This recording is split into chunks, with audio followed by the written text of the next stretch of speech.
All right, welcome back, folks. Day 35, as per usual, keeping the streak alive. Once again, Maku desu. Konnichiwa. Yokoso. Today is another Wednesday. So Wednesdays are half days. We'll jump right in with our total recall. We completed Unit 2, which so far was easily one of my favorite units. It's a long time coming, but has some very frequently used phrases that are great in the present tense. So let's recall, and to make it quicker, I'm probably going to say the kana, but write in English this time. So let's do some vocab stuff. We have Chugoku, right? Chugoku, Goku, Kankoku, right? Betonamu. That's coming out of my mind a little bit quicker now. Betonamu.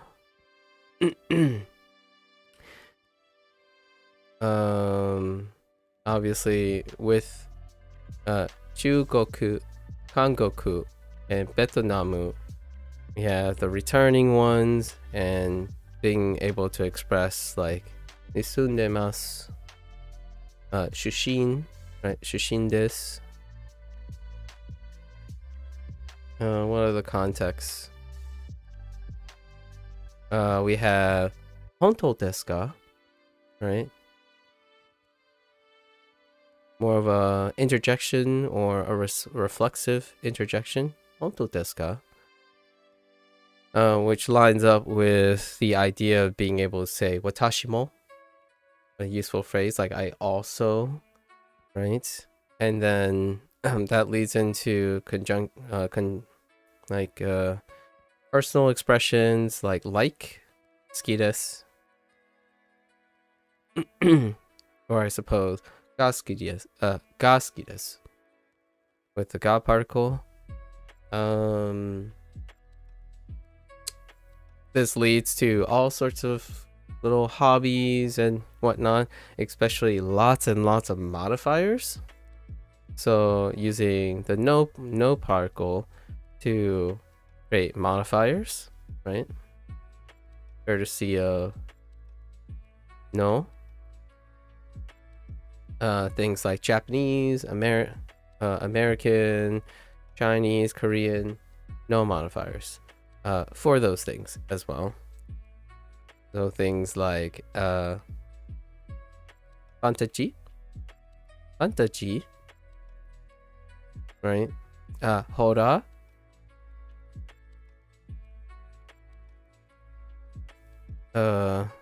renai,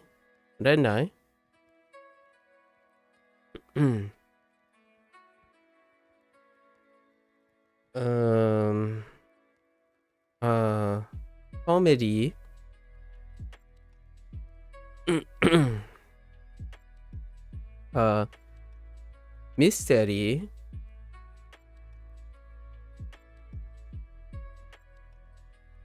mystery, yeah, mystery. Ooh, sorry.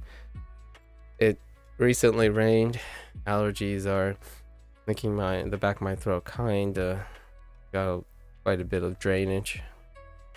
Sorry for the descriptors. And this is coupled with returning words like gameu, yega, or eiga, sorry, eiga.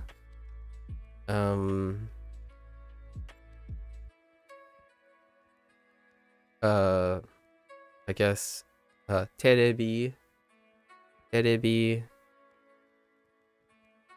things like that. Hon, I guess I didn't see integrations of things like Newsu. Although we do have Shinbun, of course, newspaper. Shinbun.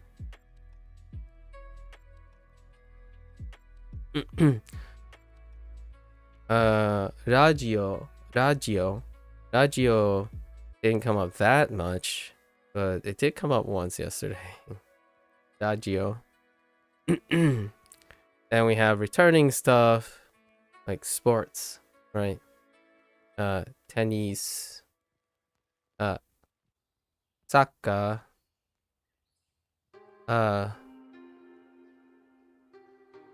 yaku, yaku.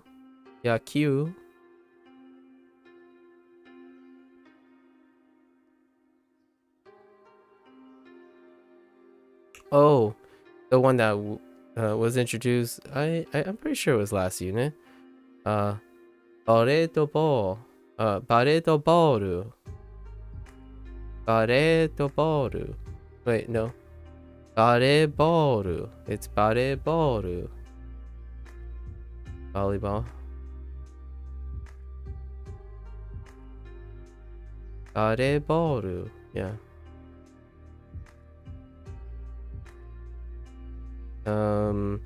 Other routines. I think it was in the last unit. We had asobimasu, hang, and then dekakimasu, going out. Yeah, frequencies, right? Frequencies like raishu,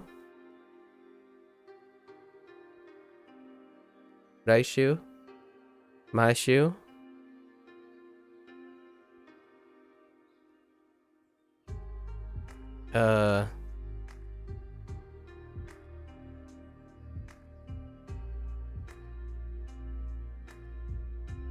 Oh no. I'm thinking of one. I don't remember the first kana though.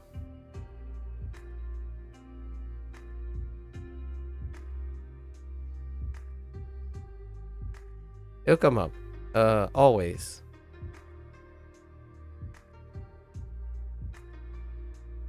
That didn't help. Always. What other frequency words we got? The other ones are repeats, like Mayasa, Maiban, Mainichi. And then we have the reflexive thing where you say a person's name, sanwa, that phrasing. Bachoto was thrown in there. Lots of stuff. Kanojo, right? Kanojo.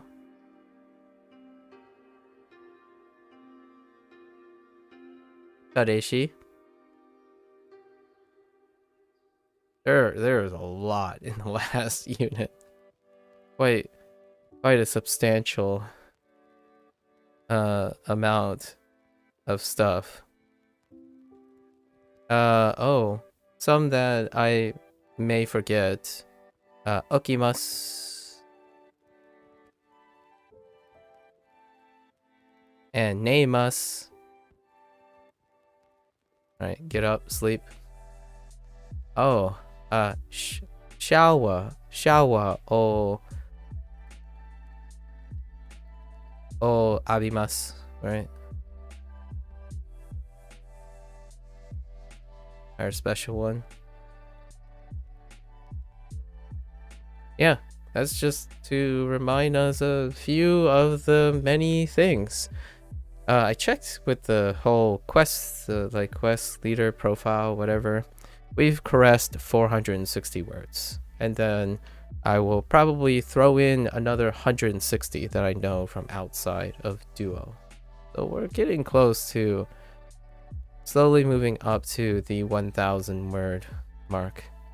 But generally, this is a lot of vocabulary, and I mean, I earnestly feel like it's hard to believe that you can make most of these things salient and still be slow about it. When it comes to this idea of slow, I must just not be that remarkably intelligent, I suppose, when it comes to brute force memorization. But this is, generally speaking, when it comes to like abstractions, perhaps people are very efficient at making associations or whatnot. But the rule often is, for myself, when you're going beyond 7 elements, committing them to memory can be tough if it's the farther the distance is. And Japanese, from English to Japanese, it can be quite a big distance. So I do feel like those people who believe this stuff is slow, being able to maybe recall it 5 or 6 times, in my opinion, they probably have a lower threshold for what's considered hard encoding. For me, even after 3 days on this unit, I think it was 4 days for unit 2, because these units are getting longer. However, I've been quite distracted with discussions that are coloring all these learning lessons that allow me to form stronger associations with these words. So a lot of these words actually carry quite a lot of weight. Like, for example, the G counter spent quite some time. Now I'm very relaxed in saying G, right? Things like that take a while. Take far longer than I would suspect someone who feels comfortable saying, oh, I complete the unit and therefore I remember the stuff. I would reckon, humbly so, that even the people who say things are slow and they complete a unit, they probably only retain like 20 to 30% of the vocabulary. This is quite a list. And for me, I was properly engaged in some of the techniques to remember all of this. And this is not even what I'm seeing in my head. It takes me quite some time to write all the kana version of these. So I'm using English and I'm speaking the kana as a compensation for writing the kana and translating it to English. Those are very different techniques. And being able to do all of them is not what I think people are referring to when they say Duo is slow. They are probably doing 30% of the actual techniques that personally I would feel confident to say I'm competent, right? Be able to visualize the kana first, convert it to Romaji, do the translation, vice versa, and start at any point and go left and right, up and down, right? Also speak orally, compose them in a structure, visualize them in a structure format, like in a sentence, where you can use them in a structured sentence. All of these, I almost argue Duo can expand and slow it down even more. I actually feel those who really come to the conclusion of Duo being slow, their threshold is, do I see it with a, I don't know, I guess a 90% ratio out of 5 occurrences or something? Because going through the list, going through all of this, I think for unit 2, which includes my practices, all of these might have occurred 10 times. All of these terms may have, some are far more likely than others, like frequency. For sentence construction, all the frequency stuff, like adverbs, very frequently used prepositional phrases and time, those come up and they're super salient. When it comes to vocabulary like fantaji, hora, renai, I think this time around they drilled it pretty hard. I doubt those people who, in my opinion, maybe you're a super genius or something, I thought I was pretty decent at remembering these terms, but it took 3 days. And this is about the proficiency that I would say. I could rattle off these terms within 15 minutes. I think that's a fairly reasonable comprehension. And I did do it by the end of the unit. Even then, I'm still not that quite confident. Because occasionally there's like, I don't know, kaidan, you know, when you start thinking kaidan, what do you think of?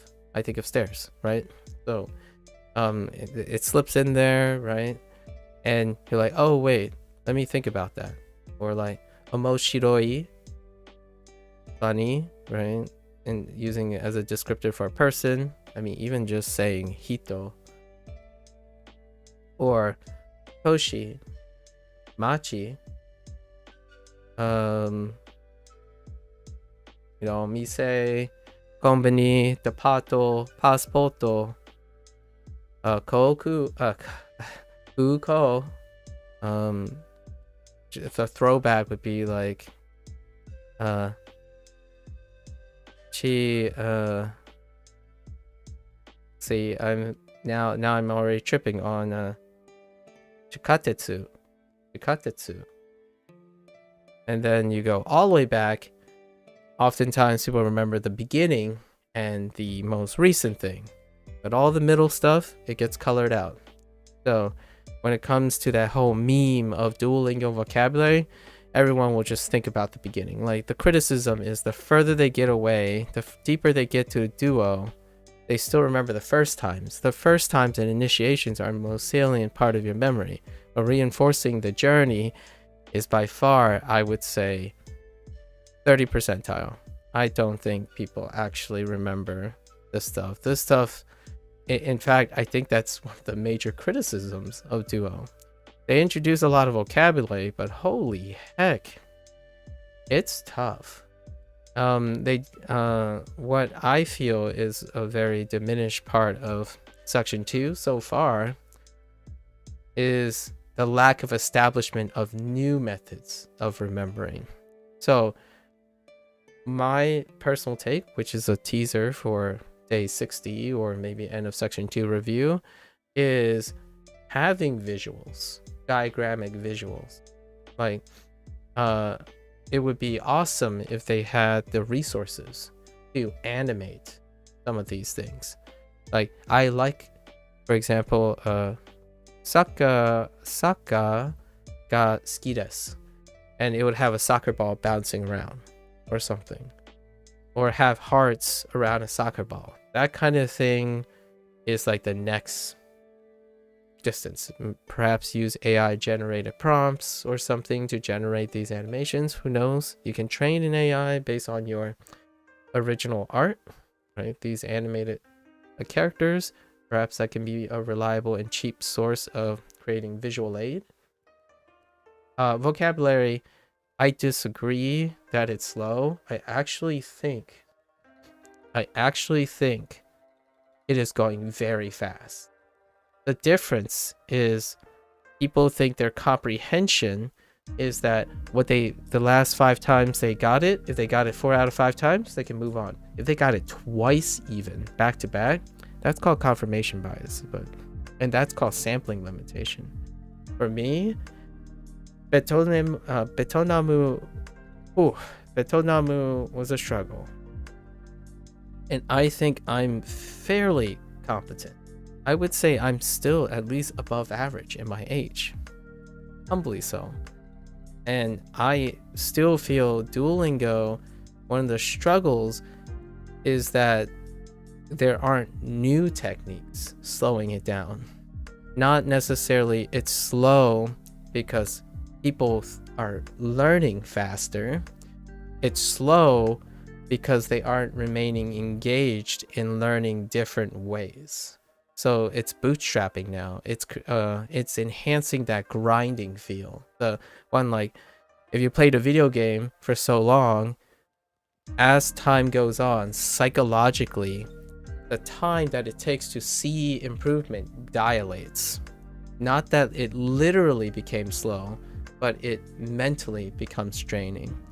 And I would love to see the longer courses in Duolingo, which Japanese is among one of the longer courses, according to statistics, I suppose.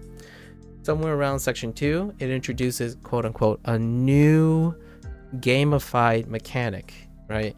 In terms of video games, how do you keep someone engaged on building on the foundations of their mechanical skill is to add new memory tools. So maybe matching flipping card terms, like they still have the flashcard system, but you can have it match mini game. Or I was told this does exist somewhere.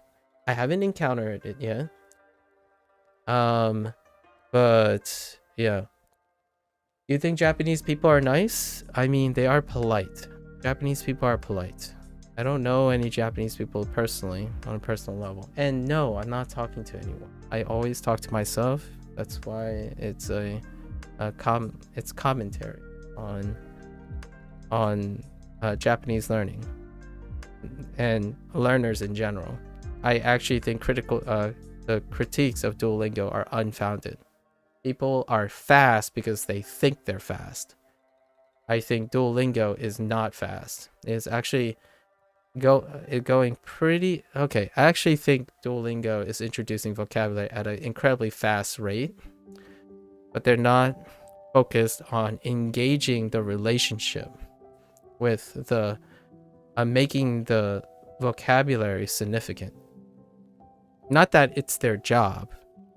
However, to make Duolingo more efficient, imparting sentimentalism into these words may make individuals who actually learn terribly, in my opinion, in retention, encourage them to have ideas to make like all these terms salient.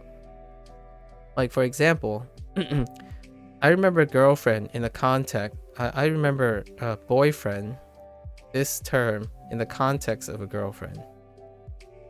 I don't think that's going to happen for most people. They might remember just the words that are important to them and then move on.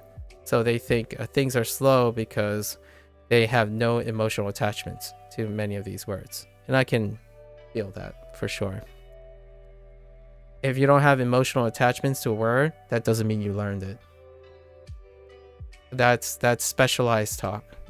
So like, oh yeah, tennis, if I see it, I'll probably see tennis, but I don't play tennis. So I'm just going to say I learned tennis and move along. I don't practice tennis, so that's going to be dumped somewhere. And I think a vast majority of these words are weighted by sentimentalism, not competence come from sentimentalism. Like, oh yeah, this phrase is not that useful. I said it about 3 times. Move along. Let's go. Curate it. So no wonder, in my opinion, that when someone says I spent 300 to 400 hours on Duolingo and it feels like I have no comprehension. It's technically an area Duo can improve, which is to establish sentimentalism, to give motivation to use these phrases, contextualize a situation in which you would ask, hey, are you from China? Right?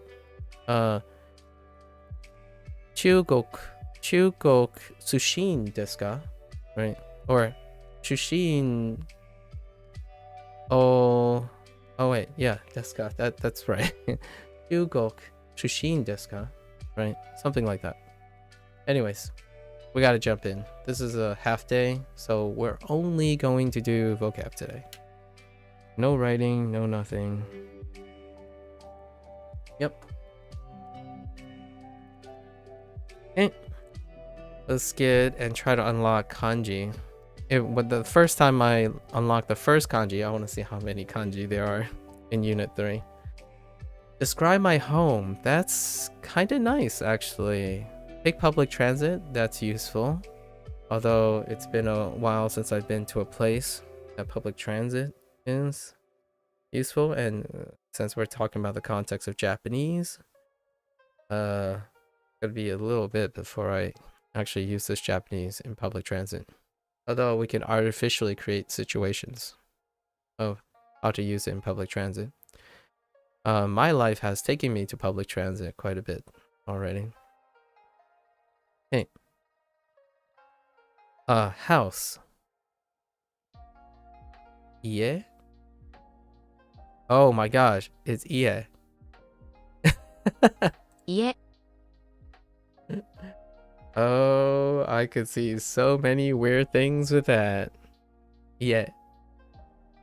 Yeah, this house, not to be confused with yeah. Yeah.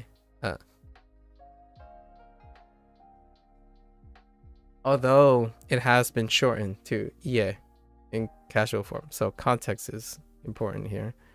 It's fine. The context of house and saying no is so far apart. Not a big deal. Yeah. 家。この家は古いですね。この家は古いですね。Right? This house is old, isn't it? Right? 引っ越します。Interesting. 引っ越します。引っ越します。Move. I'm going to move is going to move. So let's think about the plain form. 引っ越します。So maybe it's 引っ越しる and then the ru. So it might be an ichidan. Ichidan word conjugated in the mas form, of course. As a standalone.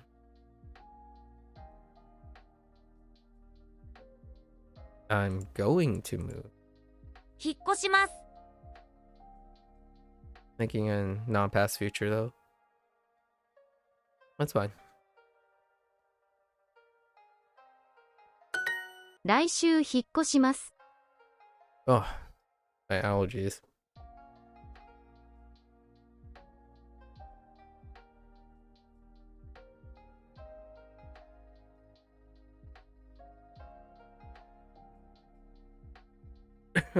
Okay. 来週引っ越します。来週引っ越します。引っ越します。ナオミさんも明日引っ越します。ナオミさんも明日引っ越します。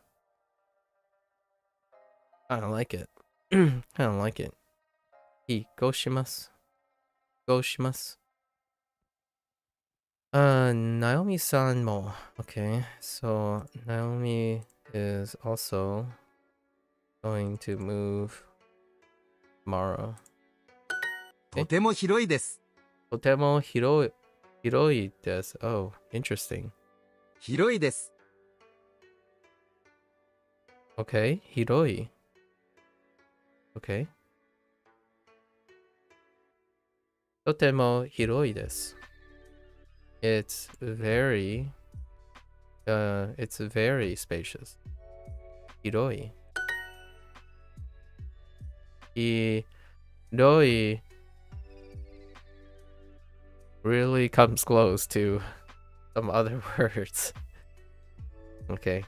広い。広い。私も来週引っ越します。私も来週引っ越します。引っ越します。Okay. I'm also going to move 来週 next week.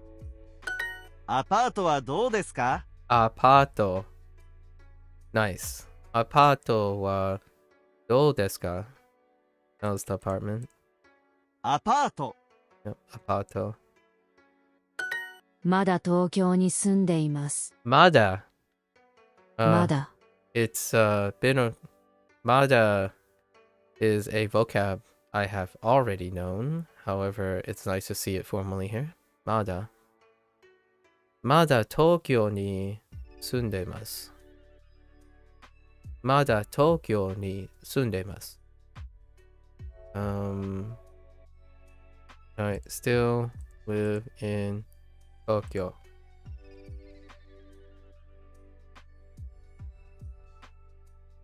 まだアパートに住んでいます。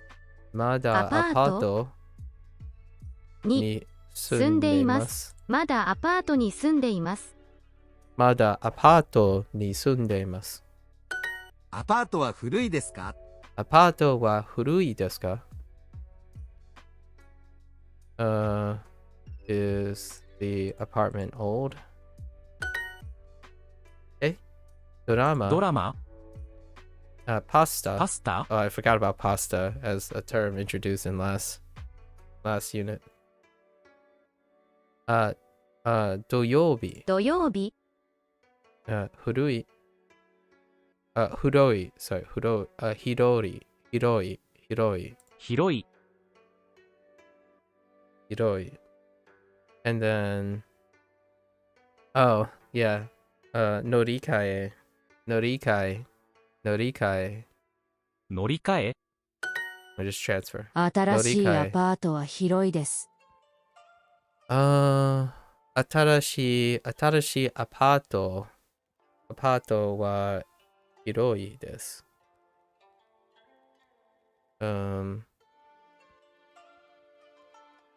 The new apartment is spacious.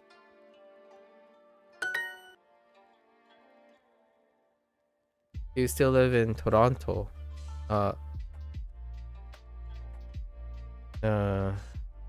Mada Toronto に住んでいますか？まだトロントに住んでいますか？ I still live in an old house? That's an apt phrase. Mada, that, yeah, for someone my age, that phrase comes up quite a bit. There's some implicit subtext in here. When a older person in English, in my opinion, in the United States, when they say I still live in an old house, there's subtext to this. It's saying it's a fixer-upper, or I live in a place that I've lived in a long time, in the sense that there's a lot of memories attached to it, or it's a fixer-upper. There's quite a lot of subtext when it comes to conversationalism. When someone says I still live in an old house, just something interesting.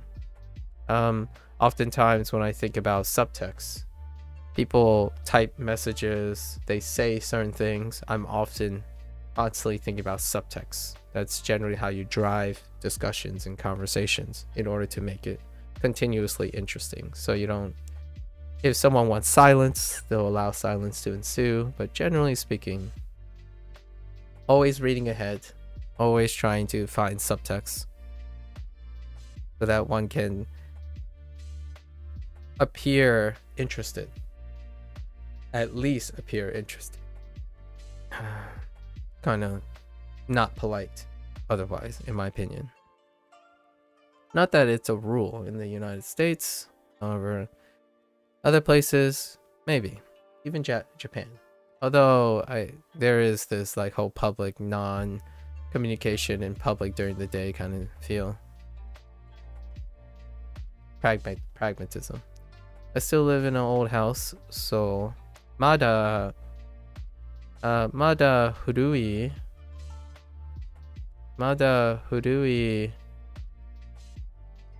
ie.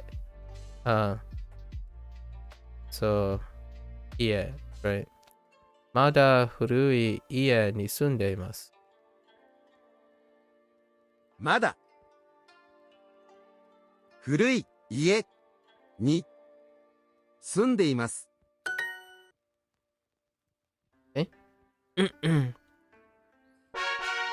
Alright, not too bad. Got some fun stuff in there. Ooh, kitchen. Key 10. Okay. I dig it. I can get behind that. Key 10? キッチン Oh, kitchen. Oh, no, wait. Oh. That's chi. Whoops. I know what I'm thinking of. I'm thinking of the katakana te. Ooh, kitchen. Yikes. That line right there. So I'm thinking of te, but that's chi. It's sloping. It's sloping. If I take a very look at the top, this thing is sloping, and then these things are connected. So kitchen. Wait. Chi. Yeah. Kitchen. And then this is.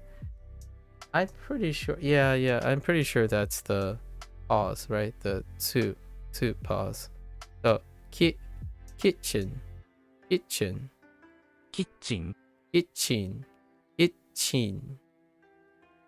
Like not chin, but chin. Kitchen. Okay. kitchen, There's our favorite. Oh, I totally forgot about this one. Trash can. Oof. Trash can. Gomibaku, right? Gomibako. I keep saying ku. And so gomibako. So I'm relaxing, and it's not ku, it's ko.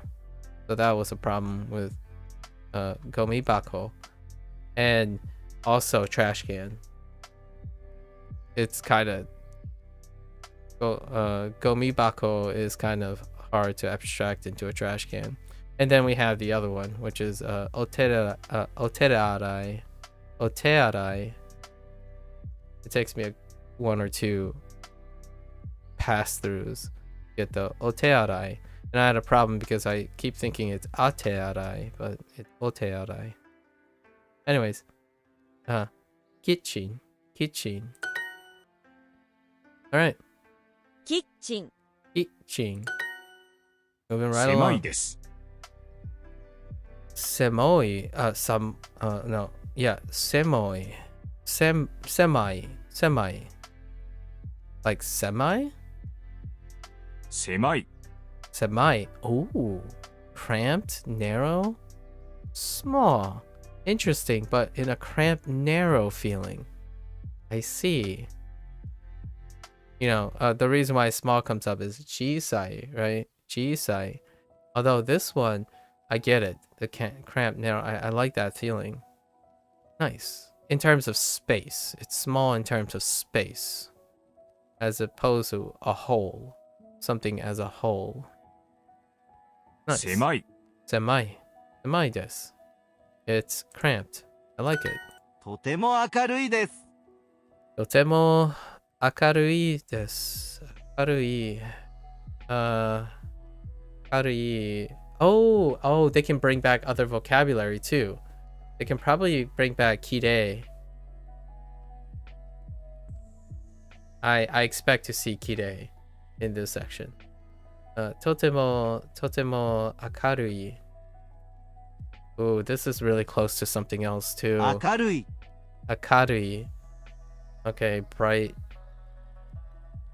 Yeah, there's cheerful, right? So well lit, bright, and then cheerful. Akarui was our initial context. The cheerful was the initial context. So well lit and bright. Totemo akarui desu. Akarui desu.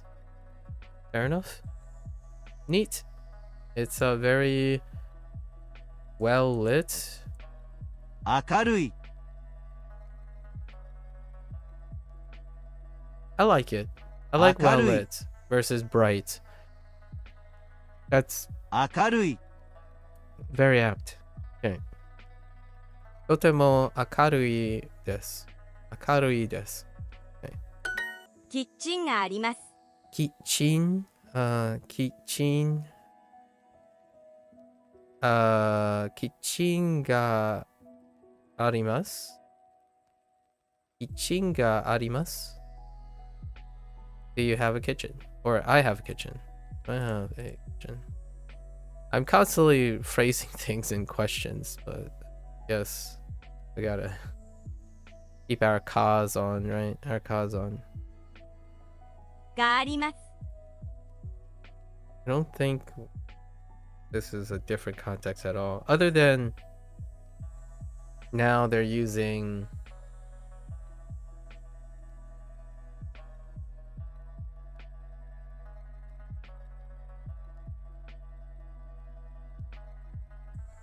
Man, allergies.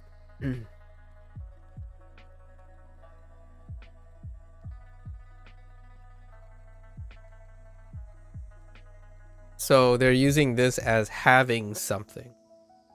So the ga arimasu.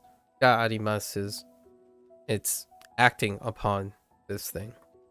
So having something, you're having a literal thing, right? So the ga particle instead of wa arimasu, a figurative meaning when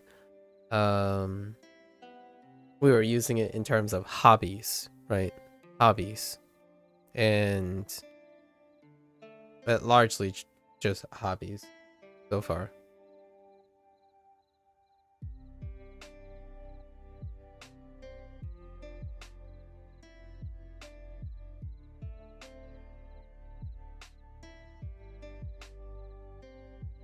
These are the moments that I do feel the criticism about explaining certain points instead of highlighting it. It's too streamlined, right?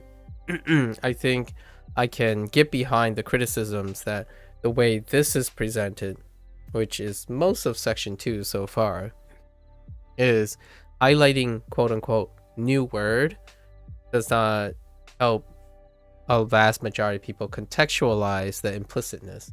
For me, the subtext is there. I generally read into learning designs in a subtext form. So when you're playing video games, when people see these types of things like tools and video games, a lot of Western audience and maybe even Japanese people perhaps like things to be explicit, right? One part of game design that is inherited in Duo's language may not translate very well to learning. And learning, a lot of times, many people err on the side of explicitness, like they want this stuff to be explained, as opposed to in a video game, the trend is not to explain it. The trend is to streamline it in a sense that you intuitively pick up on these things. And Duo has a philosophy on their website and stuff that it's not necessarily focusing on grammar points, but focusing on pattern recognition. So the raw pattern recognition. And I recognize the pattern is that ga is associated, like if you were to observe this swap up, right? It's technically not a new word, as in the particle is not new and the phrase is not new. The pattern is, though. Now it's being associated with something literal as opposed to something figurative. That is the pattern one should notice through observation. However, in an educational product, the expectation of the person using it is different. They expect explicit explanatory remarks. A game does not do that. So a game inherently allows the person to discover the pattern. To me, I do both. I play games from a learning perspective, not from an entertainment perspective. So generally speaking, yes, it's a criticism from people who are teachers, I suppose, that this should be explicit. Why is this phrase new, right? So to me, the immediate appearance is that ga is used instead of wa because ga kinda is a more efficient, direct subject marker or an object marker.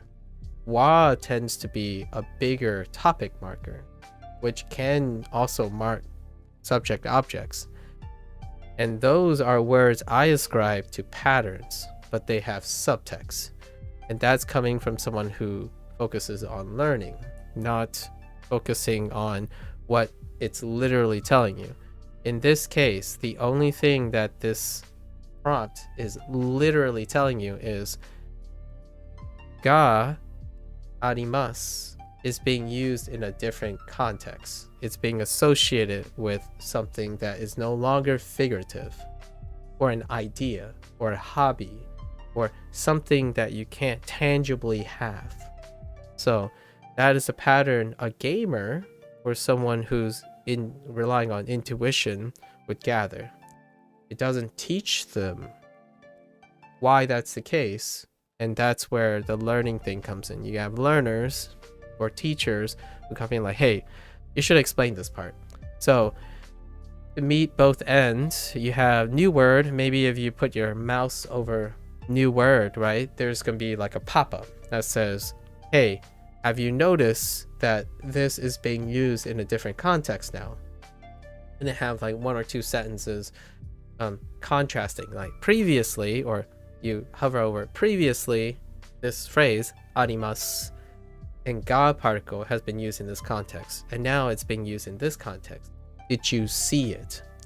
So to offset this and still make it feel like a game, most games in the modern day have alternative interaction points. So what they do is, oh yeah, I don't see it. Why is this new? Then you click on something, an interactable, and it explains that. Or at least it hints on the thing. And even more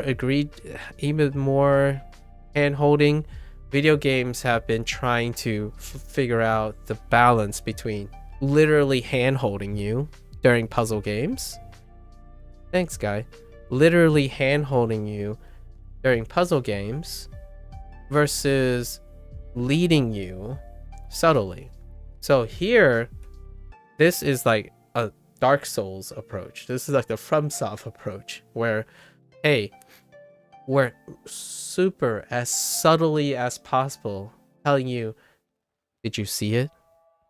This is a new use of arimasu and the ga particle together. When you put the ga particle with arimasu, it has a different subtext than wa with arimasu. So even at the superficial level, this is still a new pattern.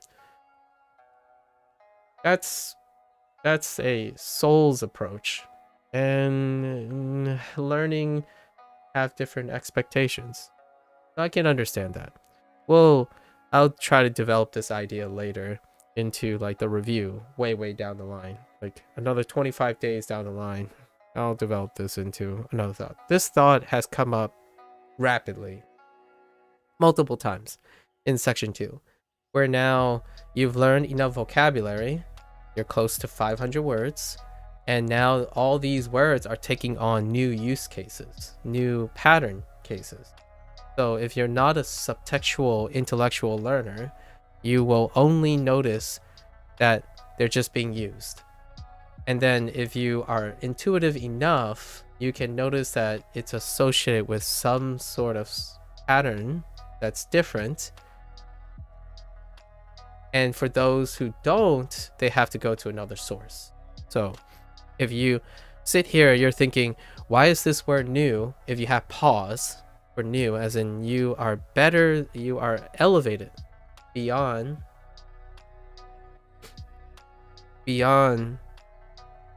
when you are elevated beyond just intuitively seeing it as a mechanical thing, you get to the point where, oh yeah, I don't see why this is new. And then you go seek other sources. Bro, I swear everyone says, well, I'm not your bro, but I swear everyone says, probably most people say, daido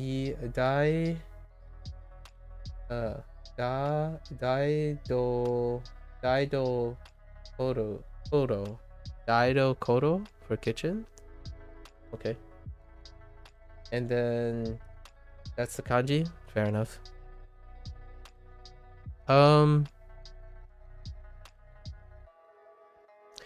When it comes to these comments, right? When it comes to comment about when they're introducing katakana term, generally speaking, when it comes to the youth in Japan, in my opinion, the impression that I get is that katakana phases in more than hiragana and kanji. So I know they're introducing itchin And I like to think that when you say bro, you swear everyone, probably all the formal older people. Generally speaking, there's a wave and trend to introduce katakana into replacing certain words, like toilet, toire, instead of otearai, right? Toire, and things like kipu, right? Kipu versus chaketo. So, and even simplifying katakana, basketball into basket.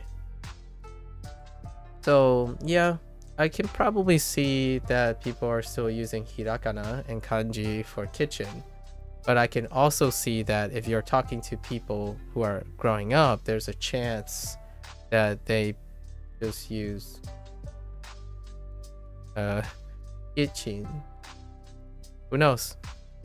But yeah, I probably wouldn't try to swear that everyone says that.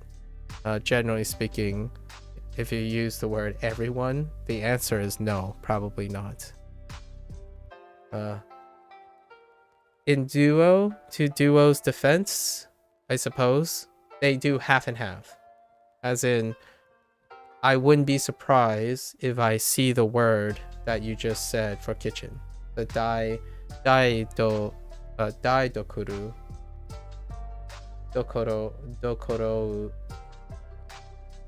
dokoro, yeah, dokoro, dokoro. Eventually, they do both. They try to keep half katakana and half hirakana and kanji when they introduce new vocabularies. It's not usually really strong in one way or another way. Okay, so I have a kitchen. 広いキッチンがあります。 Oh, wait. Yeah, hiroi kitchen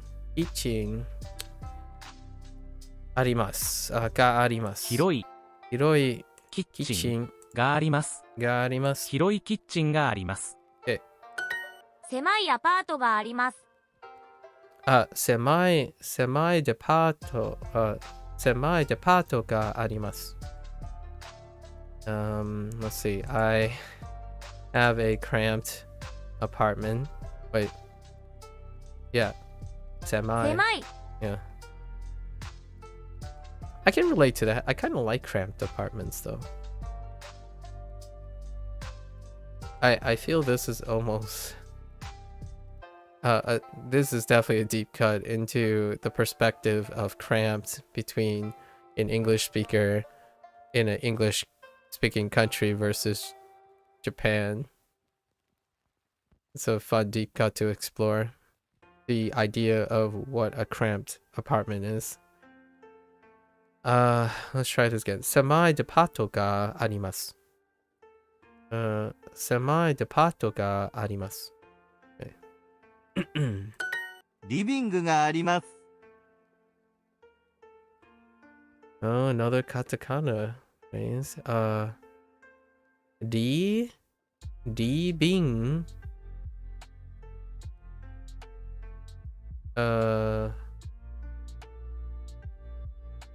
Di Bing.リビング。Goo. Sorry, goo. Di Bing goo.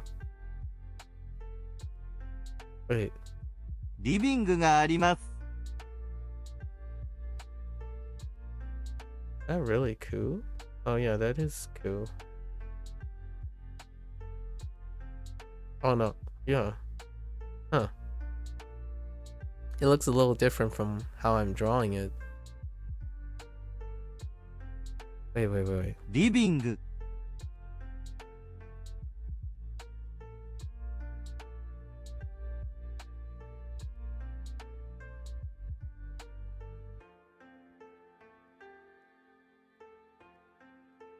Sorry, I'm sorting out the kana in my head. Let's say ka gi gu ku. Oh yeah. Okay, that does check out. It is cool. So リビングがあります。リビングがあります。リビング。リビング. It sounds like living. Sure.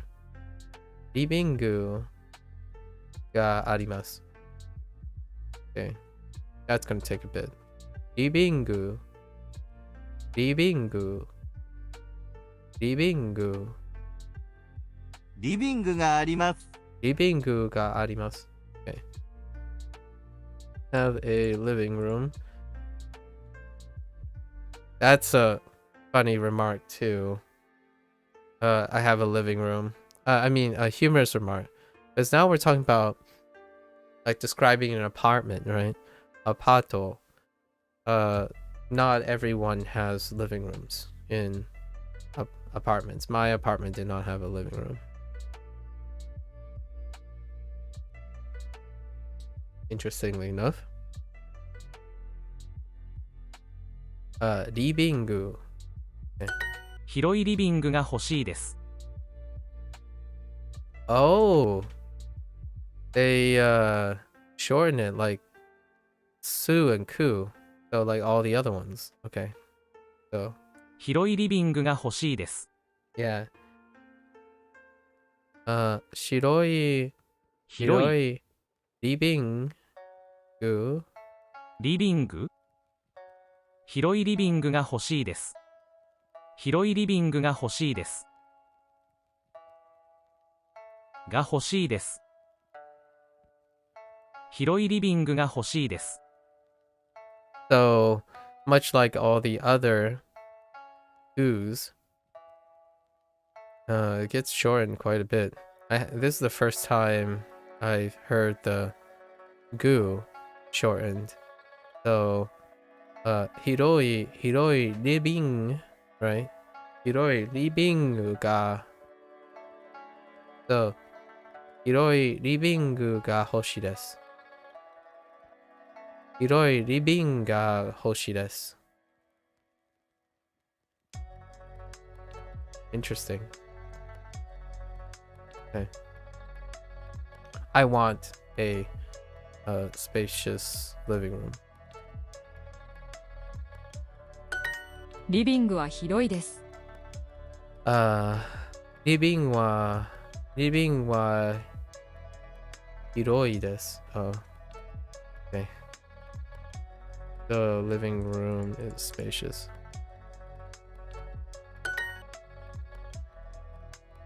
Okay.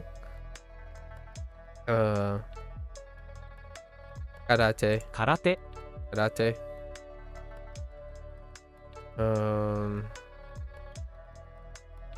Yoga. Which is videos. 動画 Yoga. Sure. Kaidan. Kaidan.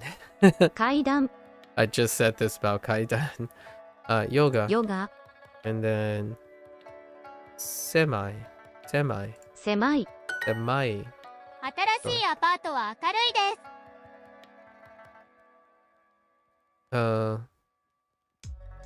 新しいアパートは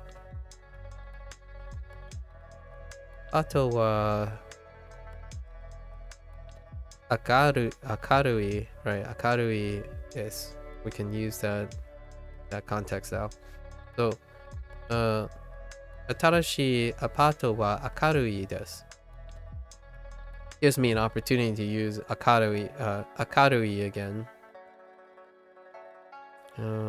新しいアパート yes 新しいアパートは明るいです The new apartment is 明るい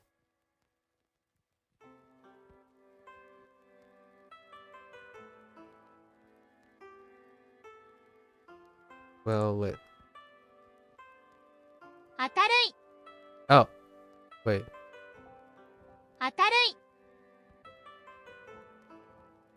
明るい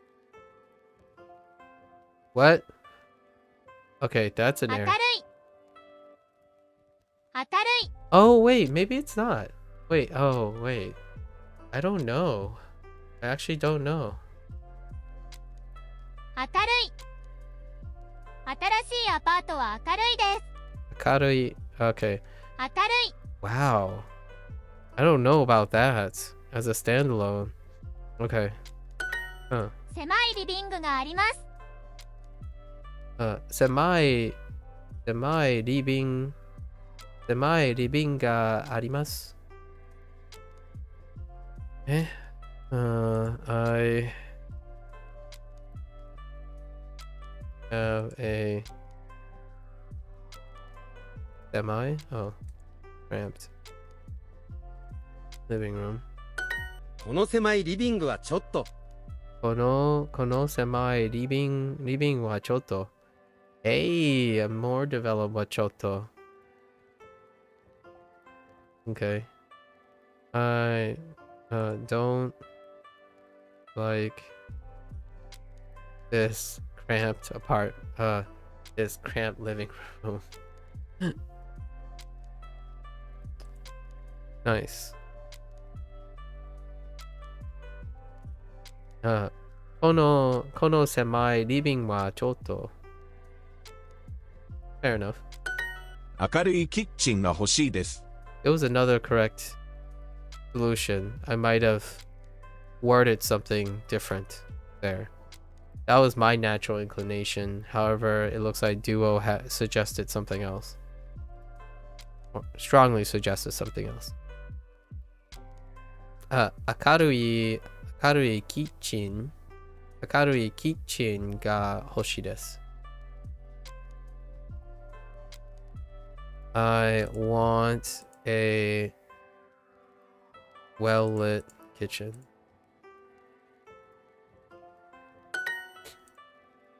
No arguments there. The apartment is well lit. アパートは明るいです。アパートは明るいです。The new apartment is well lit. 新しいアパートは明るいです。Right. I'm also naturally pausing now. I'm not sure if that's going to help me or hurt me in the future, but I do naturally part to emphasize certain things. That is definitely going to be an Americanism that I impart into it. So, like, I'm not running them all together. Like, for example, 新しいアパート let's は put this up here. Like, 明るいです。 so, like, you could say it, 新しいアパートは明るいです。Okay, if I could even say it like that. So, 新しいアパートは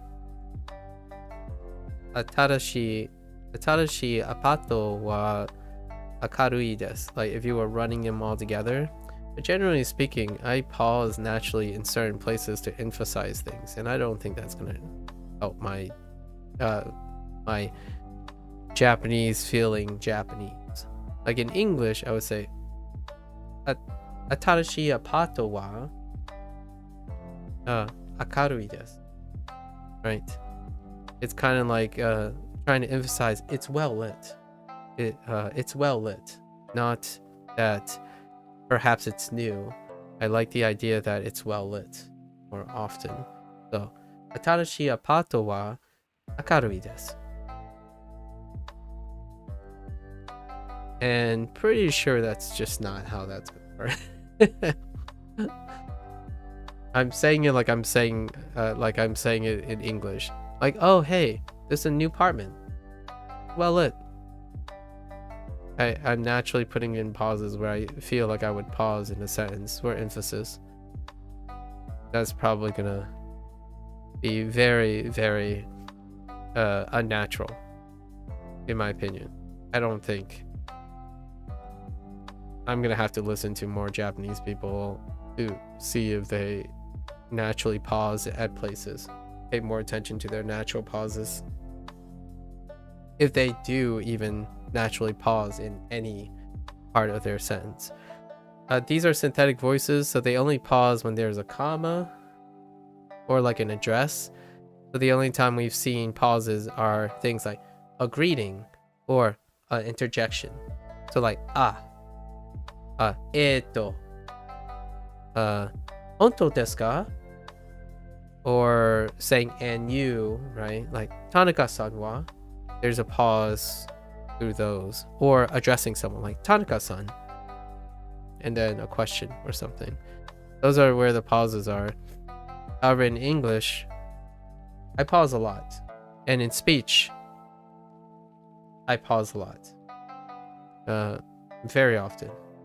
Instead of saying, well, like this, like, okay, like, to be honest, TBH, like, just to be fair, like, instead of doing that, I pause in English a lot of times. And for emphasis, I even pause before a adverb. So, frequently, unfortunately, I like to pause in order to make up for overusing filler words. So in Japanese, I do this. In Japanese, when I'm reading and learning Japanese, I'm also doing the same thing. Instead of saying, Atarashi apato so wa akai, akarui desu. So instead of filling it in with all these filler words that I naturally have groomed out of English, I'm also doing that for Japanese.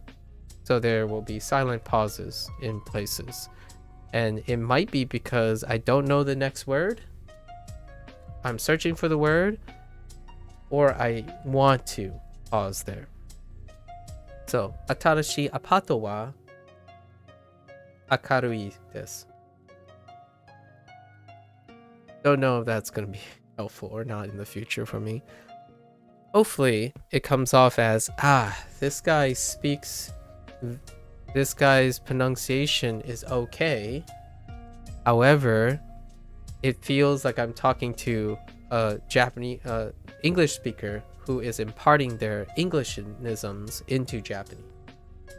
And then that's okay because they still understand me, and it's also fun because they know that I'm identifiable by my English speaking patterns, not that I'm deliberately trying to be Japanese and failing to be Japanese. That's a different story, right? We'll see. Maybe in another 6 months or a year, we'll see where that takes me. But I naturally feel like I like to be dynamic with my sentence structures and my speech. It makes me very identifiable, as opposed to some robot that is trying to conform to what everyone else is doing. For better or for worse. Obviously, I like to think that the Japanese culture is not about that. Anyways, moving right along. Just thoughts about what I'm naturally doing. The more lax I am, the more likely I'm going to pause for emphasis on specific things. Just as much as not being able to Introducing the Duolingo Family Plan. Encourage all your favorite people to learn a language with unlimited hearts, no ads, and more to help them learn fast. Add anyone to your plan. Your family, your friends, anyone. Save together, learn together with the Duolingo Family Plan. Honestly, I kind of want to do my own spoof of Duolingo, but in Japanese. Like, say all that in Japanese just for fun. If I could even figure out how to say all that in Japanese right now. Not shilling for Duo, but it would be a fun exercise to hear the ad in all the different languages. So like, real talk, a big meta would be something like Duo. When you're in a Japanese course, the ad that they play is the Japanese version of that same ad. That would be really funny and entertaining, really.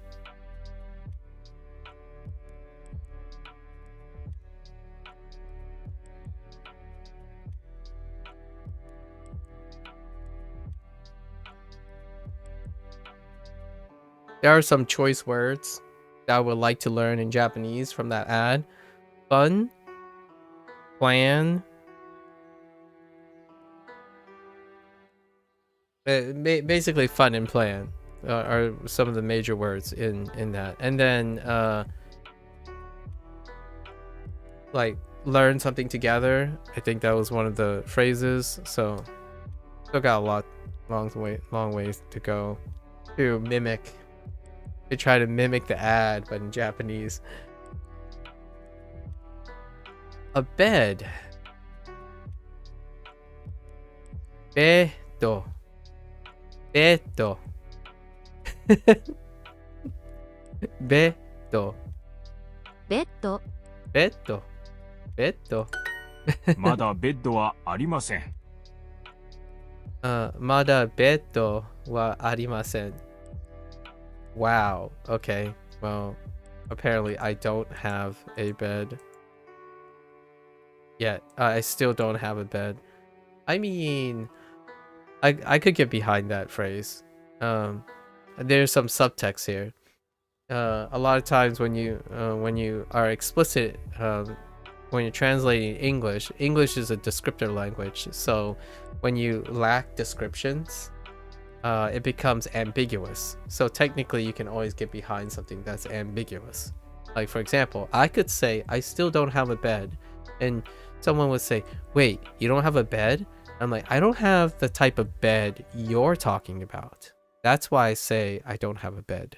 So if someone asks me, do you have a bed? And I would say, well, yes and no. Can you be more descriptive about your question? Because subtextually, I'm making a lot of presumptions and I want them to clarify. Because generally, I would say 50 to 60% of the time, when someone asks me, do you have a bed? The answer is probably no, because there's a high chance that whatever I'm sleeping on isn't considered a bed. And the word I would use is probably, thank you, the Japanese culture, I have a futon. A futon, actually, futon, as opposed to a bed if someone from the Western culture asked me if I had a bed, right? So that's kind of a fun subtextual thing in English. You gotta use descriptors. Like, do you have a bed? I could say yes or no in this case. Not specific enough, right? Fun thought. Very fun thought. シャワーがあります。 There's shower, and this time shower. Here's the pop-up again, right? New word. Shower is not a new word, technically speaking. Now, do someone who is non-intellectual, it's not a good or a bad thing, non-intellectual, an intuitive learner, a gamified person who's not motivated to have meta-level subtextual understanding. This is technically not a new word, and technically a new word, since shower was attached to o abimasu. So, o abimasu, shower o abimasu, was a very specific use case for showering or to take a bath or etc.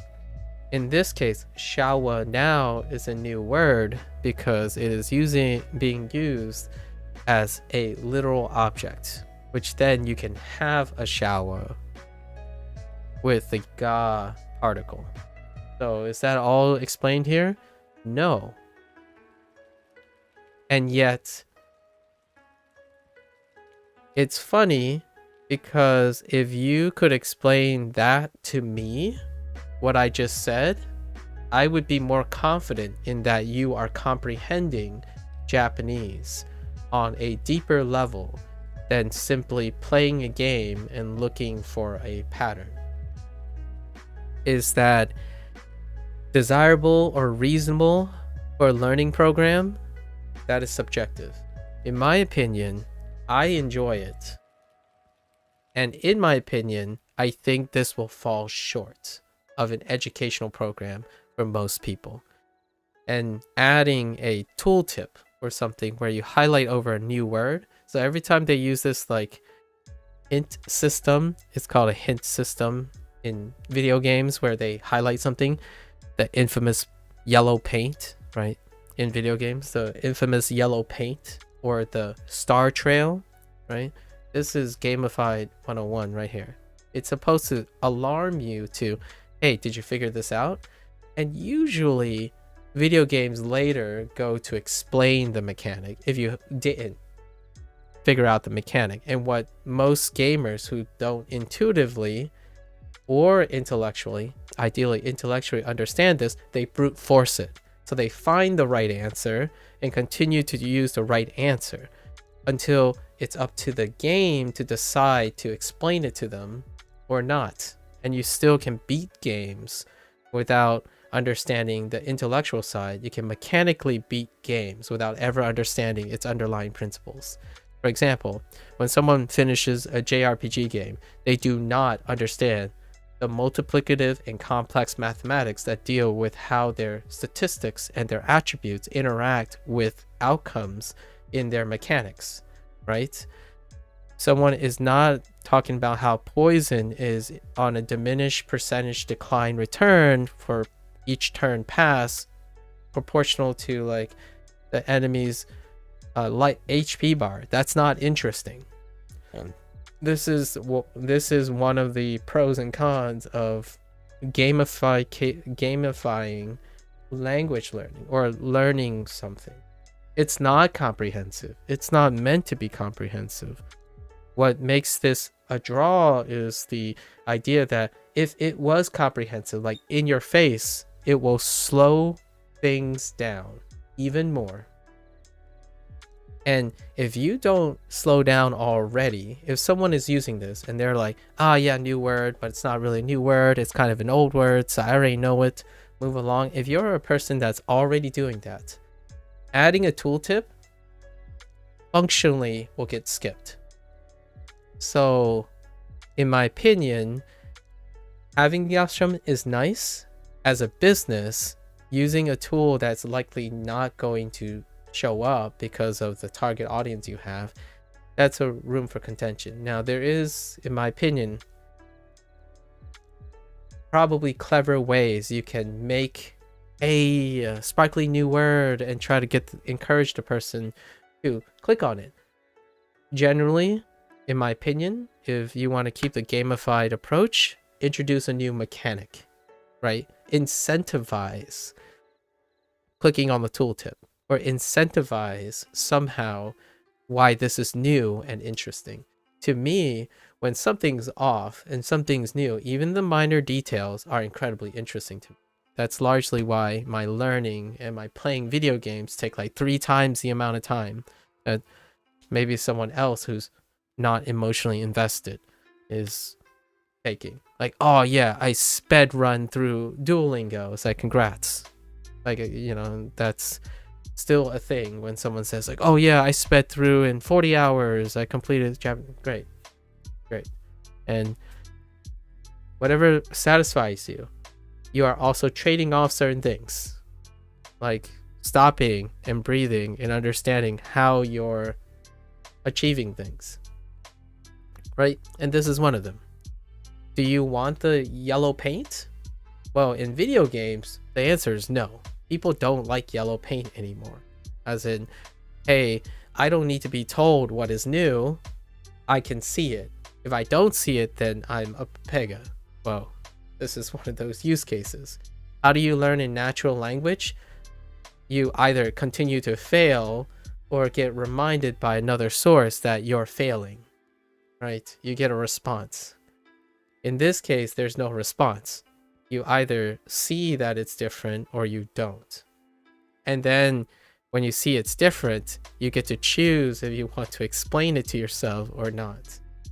So my journey down Duolingo has become exponentially more interesting because, ironically, since they don't explain it, I go and seek an explainer for this. But in this case, I have enough now outside knowledge that I know that shawa is an object.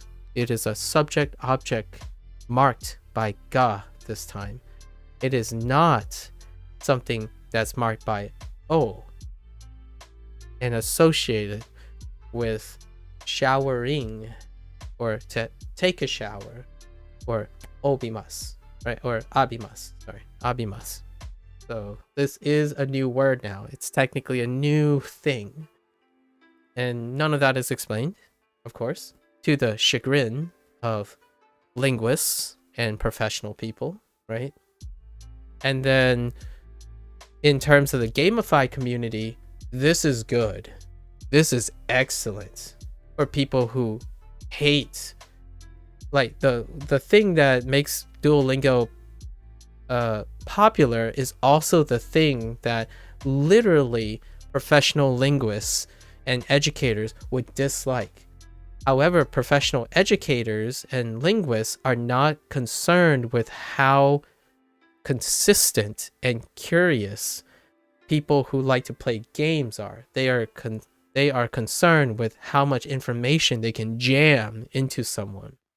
So while you have that kid unengaged and step out and put you on mute in an online course, this type of streamlined design gives the person the option. They either brute force through it, through pattern recognition, or trial and error through it, and then just remember the trial and error, or voluntarily decide, hey, this is a new word. I need to learn more about it. That inherent type of design increases retention because of streamlining and decrease the consistency of getting more information. When people play intuitive games, they ultimately choose to learn less and feel more and repeat more. So when someone says, oh yeah, Duolingo should slam you with more grammar points and stuff, Duolingo is also in the, I don't want to make it sound like, oh yeah, but it's a business. That's a business move. It's like, well, retention is exchanged for inundation. So if you walk into a class, why do kids feel like class is boring a lot of times? There's too much information and too much FYIs, right? You are engaging them less by disseminating more at a rapid rate. So oftentimes this is what Duo has to balance. It's popular because it does these type of streamlined approaches. Is it for me? I'm naturally inquisitive, so I like looking up these things on my own time. I can totally understand that if I introduce Duo to a group of kids, this is the design that will capture them far more than me writing a gigantic blip up here about why this word is new from the last time they used it. I used to look up, Lotus, you used to look up every highlighted word because Duo didn't give me all the context I wanted for the word, such as part of speech. Yeah. So this is what I mean by, can you have both? Kind of. The thing is, let's step back a little. Can you have not just both, but a win-win situation? So here's my thought about that. You need programmers, you need people to fact check, you need to do all the things in order to get that functionality, right? How much return in investment are you getting from your target audience when you add those things? I would reckon it's far less than professional linguists and learners would suggest. It's kind of like go into a class, you're a professor, you're a linguist, right?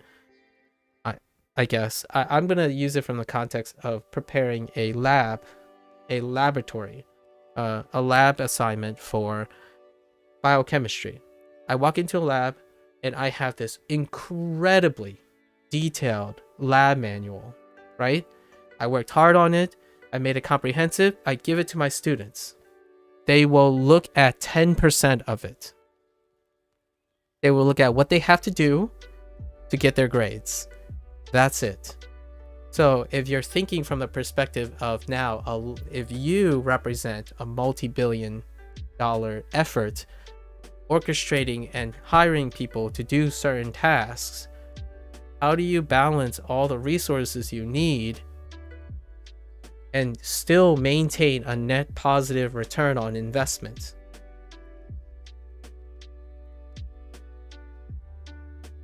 Yeah, absolutely see what I'm saying. Giving information isn't learning. Engaging the mind is the right way. Yeah, and it is an art. And what I'm saying is it is possible.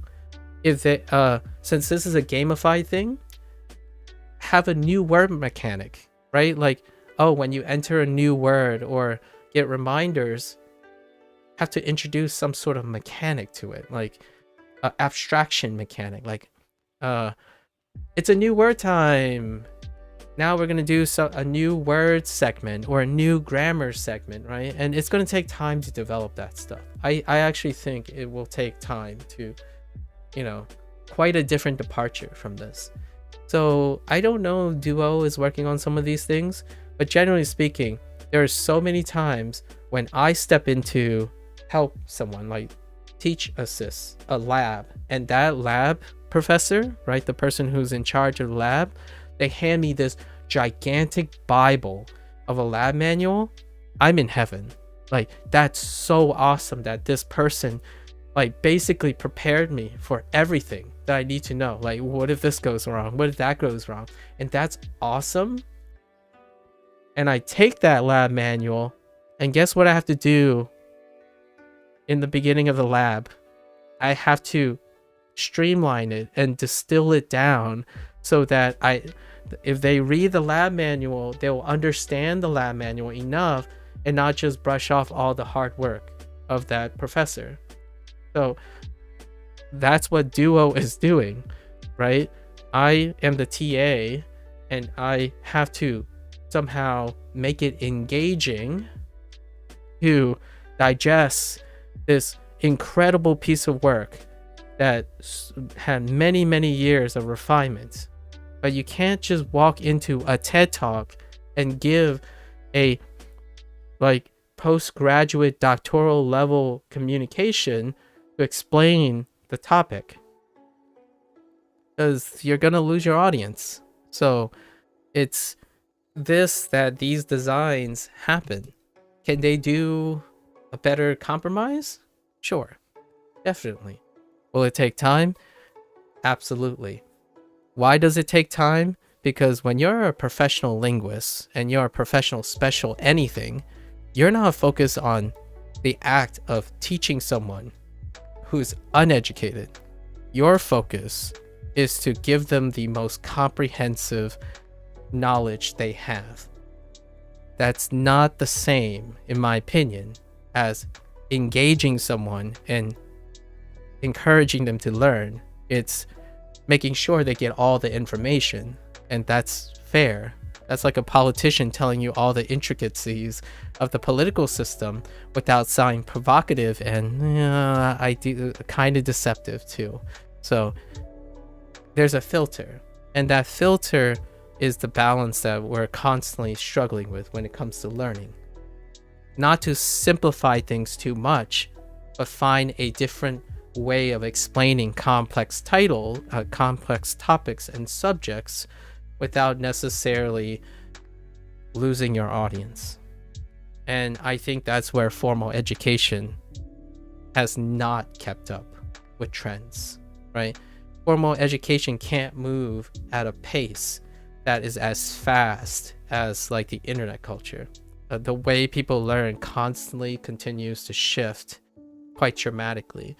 And it takes an institution does not move that fast. I mean, it takes someone 40 plus years to become a true expert in a subject, but it takes a fraction of that time for learning and engagement shifts in generational gaps. Like less than 13 years, there will be a new generation of young people, and another 13 years, there will be a new generation of older people that spawned from the, that aged into a new gap, and their learning methods and engagement flexes and changes with the trends. And institutionally, that's an uphill battle. It's always constantly an uphill battle. So why does it feel like everyone criticizes Duo? Because Duo is trying to move at that pace. Is it possible? I hope it is for them. I hope it is for like AI generation or something that keeps up with the time. In my opinion, most of the criticism of Duolingo is guilty of the very same thing, where their advice is archaic. It is passé, it's old school, and honestly, in my opinion, does not resonate with non-intuitive people or non-intellectual people. Like, I like to say that I am somewhat intellectually inclined and I have a natural curiosity for these things. That doesn't mean everyone else is, or a big majority of people are naturally intuitive.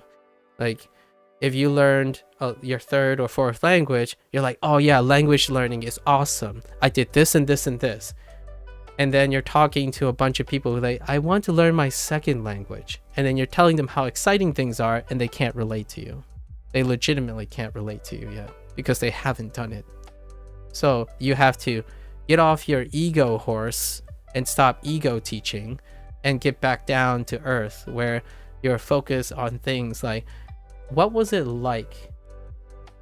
What was it like to learn a second language as opposed to a fourth or a fifth?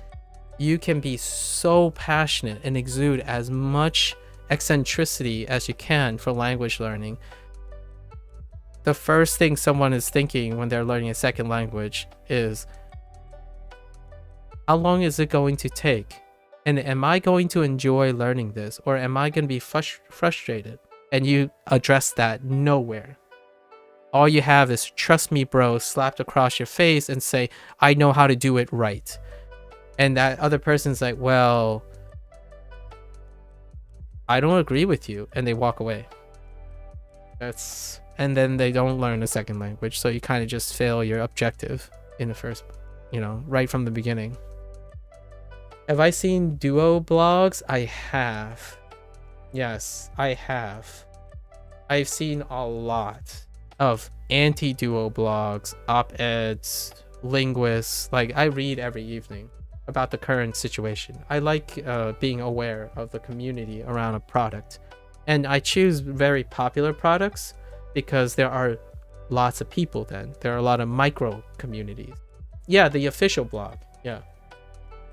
I did read a lot of the official blog. Actually, the reason why I read the official blog is also to validate all the claims. Like, the official blog explains a lot of certain things, like their motivations, their philosophies, like things that deal with trying to communicate their design. Like, I was looking in their official blogs for like design cues, like, oh, what is their philosophy behind making mistakes and all that stuff. I liked it. I actually quite like a lot of their takes. They're different takes though, and it's kind of I think almost pedantic when other criticizers or critics would say, oh, they're not doing this. It's because they're not. So it's kind of like, oh man, I hate water. It's wet. Like, well, that's not constructive at all. Oh, I hate Duolingo for what it doesn't do. So I'm going to give you a product that does what Duolingo doesn't do. However, when you look at that product, it doesn't do what Duolingo does either. So what I mean is, they offer products that isn't Duolingo, as opposed to they offer products that is Duolingo and more. So not only is it not constructive, in my opinion, it's destructive. It doesn't suggest that use both. Rarely in those discussions, I think more than 50% of critics, rarely is it use both. Use all of the above. Find a combination that works for you. It's often don't use this. Use this. And to me, it feels like just another business person offering a business take and criticizing. It's the pot calling the kettle black. And for me, I needed to find out in the official Duo blogs, do they actually give those impressions? Like, do they go out of their way and say, don't use Babbel, use our product, it's better than Babbel. Don't use these influencer tools, use our tool because our tool replaces them. That is the mentality that I feel is a double standard, in my opinion. And it's kind of a pet peeve of mine. And that it echoes the sentiment that I made yesterday. If you need to put down another product or another service made by another person in order to elevate your position, that's not meritocracy. That's defamation, not meritocracy. There's no merit. You're elevating your position by shoving someone else's down. That's, in my opinion, you have my pity, but hopefully people around you don't treat you the same way. Where, hey, oh, your product sucks, therefore my product is better. Not, how is my product better? And you can still continue using that product, but I want to convince you my product is better based on what it does. Instead, most of the peddlers, business people who said they're interested, like for example, this is kind of going to be a hot take, but those people who say, oh, I care about you, so let me tell you of all the products you should avoid and use mine. Not only does not it explain why their product cares about the person they're talking to, all they did was divert and slander the competitor. Sounds like a politician. I know. Sounds like, and what I mean by that is the stereotype of a politician.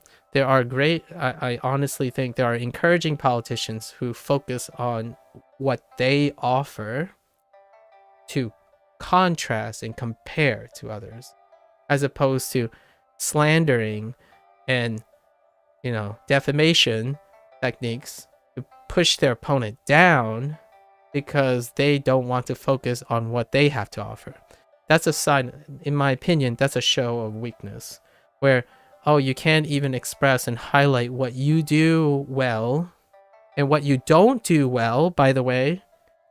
That's also a thing. It's a business ploy. When you only focus on things you do well, instead of focusing on things you decided to do and what they can't do, as in what they trade off.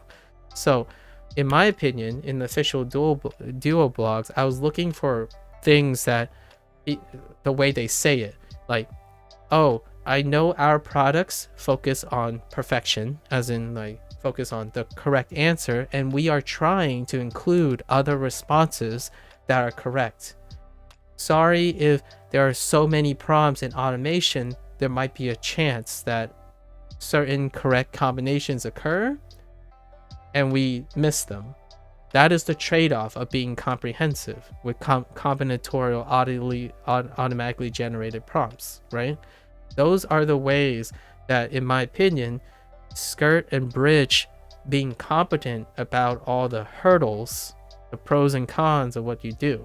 So when I say I prefer to make my mistakes, so I prefer to make a mistake, and either I make it frequently enough to encourage myself to figure out what the mistake is, or by a certain amount of mistakes, someone or some system comes and inform me, hey, we noticed you made this very statistically highly likely mistake.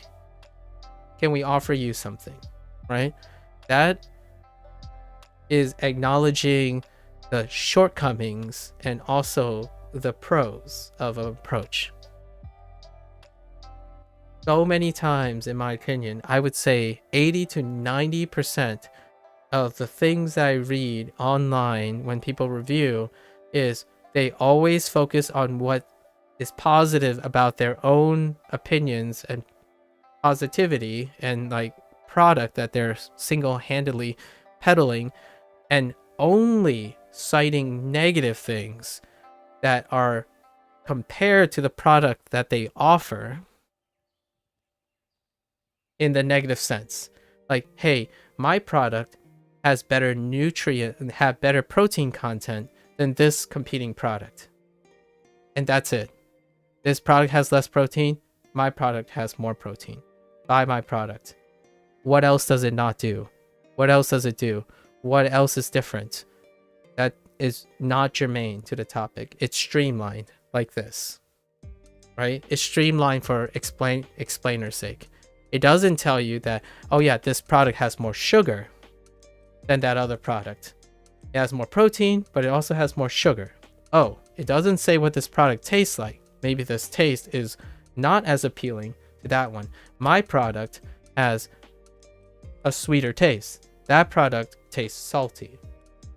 So many things like that. And the evaluation, the hustle culture, in my opinion, of the internet bleeds and does not exclude evaluating learning products. So learning products does not escape the grasp of the internet. And now it's kind of disheartening to me. When I read this stuff, it's really disheartening. Generally speaking, learning products have been synergistic for most of my life. Like when formal education is out, they're usually encouraging competition in order to better the whole, as opposed to discouraging competition. So I would love to see what other professional linguists feel about how the internet, the people who take to the internet, criticize learning products. Learning products, it would be, in my sense, in an academic setting, you want to say, Duo is doing all these things. Can we actually do these things with our product too? As on top of that. And then go to Duo and say, hey, guys, we also have your type of thing, and it was very inspirational, but we do also these things. Can you integrate that stuff into your program as well? And we can work together, right? And elevate learning so that regardless if you use Duo or Anki, those consistencies go up. So then you don't have competition like the heckin' internet culture where you're saying, oh, Anki is better than this. Babbel is better than that. Like they're fighting each other. And I'm so... It makes learning feel like a business all the time. Even for like professional people. When a linguist comes up, it just constantly feels like they're trying to sell me something. They're trying to sell me advice that I didn't ask for. And they're trying to sell me their point of view, as opposed to sounding like the scientific community or the idealized scientific community, where yes, you have rivalries and competition, but you don't want your competition to suffer. If they suffer and disappear, you suck more. You stop trying. You stop making better products. To me, I always thought in a naive world that learning is a different industry that doesn't lead to destructive criticism. I mean, go for video games, movies, books, sure. I guess that's your liberty, right? Learning just felt like it has been a place where people encourage each other. But man, having a popular learning product, I can't even... The people at Duolingo have my sympathies, in my opinion. They're fighting an uphill battle of trying to not be marked as a business conglomerate versus someone who wants to popularize learning. Like, in my opinion, my naive world is that I feel the people who make Babbel, the people who make Bushu, Anki, all those people sit in a sit in a UN, a United Nations of learning, and they collaboratively exchange ideas, all for the benefit of making all their products successful. As in, it's not going to be what each program does and doesn't do, but more like, what's your favorite program? As in, which program helped you learn faster, even though all of them are comprehensive and fast, so that it's a healthy competition. Like when someone says, oh yeah, Anki does this, I should go to Duo and ask them, are they going to use something like this? And Duo would be like, oh yeah, we have thought about that. We kept track of what Anki is doing, instead of trying to differentiate from each other. That's a business thing that they have to balance, right? They have no guarantees that if they do exactly what Anki does, this is a business in the end. If Duo begin to do what Anki does, the person, right? The customer is still going to choose one of them. They're not going to use both. So the more their product overlaps, the more they're discouraged to do the same thing. And that's what happened to learning. Like these learning programs, that's how I feel about reading official Duo blogs, how they have to manage and moderate things on the subreddits, like the Reddit system in general, destroyed collaborative learning. And that's kind of sad, in my opinion. It's so sad when teachers go at each other's throats because they have a disagreement of principle. This is just, in my opinion, this is a larger scale of people disagreeing with how to learn.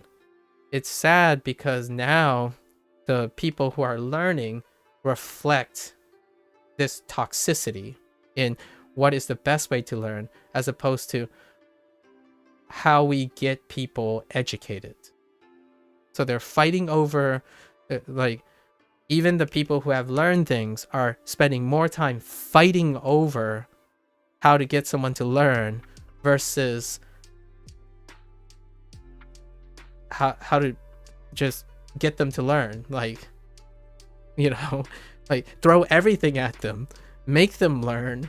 Like, that's the idea. The baseline is you want them to learn, not who has the better learning method.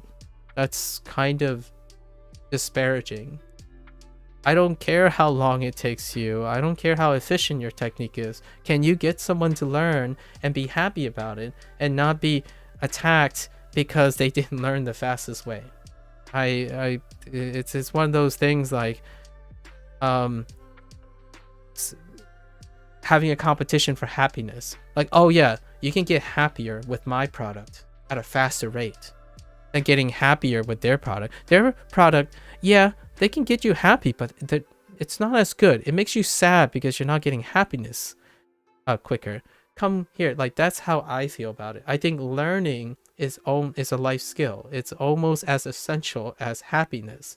So how do we treat happiness? Well, you do whatever is possible to get happy. Everyone's selling happiness. They're selling life hacks. They're selling that stuff, right? And they don't attack someone else's route to happiness. Not as much. But learning, somehow, Duo is super popular, Babbel is super popular, and now learning has become this toxic extrinsic business model that is reinforced by professionals who claim they care about learning. Well, when you claim you care about learning, you stop thinking what is the best tools and what is the most appropriate tools. You don't shun tools because they're not appropriate for you and your principles.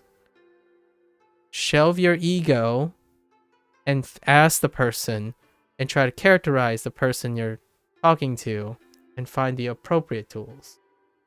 I know some experts could say, like me, I suppose, I do know a thing or two.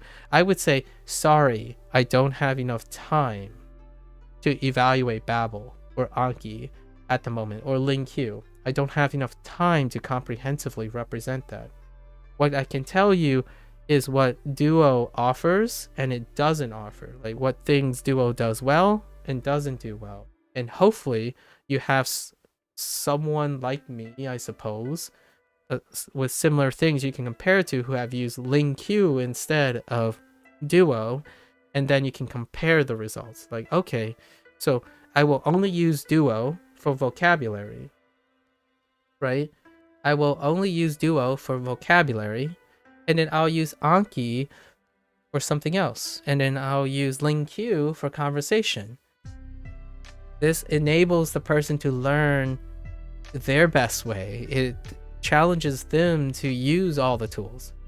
Instead, someone goes around and say, don't use Duo. Well, you might have just removed their only way of consistently learn vocabulary.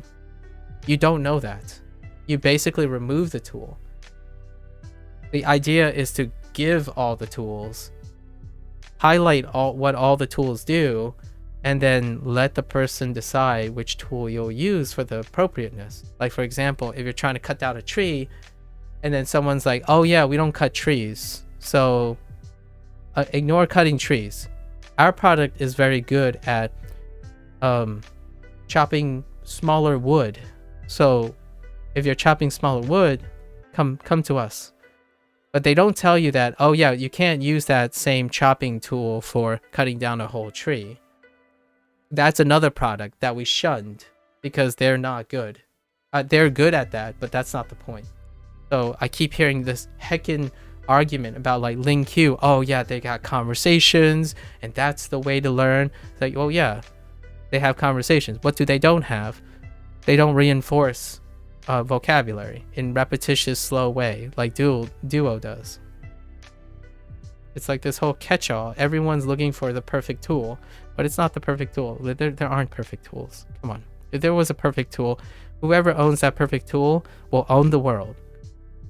It hasn't happened yet, folks. It hasn't happened. Just look at human history. I don't think there's a tool that basically adapted to time and trends. We would still be using it now. Do I speak Chinese? Yes. I'm gonna say yes. I speak Chinese. I can't read Chinese though. And I can't speak it on command. Just like I can't speak it on command in any language. I need a topic. Maybe sometimes I can say something in Chinese that's related to that. And also might not be the Chinese you're thinking of. Hugh. What about Anki for repetition? Again, Anki is a great way to do repetitious flashcarding. If you learn by investing in visual sense, you can do that. I'm not sure if Anki stores voice samples. So here's another thing you could do.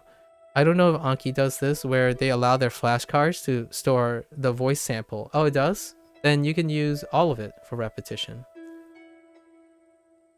No, I mean store voice samples, not have voice samples.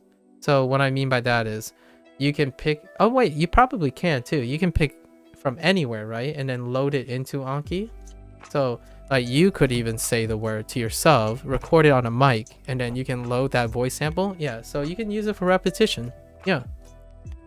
That means Anki, so Anki, here's, if you want to, if you're asking like what are the pros and cons of Anki, one of the things is Anki is only as strong as its community base.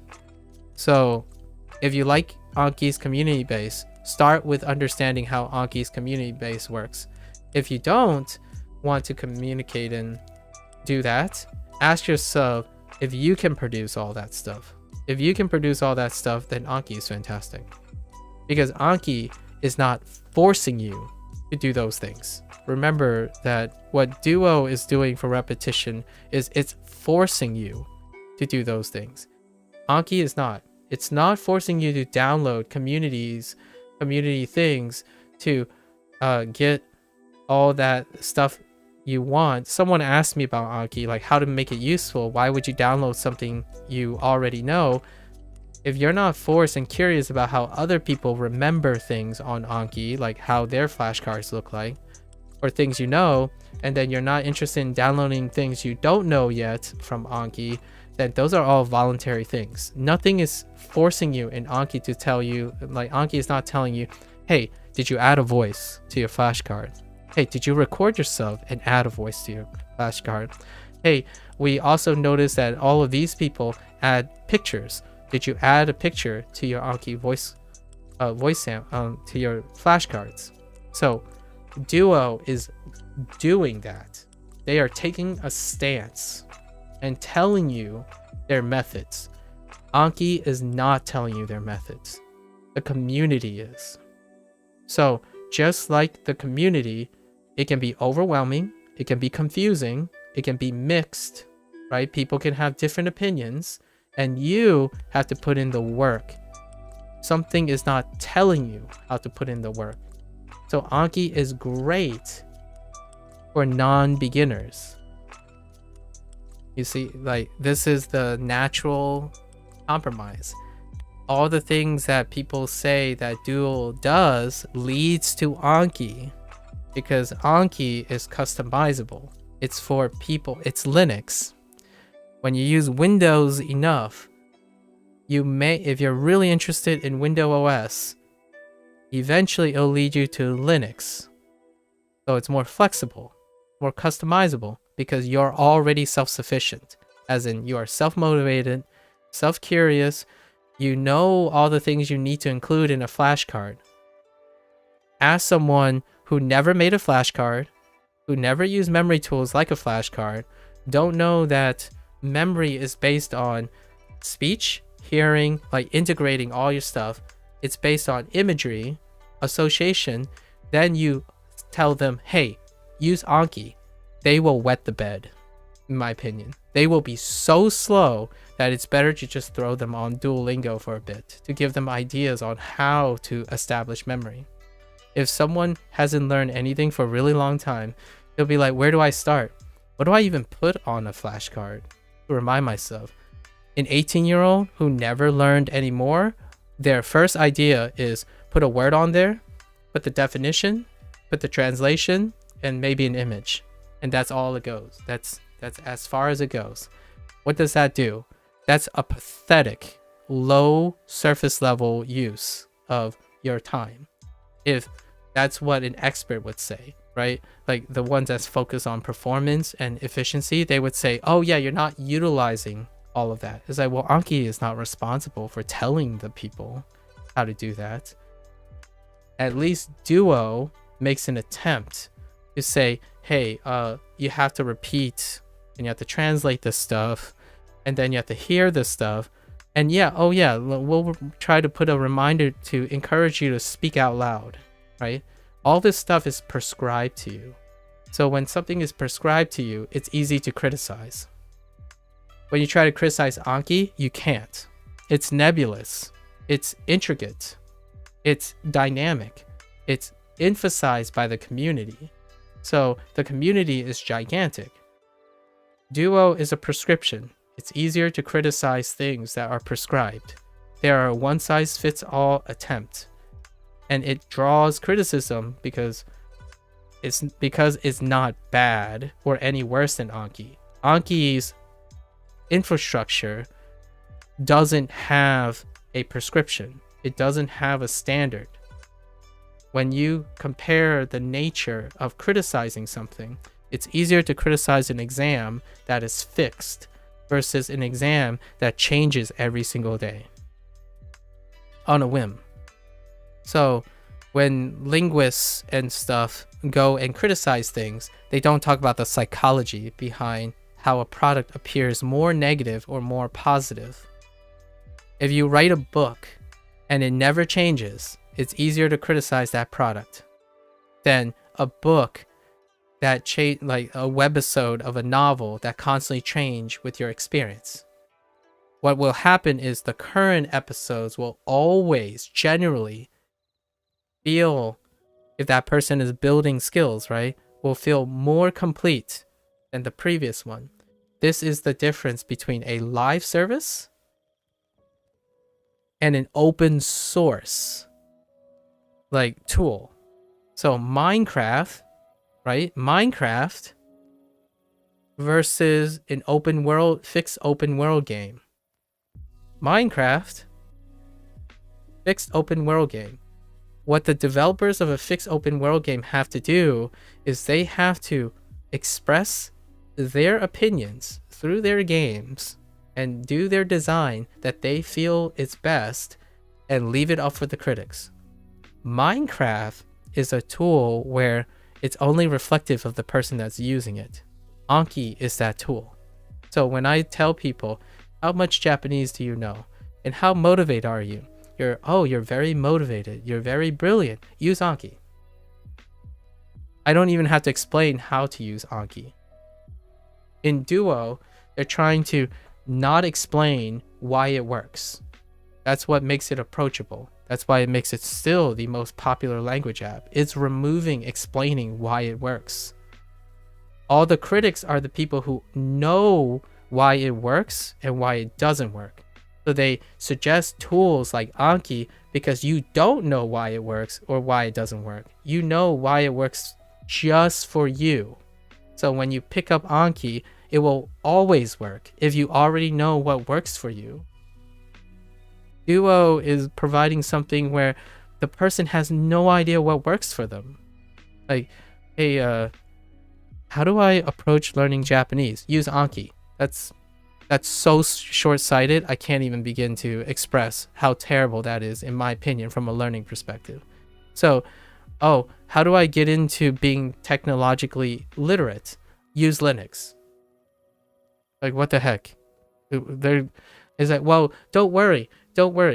All the pain, hard sweat, and high learning curve, you'll love it. You'll learn from all that. It's like, well, okay, provided that person never stops learning, right?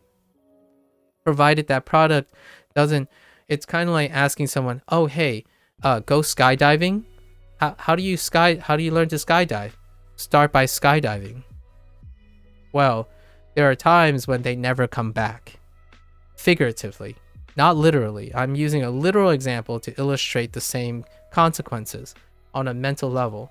When you say Anki is the perfect example, and this person's like telling you already they have no idea how to study. It's been a long time since they studied. They don't know how to stay consistent. They're suffering from like mood swings and stuff. And the first thing you say is use Anki and not explain anything about what Anki doesn't do, which is it doesn't tell you how to study. It literally does not tell you how to study. It's a tool you use when you already know how to study. So you recommend Anki, and they're like, well, okay, what do I do now? I guess I'll just write some words on a flashcard and hope I remember them. And they have no other sources of inspiration. So not only is it so aggravating to me, I think it's a pet peeve of mine at this point, where someone says, oh, Duolingo started sucking, so I went to Anki because Anki is better. You only know how to use Anki because you've experienced something on Duo. In fact, a lot of things you end up putting on your Anki flashcards is the techniques that Duo introduced to you. Only now you intuitively refined on it. Oh, Duo's moving too slow. I'm going to use Anki so that it is faster at a pace I like. What do? You still do the same thing Duo does. You put a word on there, you translate it, you put a romaji, you put images on there, you put voice samples. You still do that thing, but at a faster pace. And then like you use Duo, it's like, oh yeah, they don't get me to write anything really well. I don't even know Anki does writing, probably. I guess like literal writing, like maybe it does. Like you pull up a flashcard and then you can use your finger on your phone to do the writing or something like that. Like Duo doesn't do that. It's like, okay, I'll use another tool that has that writing. It's synergistic. It's not deconstructed, like destructive. You don't learn how to better learn if you think you don't owe it to things that tells you that they don't do things, right? Like for example, in Duolingo, it's moving too slow. You find a faster thing. Duolingo doesn't teach you grammar. You find something that does teach you grammar because you realize grammar is missing. You can't know that if you haven't done Duolingo. Just like you can choose to use Python, like a programming language. We'll use programming language. I talked about this in with someone else yesterday. You use Python to get into C++, or you can just jump to C++. If you just jump into C++ and skip something else like Python, that doesn't say anything about the merits of Python.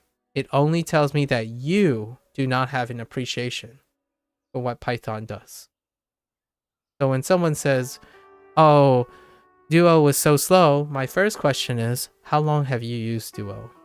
And then cut it off there. So when someone says, oh yeah, I did the first like 3 units and it was too slow, then my first inclination is when someone says, oh yeah, Duo sucks because I only used the first 3 sections. Like, well, your knowledge is only about the first 3 sections.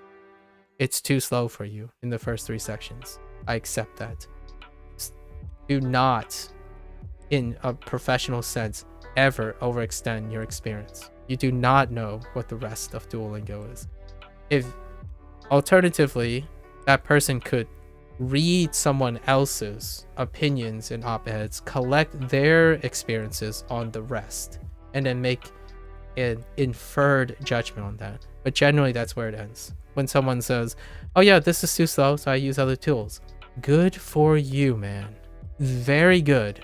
You saw a problem, and it was because of Duolingo. As in, you have to thank Duolingo for existing in order to give you an idea of what pace you're learning at. And to me, when someone says they're only focused on speed, if you want my unsolicited advice, that is an incredibly one-dimensional way of learning. So I hope, in my opinion, that one-dimensional way also naturally get you to focus on other dimensions of learning.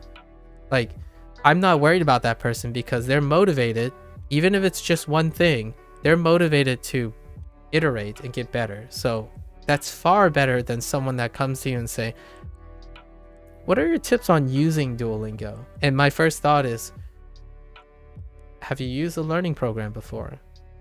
Or have you learned something on your own before? That would be my first question. Like, where is this person's experience? Because generally, when someone's asking how to start learning, you don't provide what is the best learning tool. You ask them, where is their learning comprehension? Because regardless of how good the tool is, to your perspective, if this person doesn't have an idea of what their learning capacity is, you start there. So when someone says, oh yeah, you know, I have no idea how to remember things. In high school, I had trouble remembering things. It's like, let's start with there. We'll start with products that will give you an idea, as in any product that forces a philosophy. Test them out. Try them out for a week or 2. And why do I recommend Duo then? For those people who have no idea where to start. That's the sentiments. And I don't even think the harshest critics for Duo can even argue against that, because that's the only thing they say Duo, they concede that Duo is useful for.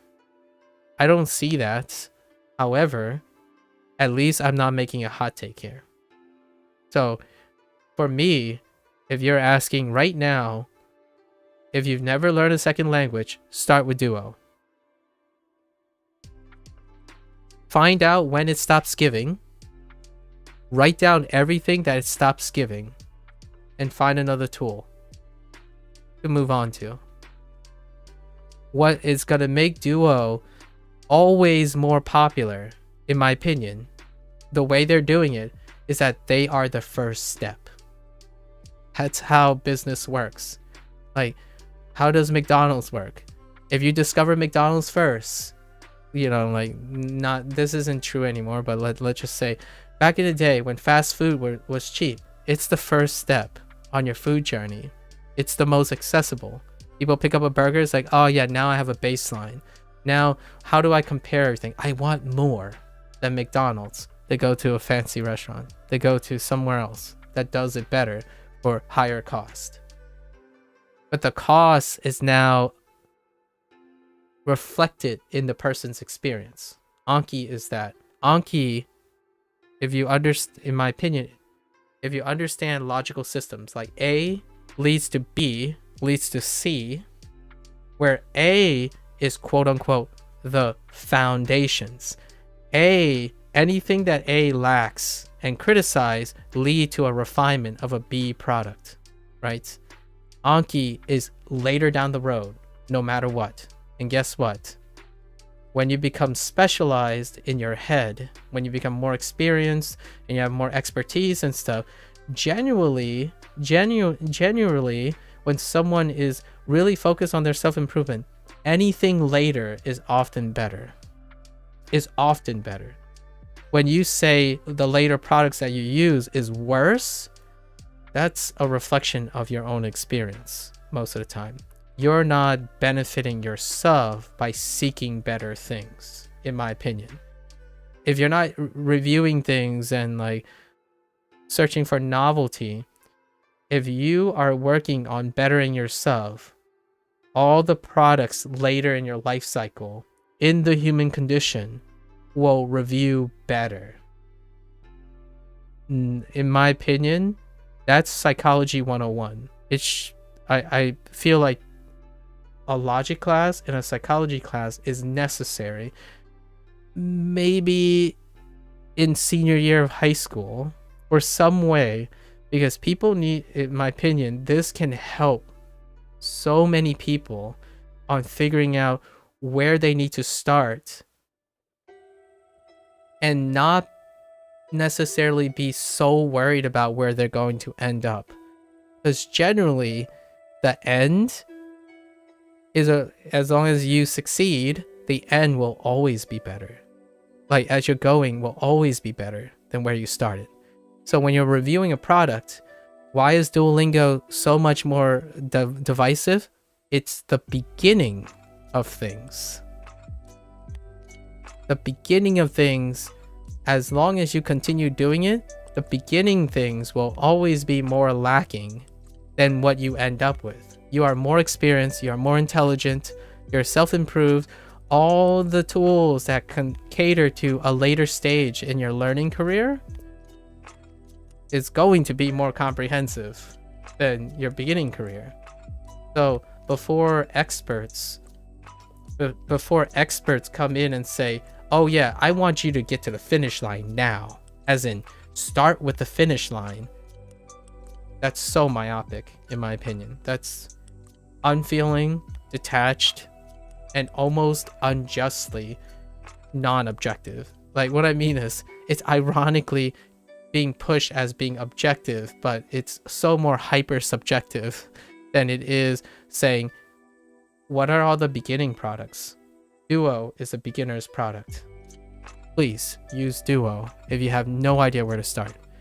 If you already have 2 or 3 language under your belt, do not use Duo. It is for people that are uninitiated. And that is the highlight of Duo. What does a product look like when it's about the initiated? It looks like Duo, which Anki can never look like. Anki will never be able to look like that, ever. It will cease to be Anki if they start prescribing everyone to make flashcards a certain way. Like imagine if Anki just comes out and say, hey, we're going to become a business now. We're going to open up into the public space and have investors help us expand. The first thing it's going to do is those investors are going to implement standards that Anki has to promote. So then in the future, all your Anki flashcards will not be customizable. They will pick out the best version of everything based on statistics. What does this sound like? This sounds like Duolingo, right? Based on statistics, and all your flashcards will adhere to that standard. It'll provide consistency, consistent results. Then Anki can, the developers of Anki can go out and say, we cater to mid-level learners, and that's it. And if they communicate that, all their target audience will be satisfied with the product. That is Duolingo. All the people who criticize Duolingo is expecting it to be a product it is not. At least in my opinion. So when it comes to learning products, everything is cumulative, not destructive or deconstructive. And when someone comes in and say, oh yeah, I use Anki and LinkQ now, darn straight you should be. Because if you're not a beginner, don't use Duolingo, I suppose. If you're into the fast-paced thing, absolutely. Why have I not moved on to Anki or like LinkQ? That's not my interest. My interest is about the learning process. It's not about Japanese. Like, I'm relearning how to learn slowly. I'm learning things that Duo can improve. My goal is to provide commentary on what Duo doesn't do and does do in the long run.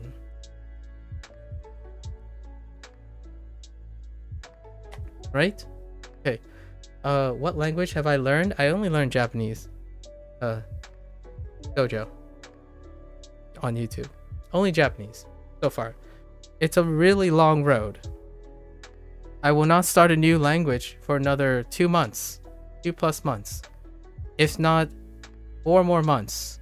It will take half a year, I'm estimating, before I'm almost entirely move on from Japanese Duolingo into something else for Japanese.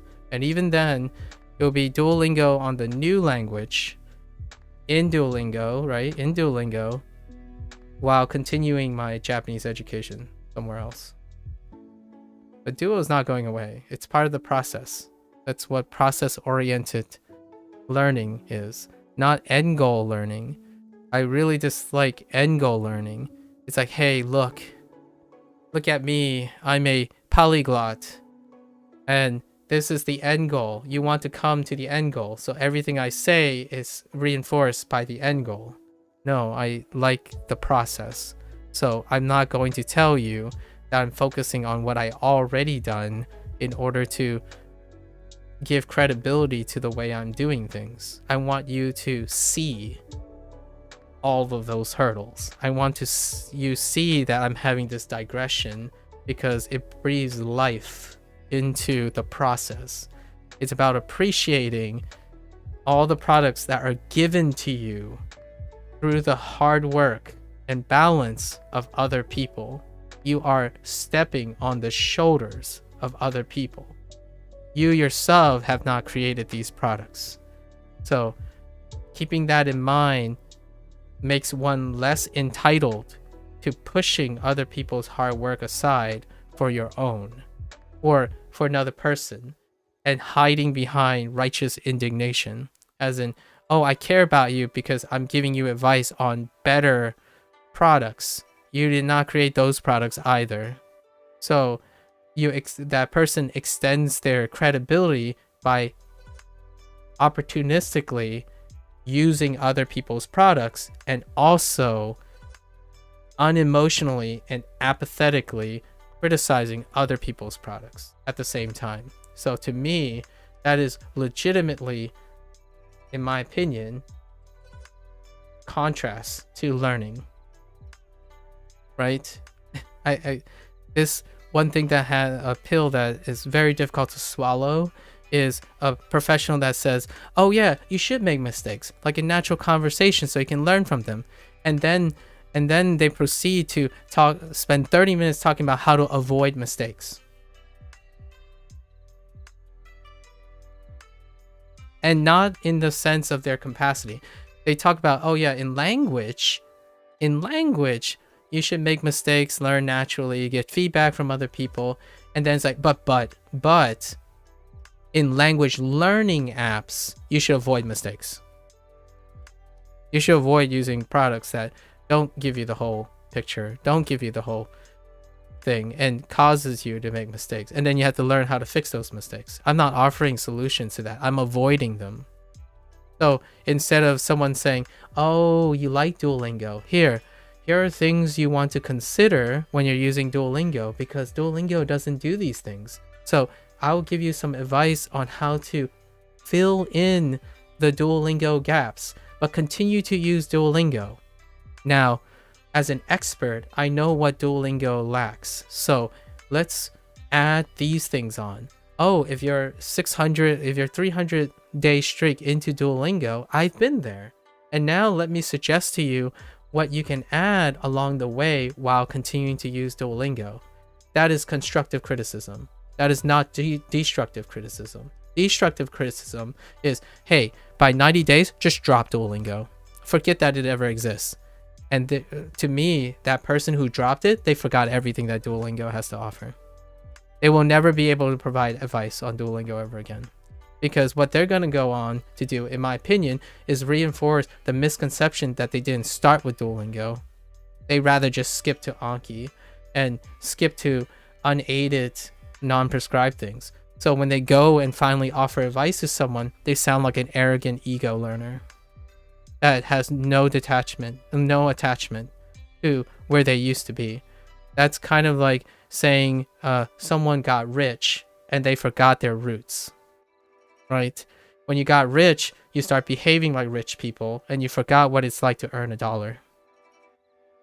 Like, even if you're rags to riches, if you get caught up in the wave, you get so complacent and so comfortable with that, you forget how to relate to people who don't have anything, who are poor. That's the same process. It's a human condition. It's not bad or good. It's what humans do, in my opinion. It's one of those natural consequences that you have to be aware of. When you offer advice, don't confuse it with therapy, in my opinion. I think a lot of times when people offer advice, they lump it with therapy, as in, oh yeah, you're gonna feel bad later. Like I can imagine whoever learned language have heard this before already. Like, oh, but then you're gonna be upset. Just wait. Just trust me. You're going to feel bad, and you're going to feel like you're gonna waste your time if you continue using this product. That's gaslighting. When you're offering advice and you're not a therapist or a psychologist and you have no framework of emotional intelligence, don't in my opinion, please be don't do it, because you need to practice, right? You need to practice it as well. So I'm not saying cut cold turkey. Be aware. I truly wish, be aware that when you're offering advice and you do not have any emotional intelligence yet, like you didn't practice that, your advice is not therapy yet. It can be therapeutic, as in when someone lacks motivation, giving advice, say, oh, you'll be motivated by using Anki. It's like, trust me, bro. When you use Anki, you'll somehow magically develop motivation. That is offering advice and overextending your experience. When you lack emotional intelligence and you're offering advice on a thing that you're successful in, you're not actually offering emotional therapy. So when you phrase things like, Anki will make you feel less insecure, Anki will make you feel like you're not wasting your time, Anki will make you feel like you're sorry, Anki. I actually really love the product and the idea of Anki. I just happen to be using all the buzzwords that people use, like LinkQ and stuff. I'm not saying their product is bad. I think their product does something else. That's not the advice that a lot of people have come to expect. So Anki does other things. Try not to, in my opinion, project emotional things. When you're offering a product, what is the thing that most people don't like about businesses? They prey on FOMO, on fear, doubt. It's pretty much what is the abbreviation that most people say? FOB, right? Or FUMO, like, what is it? Like fear, doubt, uncertainty, right? FUD, fear, uncertainty, and doubt. FUD, right?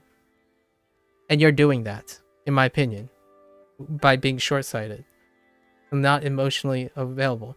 When someone says, why use Anki? They're like, oh, trust me, you're going to feel like you're wasting your time with Duo. That's why you use Anki. Or like, you're going to find out that Duo doesn't teach you fluency. Use LingQ. Well, I'm going to be real with you. None of those tools stand alone to give you fluency. You basically used FOMO and fear, like FUD, to promote the thing that you want. And none of them stand alone. So now you got a whole bunch of communities at each other's throats when all they care about is trying to encourage people to learn. Like the bottom line is everyone still has the same goal. They want to encourage everyone to learn. And yet you have infighting. It's so distracting, in my opinion. I think the biggest distraction to education is that people are fighting each other to better educate people. That's so weird. Education is about the cumulative improvement of humans. So naturally, it's kind of exhausting, but at the same time, a very interesting topic. Super interesting. Sometimes I'm human too, right? I can be human. I'm secretly a robotic AI, by the way. I am an AI, deepfaked and all. So naturally, I don't have emotions about how noble people who want to encourage other people to learn language go around and starting fires and wildfires. Like, is your emotional intelligence that under practice that you rather start fires about learning language instead of trying to elevate language learning? Here's my hot take. Take it for what it's worth. If someone is putting down another product and they say they care about your learning, emotional intelligence would tell me, no, they don't. They care about their own ego and projecting their own ego, in my opinion, far more than caring about your well-being. A person that cares about your well-being asks questions and speak later. They have to know the situation before they actually speak about the situation. If you're trying to share your own opinions, that's a different story. When someone presents their own opinions because they say, I like Anki for these very reasons at a later stage, because I remember it was at a later stage, I hope this is helpful to you. When you get to that later stage, you're establishing all the conditions that Anki is useful. You're establishing all the conditions that LingQ is useful. That's confirmation bias, but in a constructive way. When you're saying Duo doesn't do this at a later stage, that's destructive. Because what is unsaid is everything that it does do. It's so much like science. It is incredibly and astronomically easier to say what things don't do versus what they actually offer. Right? So just like that, confirmation bias is just as weak as that. So when you say Anki helped you do something, that is weaker than everything it doesn't do. It's the whole package.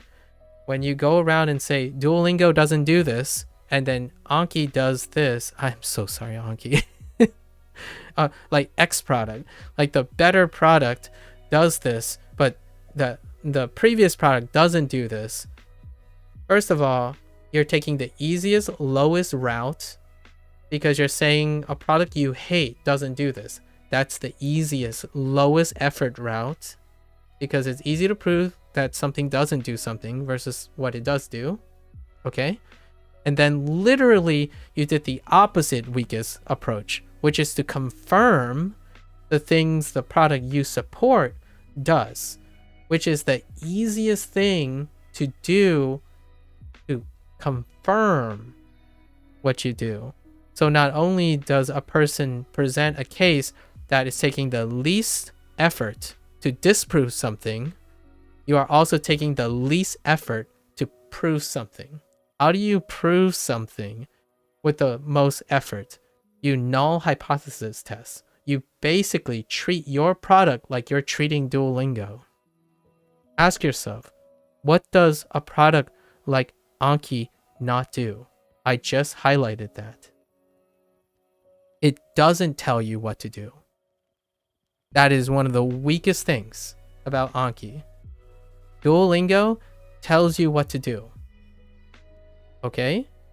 That is far more trying to support a product you don't like and trying to challenge a product you do like is exponentially harder and will help a person learn and evaluate things far more rigorously than succumbing to ad hominem arguments about a product you don't like and confirmation bias on a product you do like. What does a normal internet conversation look like? 80 to 90% of the time, it fills these two axioms.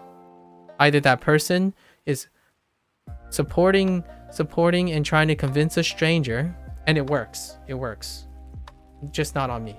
Most of the time, I have more questions than I have responses. But when you come to a person and you offer 80 to 90% of the time, they will tell you why they chose the product they're currently supporting with confirmation bias only, and then why you should stop using a product using ad hominem arguments. What does ad hominem arguments look like? Sometimes it can be a little bit suspicious. Like you can say, Duolingo is slow.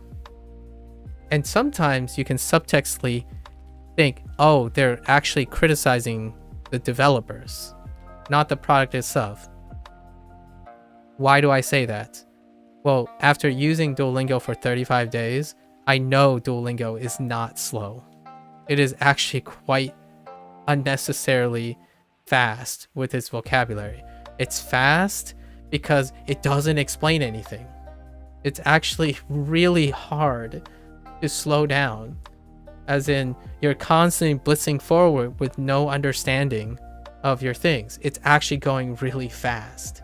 It's so fast that, yeah, that's what leads. It's counterintuitive. I know it's counterintuitive. Most people blame Duolingo for going too slow so you don't learn anything. It's actually going too fast so you don't learn anything because it doesn't explain anything.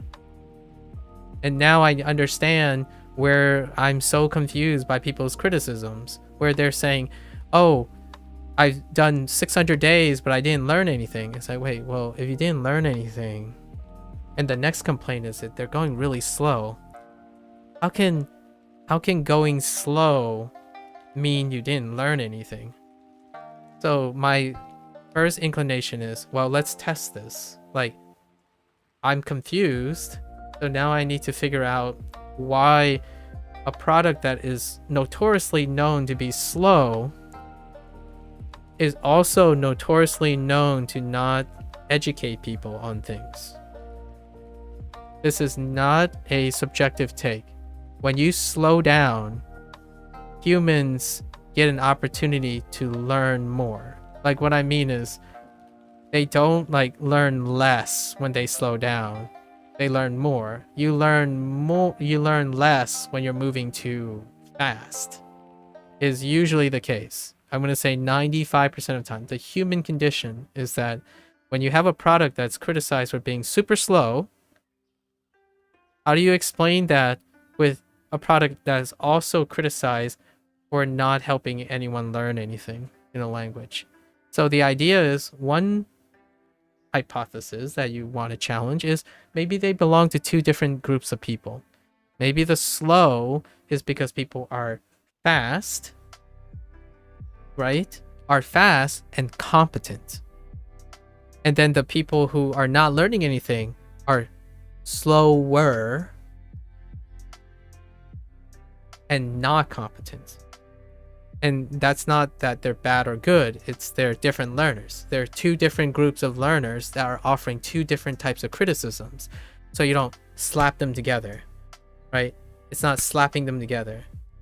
That doesn't stop someone from reading an article about Duolingo and they say, oh, Duolingo is slow and it doesn't help you learn anything about language. That is oxymoronic from a learning perspective. From a psychological perspective, that legitimately is so illogical. I needed to prove it to I needed to challenge that notion. So my notion is it slow? And do I not learn anything? Right? That's the null hypothesis. I had to challenge my beliefs. I believe that when someone slows down, they are more likely to learn something. That is my hypothesis. When you need to learn something complicated, you slow down in order to learn it. So my bias is that's my hypothesis. So I have to challenge it. I have to support the idea that a product can be slow and uneducational at the same time. So after 34 days, this is absolutely nearly 95% of the time not the case. Duolingo is suffering from going too fast. It is suffering from being too streamlined, and it's not actually going too slow. The people who are going fast is likely constituting a different group of people who move on very quickly to Anki because they already have comprehension of their learning techniques. And then it's a separate group.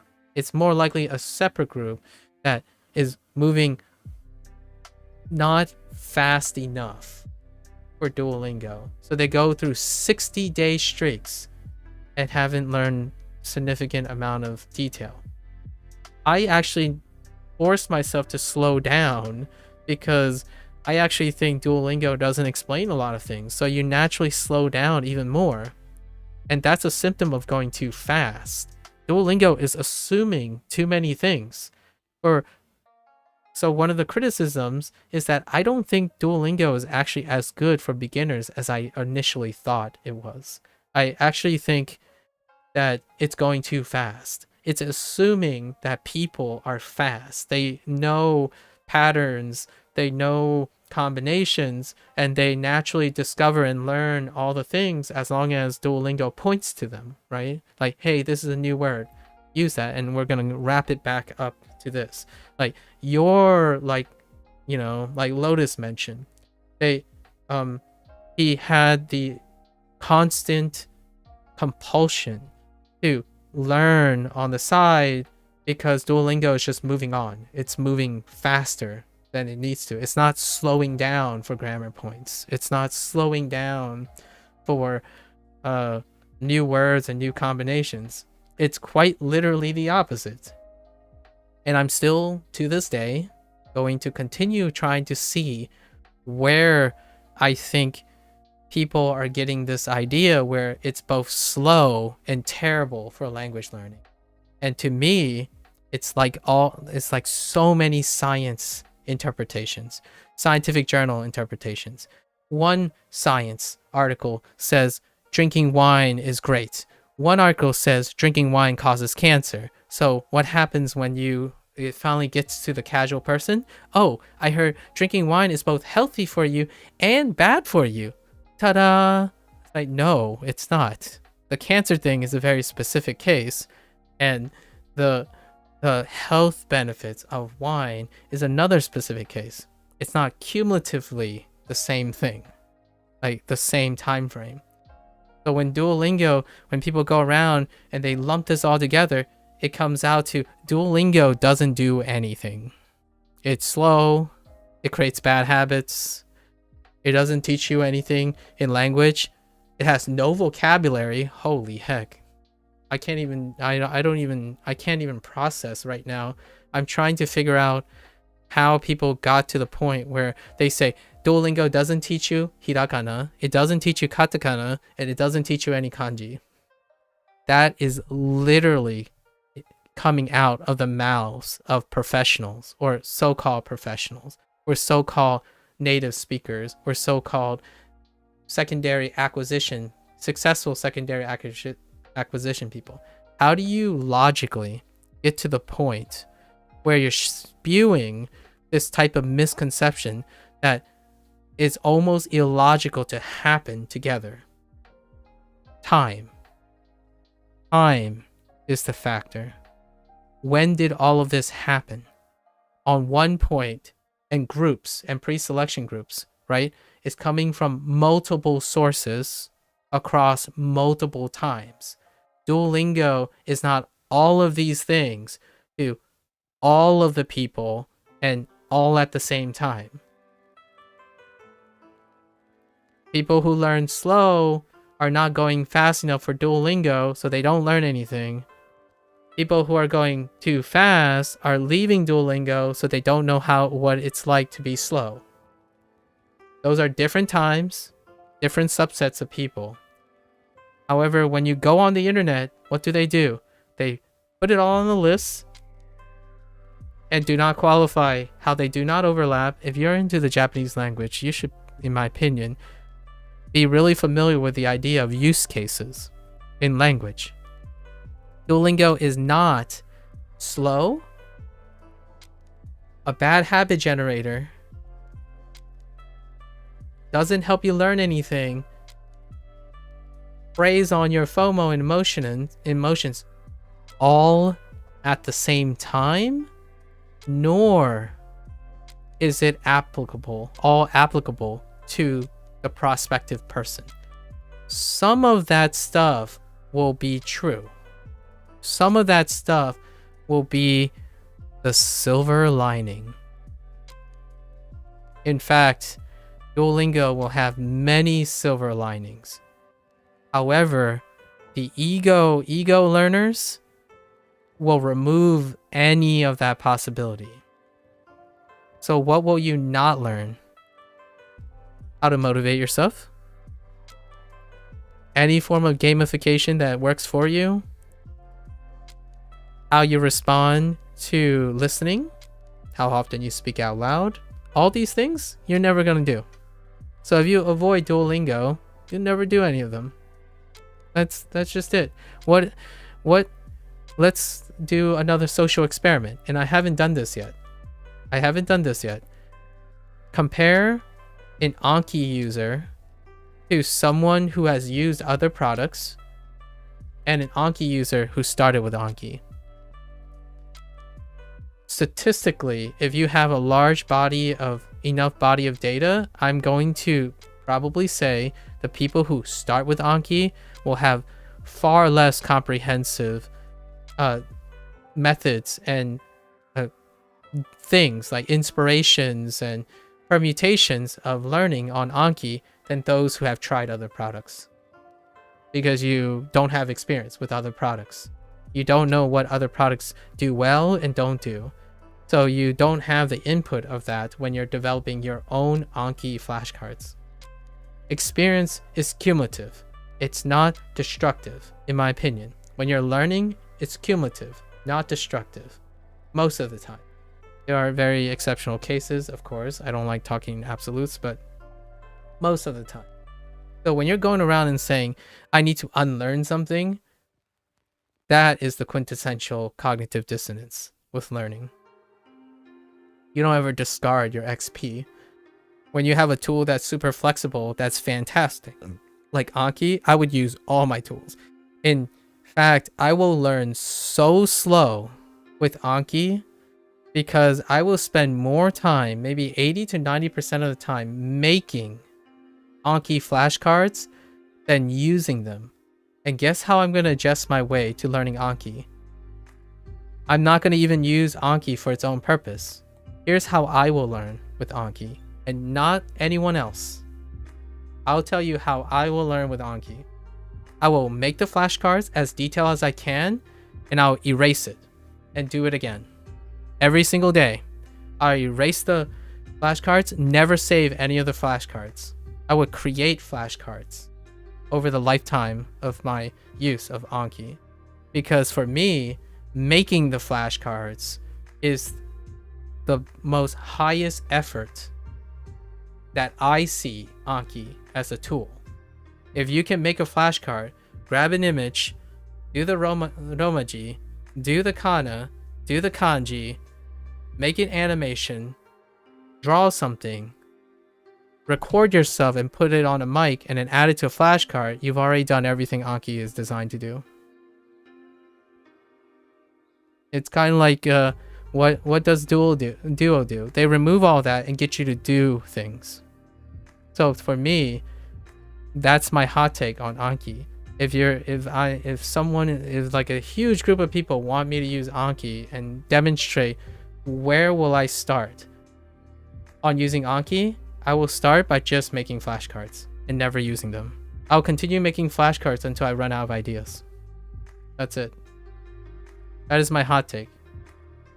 Because if you can make a great flashcard, actually, I will make the flashcards and I will upload them. Even better, even meta than that. I will make flashcards, save them, and just upload them to Anki for anyone to use or anyone to be inspired. Because the strongest aspect of Anki that Duo can't do is community. So I will make as glorious flashcards as I can, and I'll just upload it. That's it. I will never use my own flashcards. That's it. Yeah, other apps and whatnot provide structure, whereas Anki is just flashcards, but it does depend which Anki decks though. No, it doesn't. It really doesn't. Not what I said, T. Because some are structured as courses, which are coupled with grammar, audio, and everything. Yeah, just that's not it. That's not the underlying principles. But I get what you mean.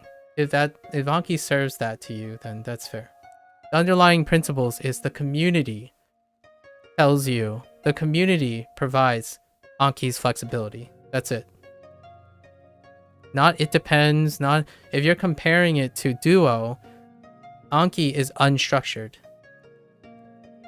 That's it. There's no structure in Anki. Structure is produced by someone.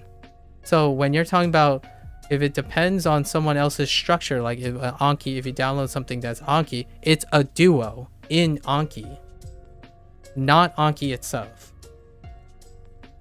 Right? Like you are downloading different Duos in Anki. When you're downloading someone's things, it's their size, it's their structure that they're providing. Anki itself is Minecraft. It's Minecraft. When you go into a Minecraft world, you are in their Duo. You are in their Minecraft world. Minecraft itself is unstructured. Besides the fundamental parts. It's like language, right? When you learn Japanese, that sentence you construct is yours. It's your sentence. Or at least you try to be your sentence. At least in English, right? Yeah, so Anki is primarily used for vocab acquisition, though not really as a tool to learn a language. That's fair. Sort of. You know, if you download the Anki course, a certain Duo course in Anki, they'll probably suggest you could learn a language from them, right? Anki alone isn't viable. Yes, everything. Yeah, it's everything. So that's kind of my digression. I wanted to commit to this digression. I was gonna save this concept for another 25 days. It's gonna reappear in a more developed way. I will tell you again all the things that Duo doesn't do, and then I'll tell you where to get them. Or where to get them in yourself, because I don't use other tools. So where's that other advice coming from? My advice tends to be, where can I find that other stuff if I don't already have it? If I do have it, I will literally do those things. So Duo doesn't track all the kanji. They try to, but they miss a few kanji. I literally write them down somewhere else. Can I use Anki to do that? Yes, you can. What I'm going to do is I'm going to describe what I'm doing, and if someone knows a tool that does that, they go and use it. That is constructive. It's telling you what I do, not what I'm looking and expecting to have. That's entitlement and privilege. Is it the fastest way? No. I hope other people find faster ways. And if I don't know the answer to it, I will say what I'm looking for. So if Duo is lacking dynamic synthetic conversations, or if Duo is lacking real speakers that you can talk to, I don't know what that service looks like. So if I know Duo is not having it, my first thought is I should offer advice on where can I find other people to talk to? Where is a great place to? And I'll leave it at that. Those are the questions you should be asking yourself, right? I didn't look for the solution, but at least I can ask the correct questions, or the questions that help people look for these things. If you don't have the answer, provide appropriate questions. I don't know if I say I don't know if Duo is fast or slow, I can at least express what contributes to fast, what contributes to slow. So here I'm saying this thing, which sparked this whole digression, by the way, so let's take it back to the beginning and we can wrap this up, is that this type of design is what I would consider fast. Why is it fast? In logical systems, it's a leap of logic. They are assuming by this design so many things about the person. They're assuming the target audience is not interested in grammar points. That's what it's communicating to me. It's not interested in grammar points. It's not interested in hand holding you. Like, they're not trying to hold your hands on explaining things. Is that a good or bad thing? It's up to you. It's up to you to decide. But what this logically does is it leaps over and assumes three things. Like, at least three things that I am aware of. You are competent and you answer your own questions if there's not information in it, right? You're competent in finding out if you can't figure it out. This is a game. Figure it out. And last one, you have no time for excess details outside of the mechanical goal of getting it right. Those are three big ones. There are a lot of like different variances on that. So this design led to everything I said in the last hour and a half. It is going too fast. When people come up to me and say, "Oh, it's too slow. You don't learn anything, and it doesn't explain anything," that's a leap of logic. When you don't stop to explain things, it's going too fast. I'm just saying. Think about it logically. Let's just think about it logically. If you have to explain something, you have to spend time explaining it. So, if you're telling me that this language program is going too slow and it doesn't explain anything, that's oxymoronic. You go slower when you have to explain something. Like that, it's not subjective here. I'm telling you now. Like, stop gaslighting me. At least unintentionally gaslighting me and telling me that this product is basically illogical to you.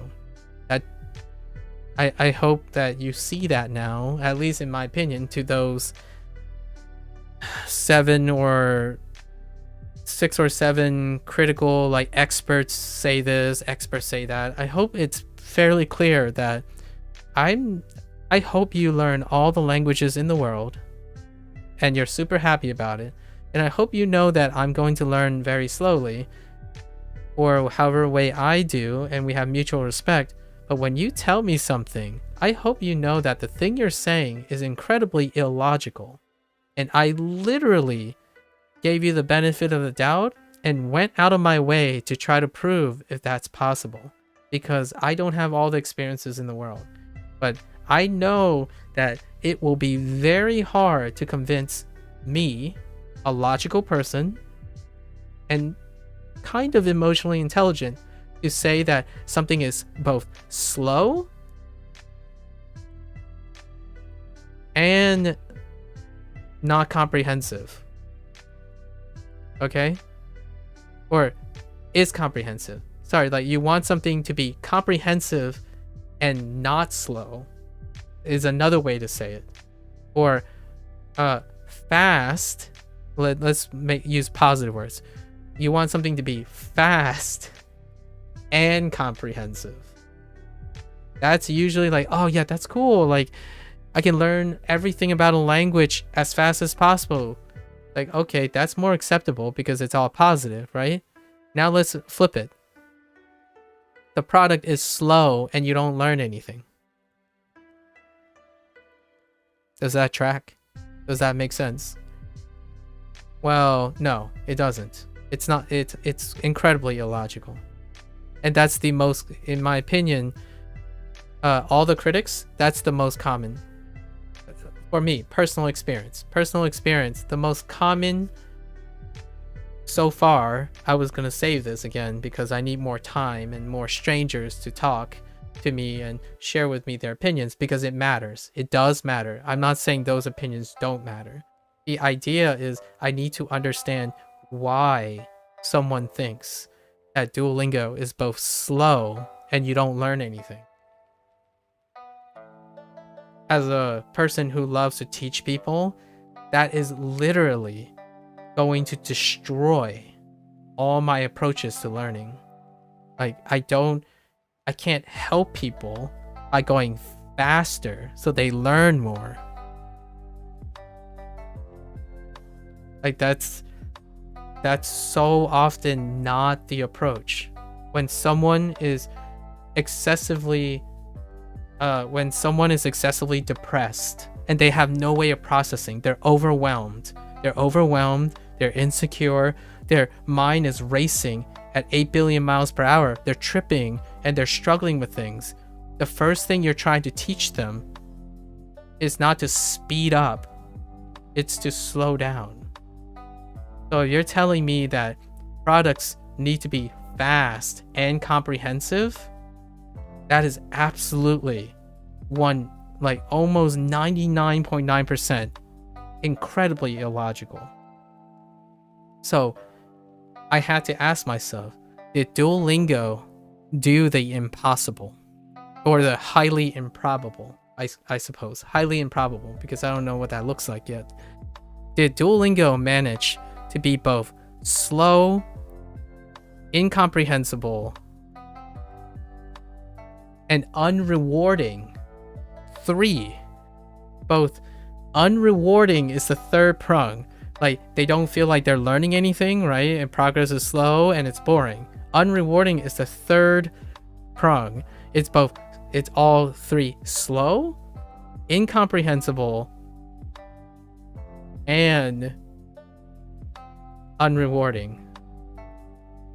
These 3 things is almost like expecting a hot, cold, fire, ice in the ocean. Like, I don't understand. I actually legitimately, logically don't understand how that's possible. And the criticisms like this come out like it's so natural. Like, oh yeah, it's common sense now, guys. It's common sense. Duolingo is slow. It's obtrusive. It's it actually, even more exaggerated, it actually is bad for you to use Duolingo because it doesn't teach you anything. It teaches you things the wrong way.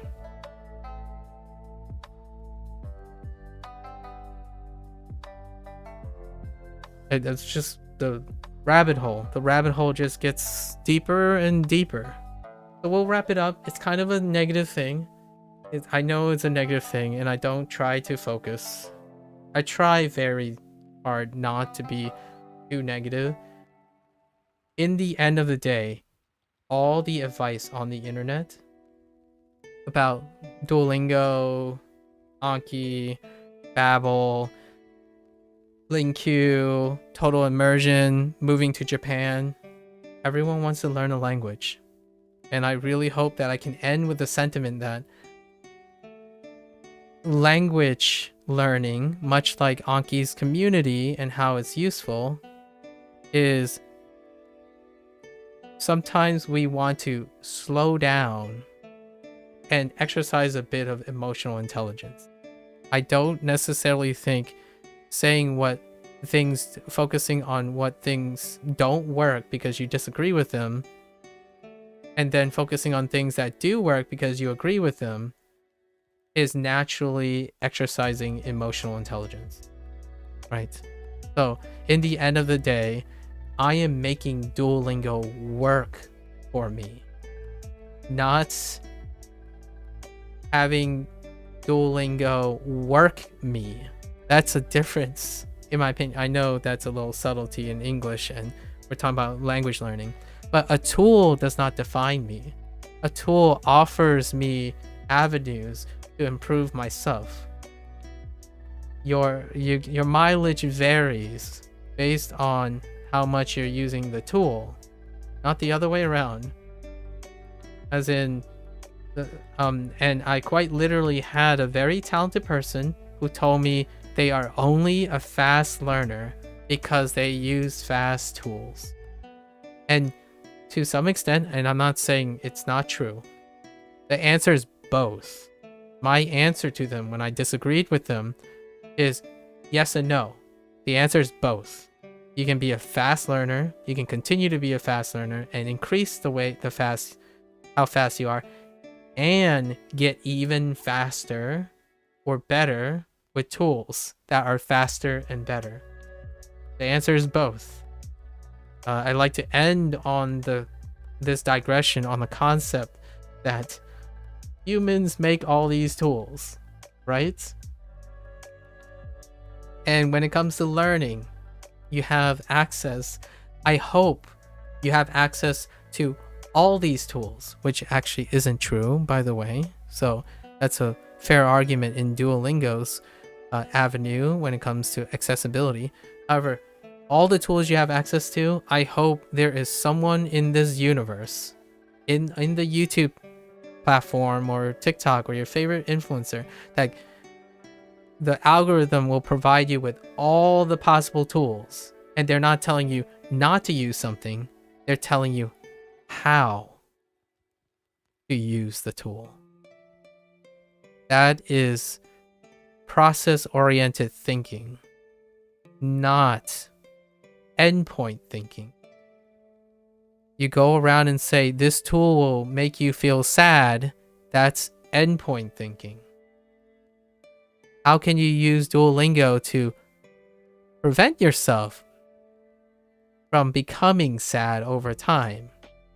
How do you use Duolingo to make up for the weaknesses or the things it just simply doesn't do by design? That is focusing on process-oriented problems or process-oriented learning. You are focused on the process of things that it lacks. So when you're looking for advice, in my opinion, it's awkward because it's advice on advice. Read the subtext. If someone is truly worried about your progress and your stuff, they would exercise emotional intelligence. So they would try to resonate with you first. Like, hey, yeah, I remember when I was like this. Like, man, getting through the foot through the door. If you're one of those person, come on, I have a couple of advice for you.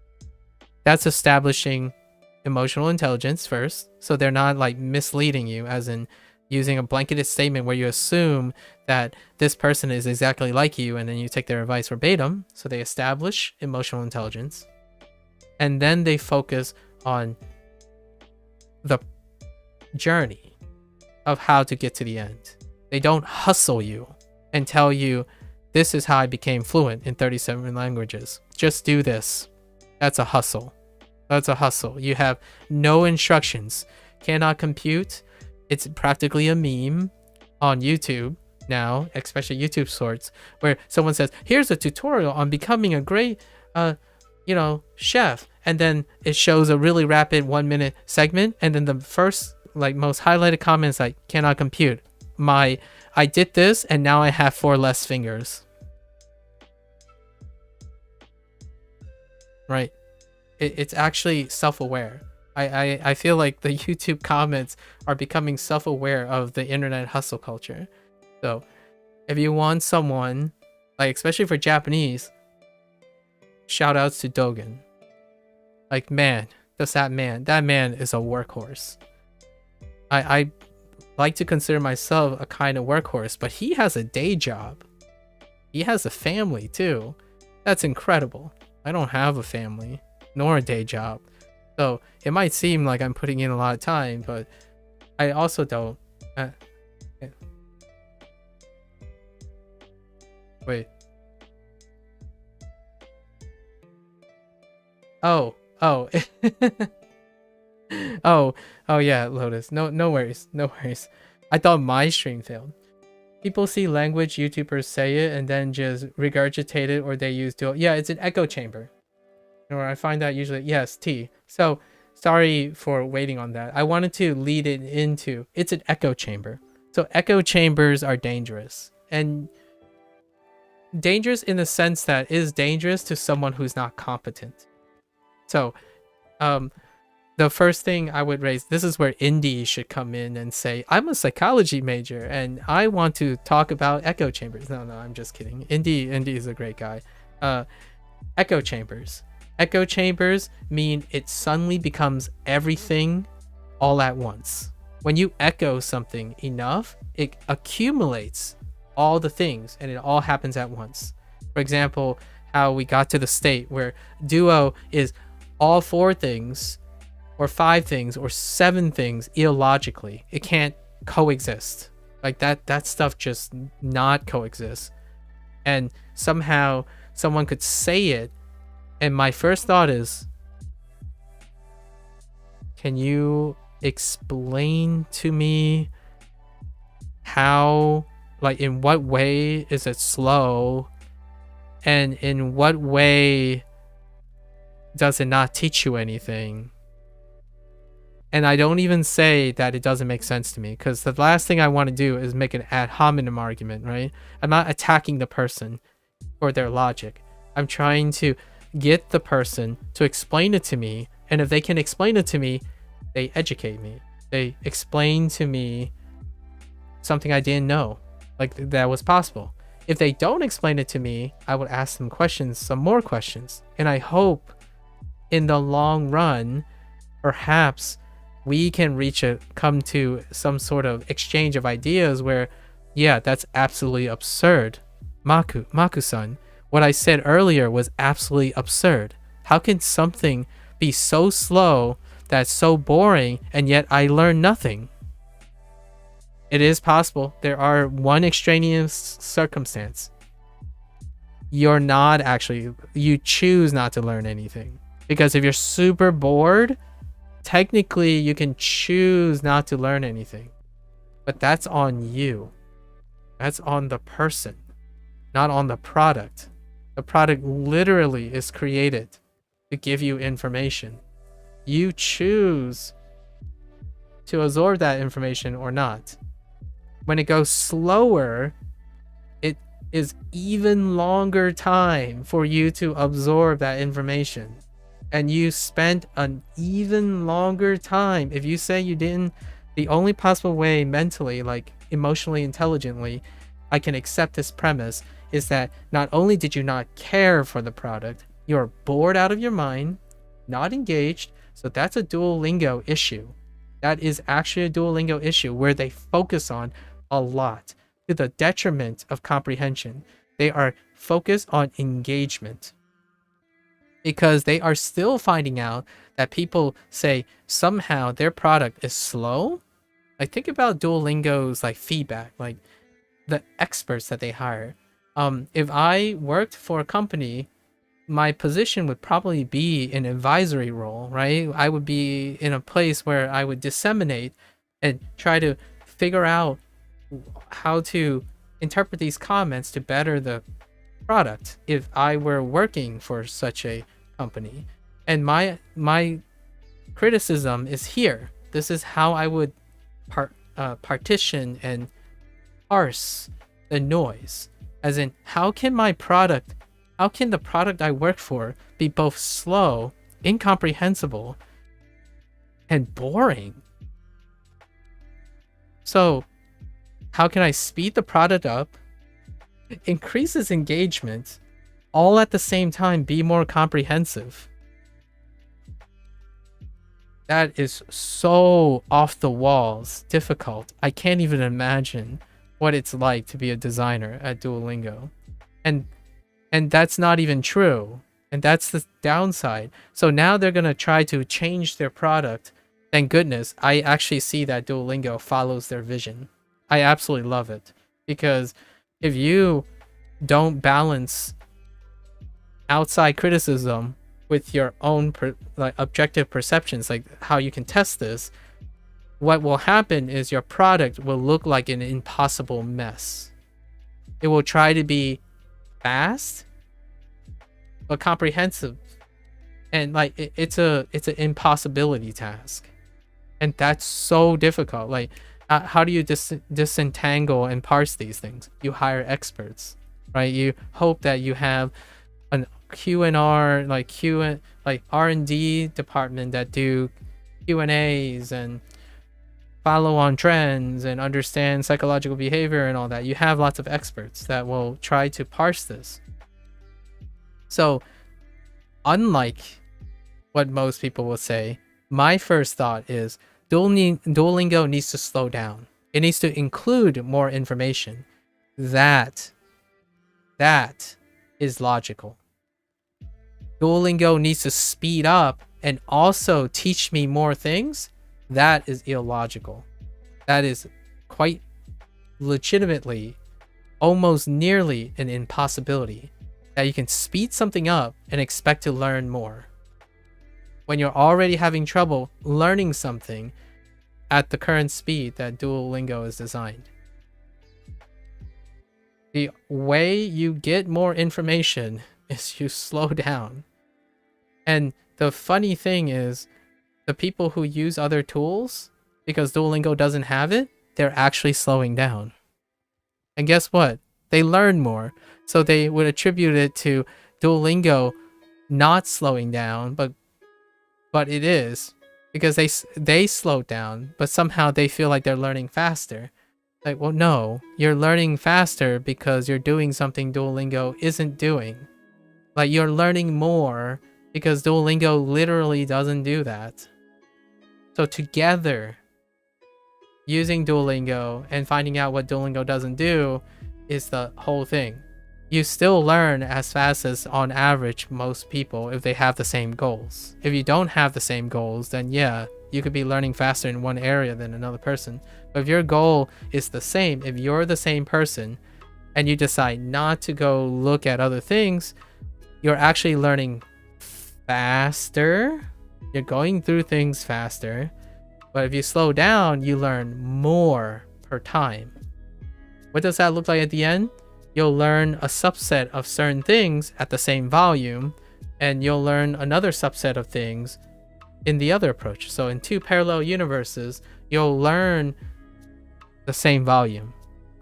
It's the same volume. If you put in 14 hours of time, you put in 14 hours of time.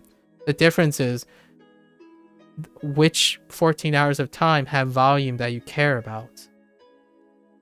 It's not faster, in my opinion, it's likely not faster or slower. It's the volume goes up, the volume of things you value. So if Duolingo doesn't provide that volume, then clearly Duolingo is too slow, right? Because it doesn't provide you with the things you care about at a faster rate. What does that mean? What does that apply? Confirmation bias. It provides confirmation bias because the information that you want is not provided by Duolingo, and therefore the tool that is providing the information you want is faster. That's not true. If you spend 10 hours, if Duolingo provided the same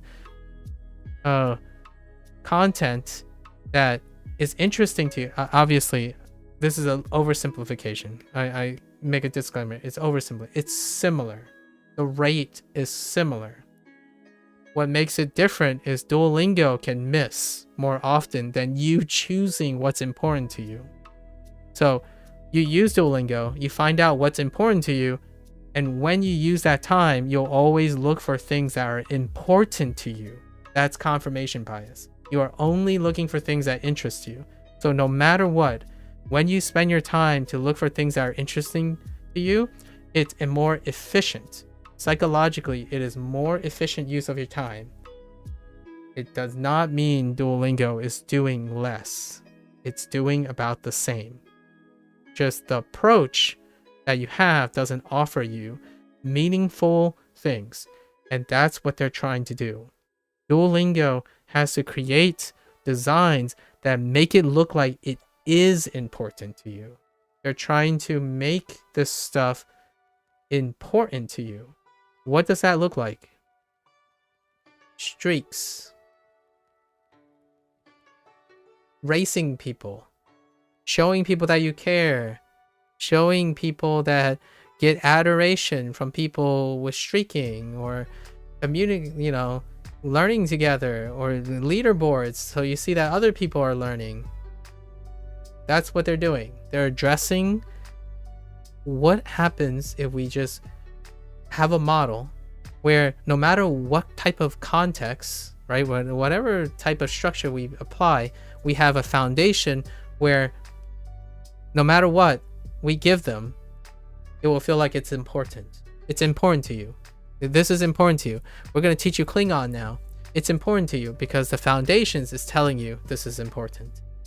And that's a dangerous tool. It is a dangerous tool, and that's what video game does. So then the quality drops. You see what I mean? Like the perceived quality drops. And that's a danger. Yes, I agree. That's actually one of the trade-offs, where then soon the product is not about elevating the quality of its context because it's no longer required. It has a foundation that always convinces you it's important. Meanwhile, on the flip side, whatever you choose to learn will be more important than the thing that you're leaving away from because it's confirmation bias.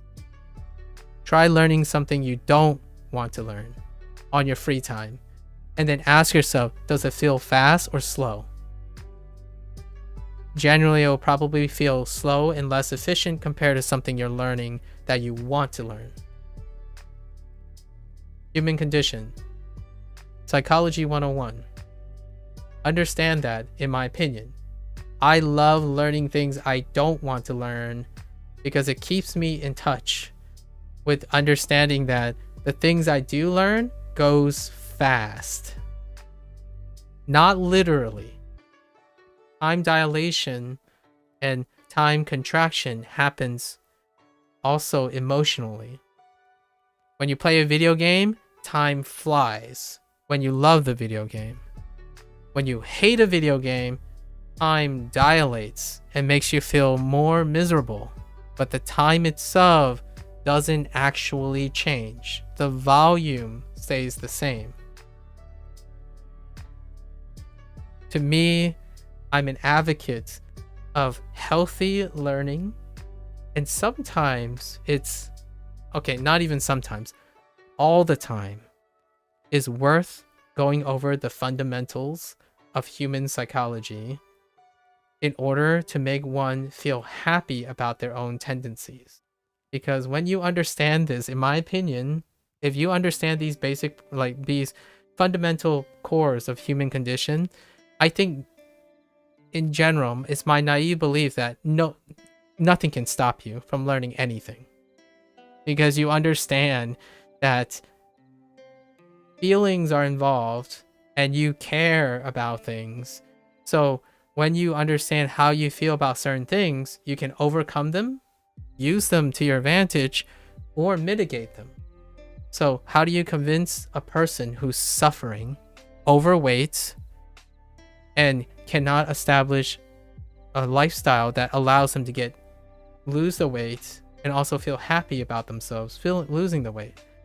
It starts with these things. It starts with, and I know I choose that because it's often a trending thing, but even something trivial like learning an excess language. Get it? An excess language? So when you're trying to convince someone why learning a second language is great, you gotta start with some emotional intelligence, right? You gotta convince someone why learn something beyond English if English is mandatory everywhere. Or like, you know what I mean? Like it supersedes the function. Like 90% of the time, you can use English. That's where you start. And understanding how people overcome these challenges, like if you're able to convince something like that, that means you understand yourself just as well, because those are the things that keep you from doing the same thing. Like if it's not a language, it's going to be starting a new diet. If it's not a language, it's going to be about coming to terms with becoming old and not being able to run anymore, or being physically fit. These are the foundations of the human condition. And talking about these things when learning new things, I believe that in the end, I can get to a point with someone and they say, yeah, it's not about how hard or easy it is. It's about whether I want to do it. Not if I can't or cannot, if I want to do it. And that's kind of where this is going, right? And of course, we'll take it back to the beginning where, yeah, I really think Duo is taking a lot of liberties here. They're cutting a lot of corners, which makes them go fast. This is too fast. I like to argue that maybe I would suggest integrating like some sort of incentive, like a gamified incentive to explore something. A lot of times web apps like these, what they would do is they would offer an external link. So what could they do? They could collaborate. Duo could collaborate with Anki. You see what I mean? So like maybe they don't need the infrastructure to develop it on their own. They could use new word, click on this, and it will generate the Anki flashcard for this tip. Think about that. Of course, now you have Anki community splintering from Duo community and taking jabs at each other. But what happens if they work together? What does that look like? To me, it would be a hyperlink on here. I click on it, and it will lead to a Duolingo collaboration with Anki's set of Anki flashcards. Win-win.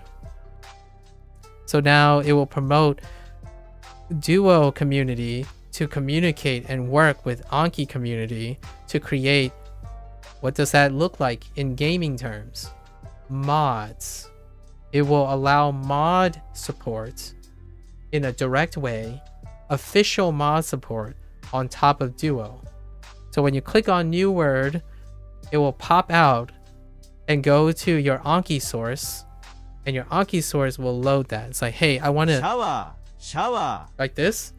I want to add this to my Anki if they don't have the features. The alternative is Duolingo do it all in-house. Basically, they will create their own flashcards, put their flashcards somewhere on their app, and that's kind of what they're doing right now. You know, like putting a kanji section, a hiragana section, a guidebook. Those are the things that they're trying to get closer to the flashcard system, right? That Anki would do. They can collaborate. To me, that's not happening in language learning because everyone is ego learning on their own. They're constantly picking battles and taking dumps on other people's comments and other people's methods instead of working together. It's kind of really, really distracting. It almost reminds me of those people who like constantly argue about what's the best way to teach a kid.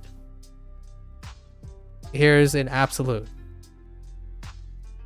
The best way to teach a kid is the most appropriate way to teach that kid. What does that look like? You don't know until you see the kids. Much like this, when you're offering advice to learning, leave your presumptions at the door.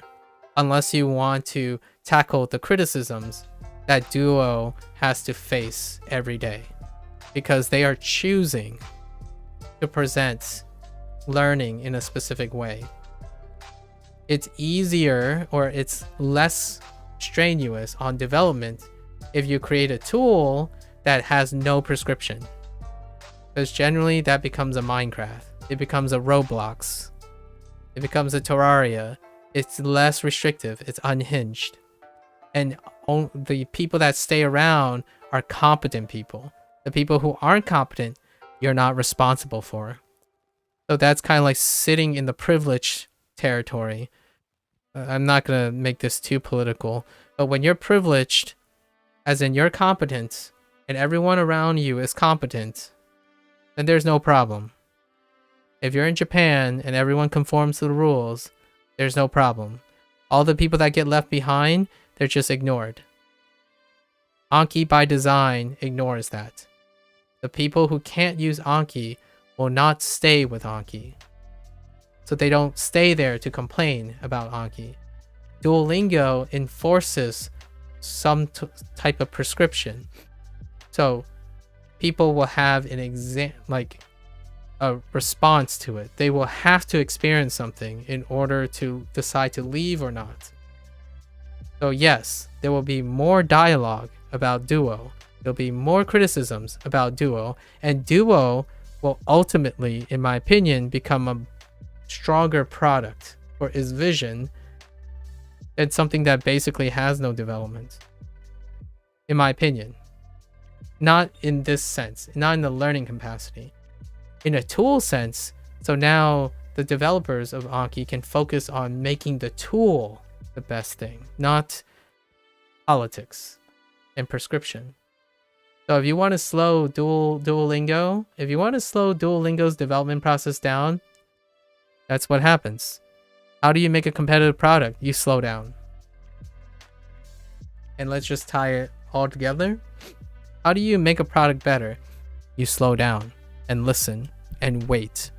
It's so ironic that people who want comprehensive and learning and want to get the best of everything and learn a lot don't understand what patience is. Learning requires patience, even for developmental products. When you have a tool, it takes time. If you want a good tool, it still takes time, and practically more time. So how much time are you willing to wait? Well, the internet hustle culture would mean you only have time to wait for like 1 day. So guess what? You just move on to the next tool. So that's a loss for Duo. Why is Duo rushing things? It's largely because they're against a race of time. Ask yourself how patient you are. I'm patient. 35 days and I feel like it's a drop in the bucket. Alright, I gotta go to the bathroom, so I'll be right back. That's a good place to stop for the digression. Right? Keep on learning, folks.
Real talk though, I wouldn't mind being paid to make Anki stuff after I learn enough Japanese for like different levels. But then I thought to myself, I was like upstairs, like mechanically that's no different than working for Duolingo and keep on constructing different courses.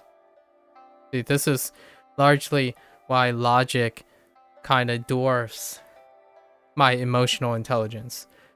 When you start thinking about, oh yeah, it would be kind of cool to spend the whole time making different courses in Anki, like, well, yeah, and then what if I get paid for it? Because doing that doesn't pay the bills, right? And then mechanically, it's like, how do I make it sustainable? It's like, well, yeah, that's also what Duolingo people do too. They constantly just design new courses. And they try different things. So naturally, it still comes full circle. That there are two platforms. They don't do the same things. Their goals are different. And mechanically, in the long run, evaluating a product based on what it isn't, it's lacking so much emotional intelligence and objectivity. Okay. Alright. Let's try to like complete this one lesson. It's a half day, so I gotta peace out at some point. So I'm actually really liking this new stuff quite a bit. Because it's talking about like where we live and describing a domicile, right? Okay. So, shower ga arimasu. Shower ga arimasu. I have a shower. Okay. エアコンはありません。エアコン。エアコン。エアコン。エアコンはありません。エアコンはありません。エアコン。Could that be? エアコン。Oh. Air conditioning. Oh, the エアコン。and then the con. Oh, I like it. Instead of saying air conditioning, air conditioner, earcon is pretty good. I might actually borrow that into my English. Well, I guess in the United States, a lot of people just adopt the phrase AC. So AC is still shorter than earcon. But AC, even central air, is about the same number of syllables. So earcon, central air, earcon, central air, right? Relatively the same amount of mora. So air conditioner. It's been a while since I've heard someone literally said air conditioner, like out loud. Like, hey, do you have an air conditioner? Instead of, do you have an AC? Or not even in AC, do you have AC? Or do you have central air? Since they're both plural and singular, or it doesn't need a modifier, I suppose, a lot of times. No, like subject-verb agreement or object-verb agreement. Anyways, aircon. I like it. Oh, wait, not aircon. Earcon. Earcon. エアコンはありません。What? Earcon wa arimasen. I don't have an air conditioner. And this is kind of a deep cut into Japanese culture, really. But would be something that one would find very interesting if they encountered it in like an American that said that. It would be a very specific case, and it's worth emphasizing. So I don't have an air conditioner. That's something to talk about in the United States. Right, it would be a point of it would be a topic of discussion for sure when someone brings up I don't have an air conditioner, as opposed to I don't have an air conditioner and it makes sense. Like, okay, so this, interestingly enough, I think the use case for this particular one, aircon wa arimasen, is probably a lot more frequent and useful of meaning to, ironically, to an English speaker, especially an American English speaker, as opposed to Japanese. At least the impression I was given of Japan. I forgot have, of course. いいえ、エアコンはありません。 I forgot have. Okay. いいえ、エアコンはありません。は、ありません。ありません。いいえ、エアコンはありません。 Okay. I just make 古 sure. いシャワーがあります。古い、wait.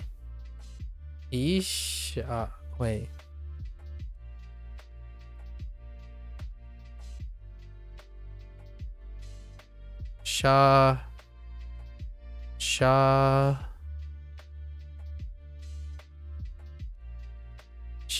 Oh yeah. It takes me a while to look at shower. Shower just looks weird. Okay. Shower ga arimasen. Furui shower ga arimasu. Furui shower ga arimasu. I have an old shower. 本棚が欲しいです。本棚が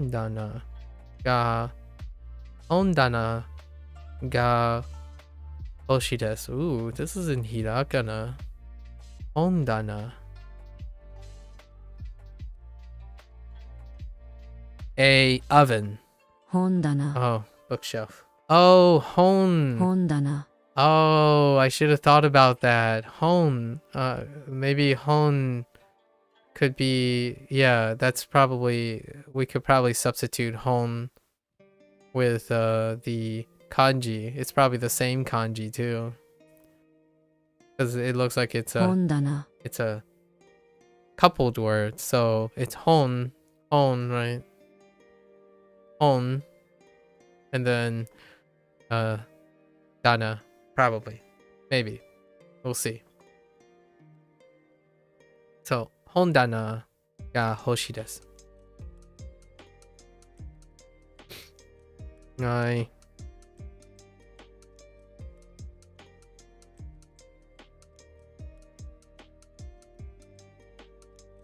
Taking allergies. I want a bookshelf. この安い本棚はちょっと。この安い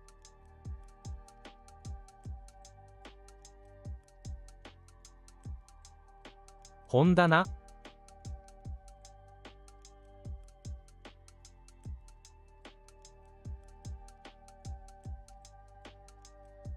はちょっと。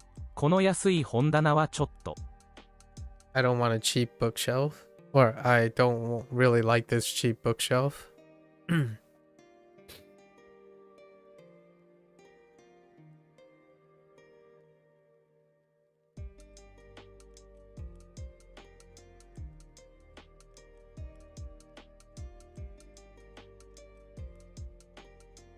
But that's a little bit telling about like the price being something undesirable.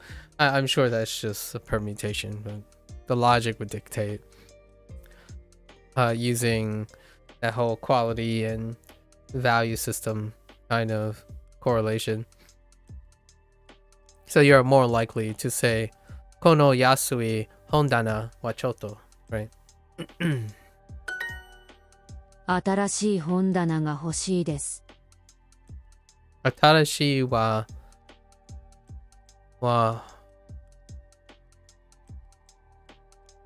No, 新しい本棚新しい本棚が欲しいです。I want a new bookshelf, right? Gotta start making sure I'm actually reading the kana here. 安い掃除機があります。 Go to to G so Sojiki. Sojiki. Sojiki. Sojiki. Sorry. Sojiki. 掃除機 Vacuum cleaner. Oh, that's gonna be a little bit hard to remember. Okay. Sojiki. Sojiki.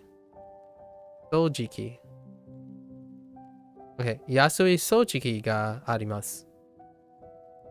I have a cheap vacuum cleaner. 高い掃除機があります Takai. Oh. Takai sojiki. Sojiki ga arimasu. I have an expensive vacuum cleaner.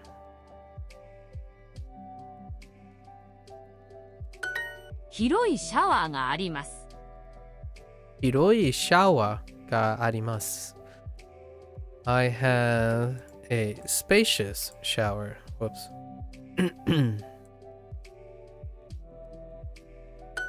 はい掃除機があります Imagine having a spacious shower. I suppose a tub shower is kind of spacious.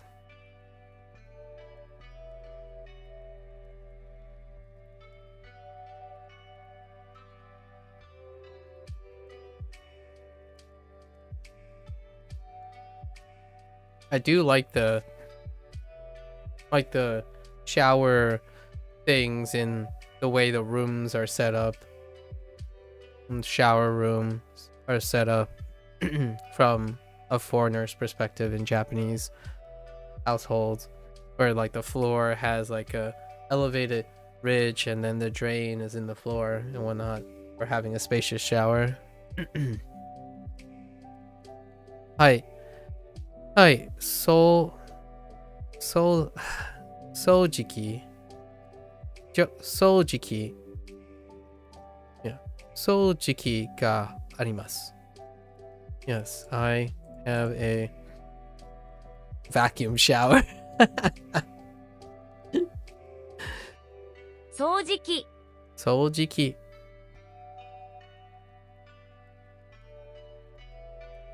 You know what this reminds me of? Soul kind of sounds like sucking. And Chiki kind of sounds like machine. Right? Chiki. Chiki.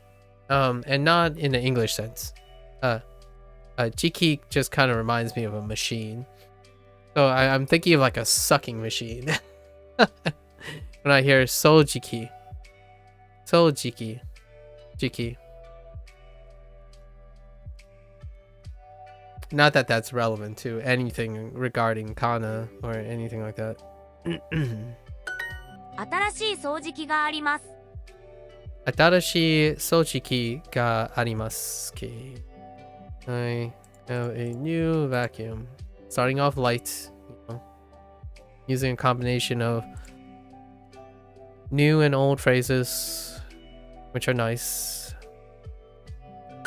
大きいベッドはありません。 Oki, bringing back Oki. I'm expecting now. What else can I'm expecting like Ide and stuff to also. Ooh, Urusai. I'm not sure if Urusai can be brought back in here. I'm kind of curious. I'm actually very curious. We'll see. Oki.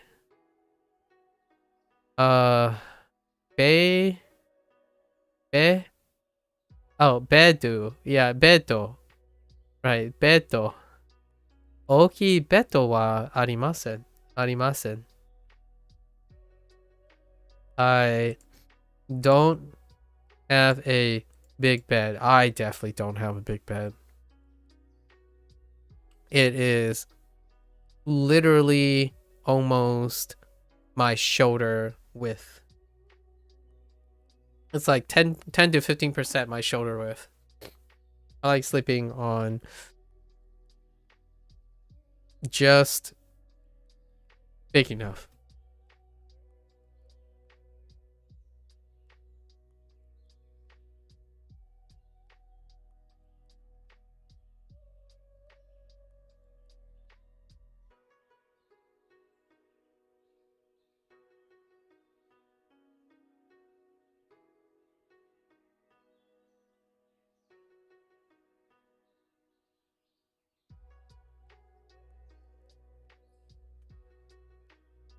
That moment when you're taking antihistamines and does nothing for your allergies. Feels bad, man. 新しいエアコンはありません。 Atarashi akon. Aircon. Atarashi aircon. Aircon wa arimasen.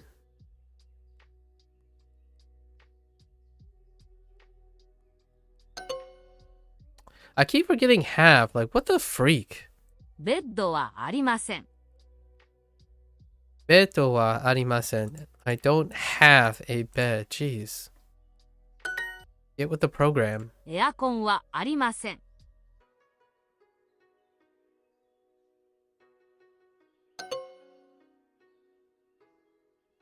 I'm rushing. 新しいエアコンはありません。 I don't have a new air conditioner. エアコンはありません。 Don't have an air conditioner.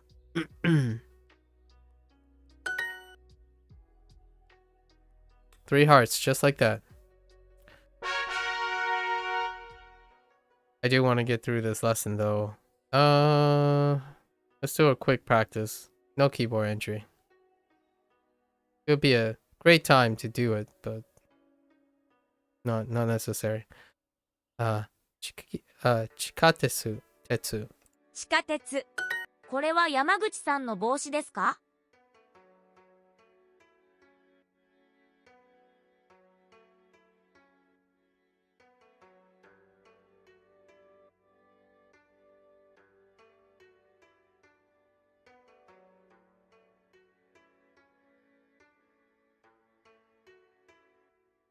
Oops.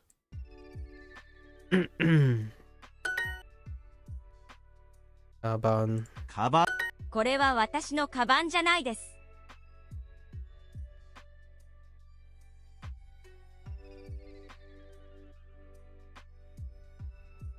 うん。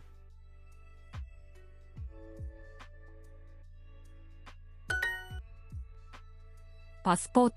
バス停じゃないです。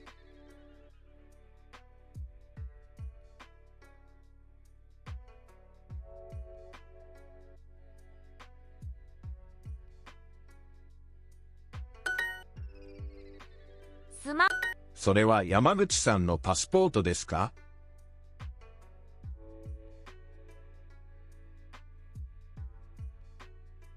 田中さんの地図はどこですか？ 3 は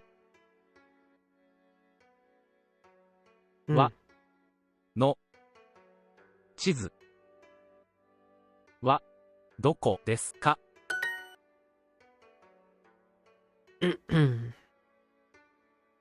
地下鉄じゃないです。スマホ田中さんの地図。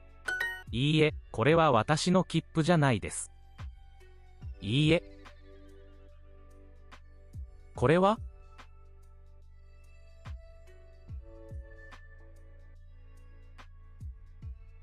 切符じゃないです。いいえ、これは私の切符じゃないです。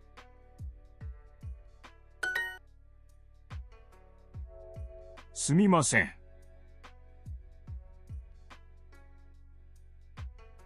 これは山口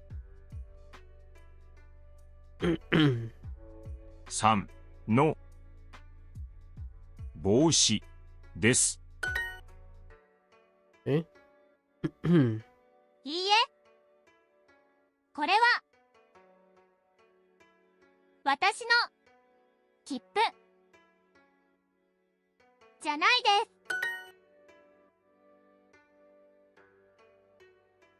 これは私のカバンじゃないです。 Okay, I think we can continue with 3 hearts.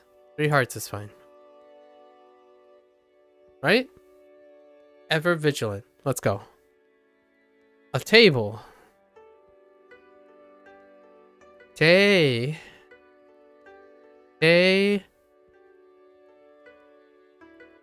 Buru. Table. テーブル Table. 古いテーブルがあります。古いテーブル。はい。古いテーブルがあります。I have. What the heck? I have an old table. Okay. Chair. Itsu. Itsu. 椅子。 Isu. Okay. Isu. Okay. Isu. 新しいテーブルがあります。新しいテーブルがあります。With an exclamation mark. I have a new table. 小さい布団があります。Tone? Wait. Tone? Tone? Oh, hey, tone. Yeah, that's exactly what I would say. I'll say tone instead, as opposed to a bed. So when someone asks me, do I have a bed? I would probably say yes and no. I have a tone, as opposed to a... I haven't really said it that way, huh? 布団。 Tone. I thought it's futon, like futon, as in nakadaka. No, anadaka. A nakadaka instead of nakadaka. I forgot what the two terms are, but I always said it in a futon as opposed to a futon instead of a futon. Right? Weird. Okay, so futon. Maybe we'll hear other samples and see what happens. Isai futon ga arimasu. Okay. I have a futon. Futon. 小さい布団があります。 Okay. Almost forgot chisai. 安い布団があります。 I literally have a... That's legitimately what I have. Chisai futon ga arimasu. 安い布団があります。 Okay. 安い。布団 Ton ga arimasu. があります。安い布団があります。新しい布団があります。You have a cheap futon. Those are relative words, huh? I think it's kind of expensive, actually. Kind of expensive. I would like it to be cheaper. Atarashi futon ga arimasu. I have a new futon. Ooh. I'm curious if I go around and say I have a new futon, if people would pick it up right away. I don't think so. Futon is really far away from futon.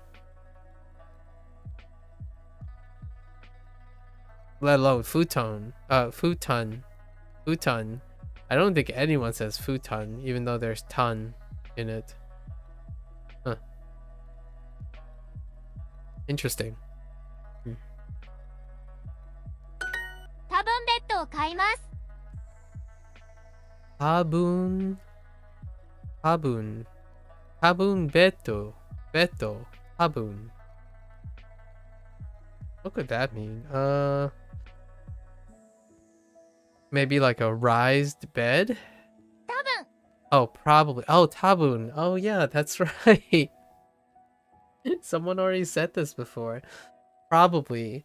Maybe it's suggesting perhaps. I think it was yesterday's dialogue with two other people. Perhaps. Tabun. Tabun. Or maybe 2 days ago. Someone mentioned perhaps. Tabun. So, tabun bedu. Bedo wa kaimasu. Well, I mean, sorry, o kaimasu. Tabun bedo o kaimasu. Maybe. Oh, I see.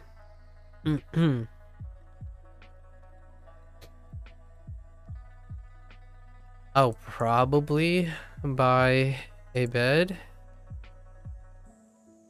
I guess it's implicit here that I'll buy a new bed, but maybe you can buy an old bed. Ooh, sorry.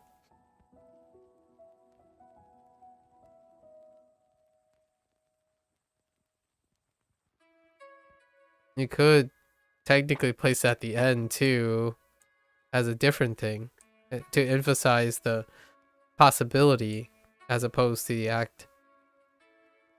I'll probably buy a bed. Okay. Tabun. 多分、大きい布団があります。大きい布団があります。I can actually say these phrases are pretty decent. I like it. A big futon. 大きい布団があります。布団があります。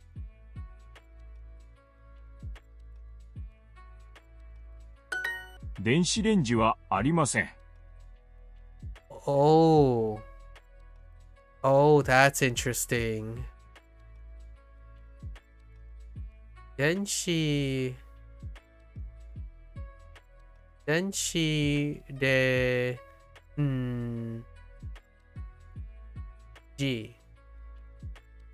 電子レンジはありません。電子レンジはありません。電子レンジ。電子レンジ? That's interesting way of... Sounds like electric.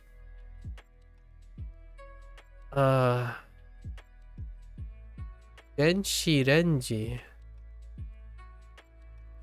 Half of it is in katakana. And half of it is in hiragana.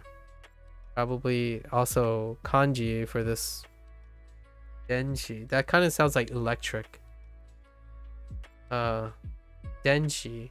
Like Dien. Denshi. Denshi Renji. Renji. Oh, no. Maybe Renji is electric. And Denshi is like oven? Denshi Renji? Electric oven or something?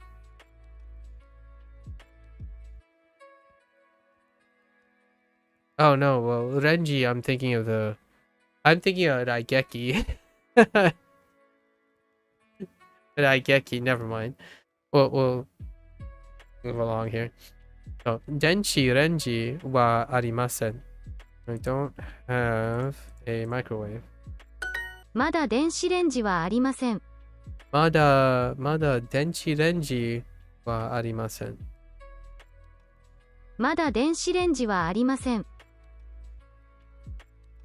まだ Still don't have a microwave. 電子レンジはありません。まだ電子レンジはありません。いいえ、電子レンジはありません。いいえ、電子レンジはありません。No. Don't have a... I still don't have a microwave. Oh wait. No. Just 電子レンジはありません。I dropped the have again. I need to stop dropping the have. I say don't as I'm clicking on the have. Yikes.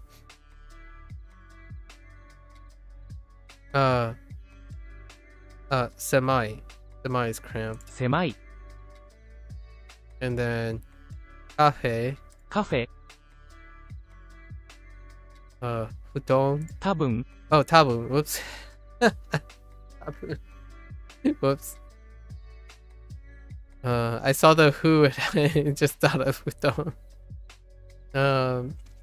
Norikae. 乗り換え Of course you would throw in aterarai. お手洗い Otearai. Get it again. Otearai. 椅子はありません。Isu wa. Oh yeah, isu wa arimasen. Isu chair, right? 椅子 Isu wa isu iswa 椅子はありません。 isu wa yeah isu wa arimasen. Okay. I don't have chairs. いいえ、まだ椅子はありません。 Mada isu wa arimasen. Don't have. I still don't have chairs. 新しい電子レンジはありません。 Atarashi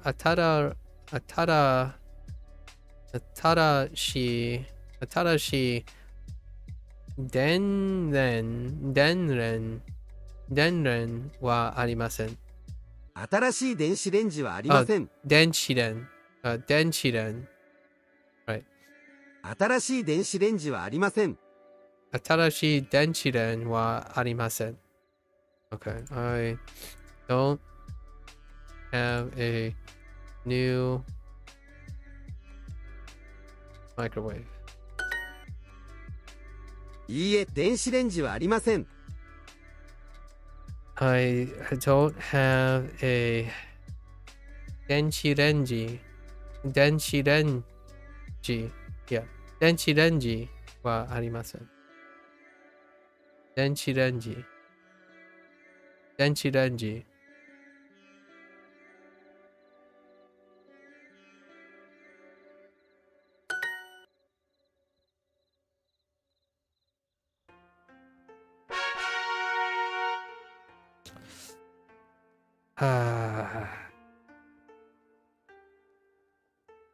Okay, actually, hold up. Do I have kanji unlocked? Oh, no new kanji yet? Wait, I guess I didn't see any. Dang it. Alright, let's practice once to get one more heart. T シャツ、このジャケットはおしゃれですね。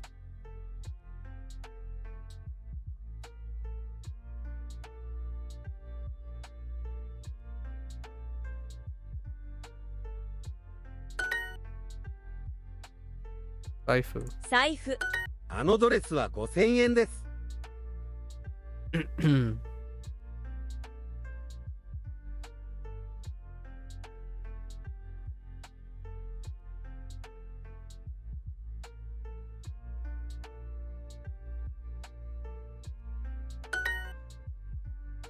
ャケット。ジャケット。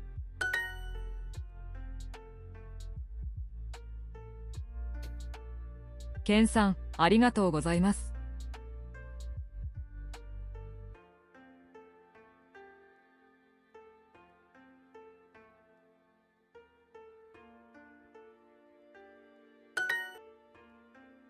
ドレスこの黒いコートはいくらですか？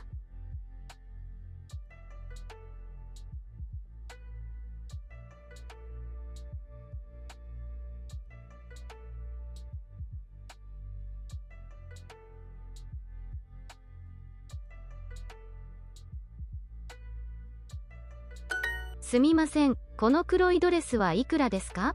すみません、この黒い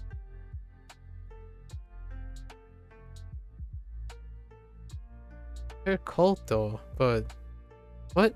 すみません、この黒いドレスはいくらですか？ Dores. Oops. ドレスは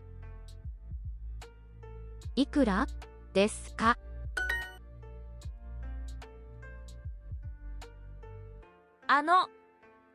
？Waifu. 財布は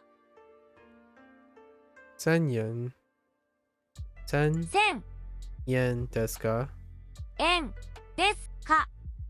花さんの傘はいいですね。花さんはの傘いい、I heard いい。いいいいですですね。ね。花さんの傘はいいですね。花さんの傘はいいですね。このこの T シャツはかっこいいですね。 T シャツはかっこいいかっこいいでですすねね。田中さんのカバンはいいですね。田中さんは Oh, actually, わ田中さんのカバンはいいですね。のカバンはいいですね。いいですね。ですね。ありがとうございます。ケンさん。ありがとうございます。 Oh, wait. ケンケンさん。ケンさん。ありがとうございます。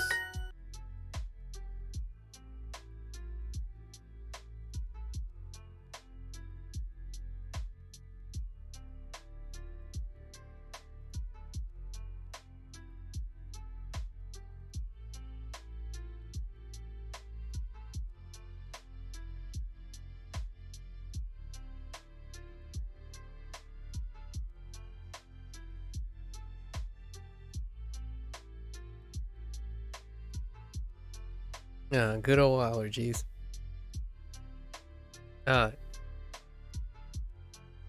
ケンさんの新しい財布は、財布はいいですね。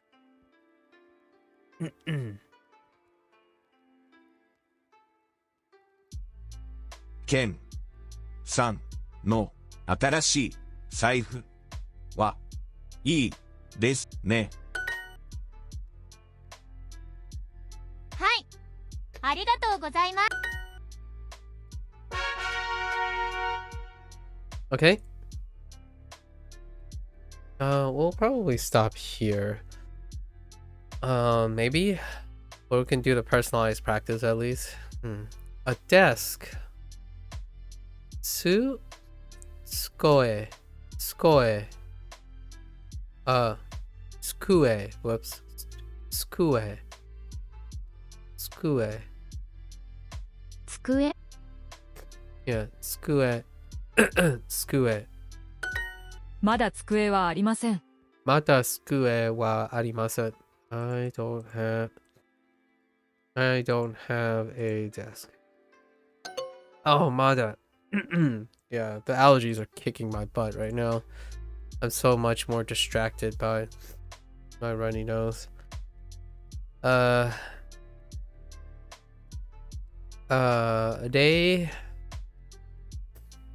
冷蔵庫。冷蔵庫。冷蔵庫冷蔵庫。Oh, whoops. 冷蔵庫。冷蔵庫が欲しいです。冷蔵庫が欲しいです。I want a fridge. いつテレビを買いますか？いつテレビは買いますか？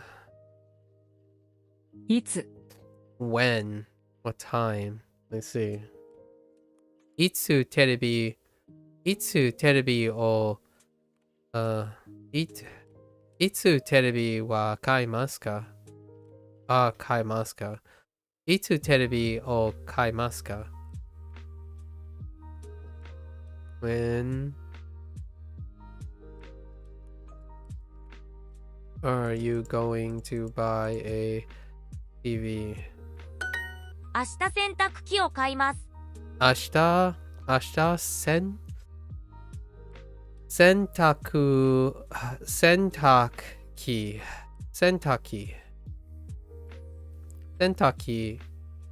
洗濯機を買います。洗濯機。洗濯機。洗濯機。Yeah. Washing machine. Yeah, we're about half and half now. There's some excellent hiragana ones. 明日洗濯機。洗濯機。そう。明日洗濯機を買います。洗濯機。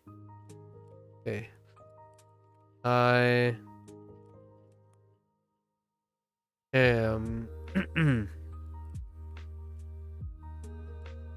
Oh, I'm going to buy a washing machine tomorrow. 大きい洗濯機が欲しいです。大きい。大きい。洗濯機。洗濯機。洗濯機。洗濯機。Interesting. 洗濯機。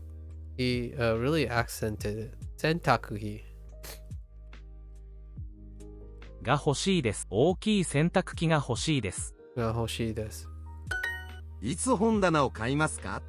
いつ本棚いつ本棚を買いますか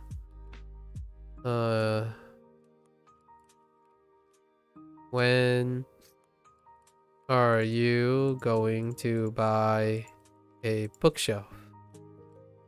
本棚。本棚。今週ベッドを買います。今週。Kind of reminds me of 来週 and 毎週。今週。This week. 今週。Okay. Oh, 来週。毎週。My. And okay. I see. And 今週 makes sense. So, 今週ベッドを買います。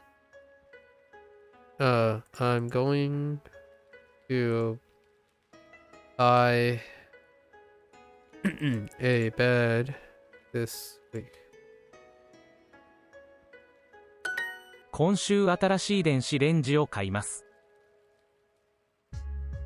Okay. 今週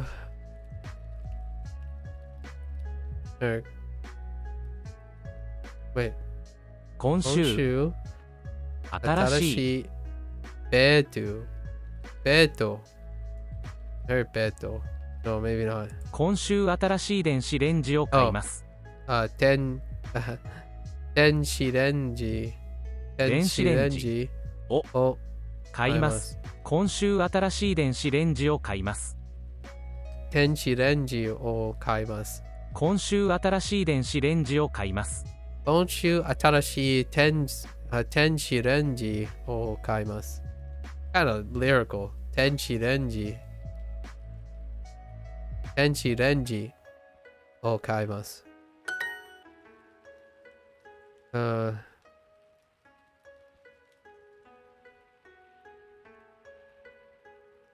柔道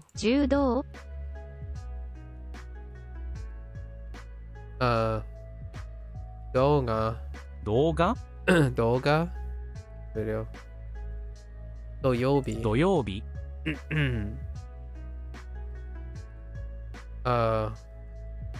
冷蔵庫 fridge 冷蔵庫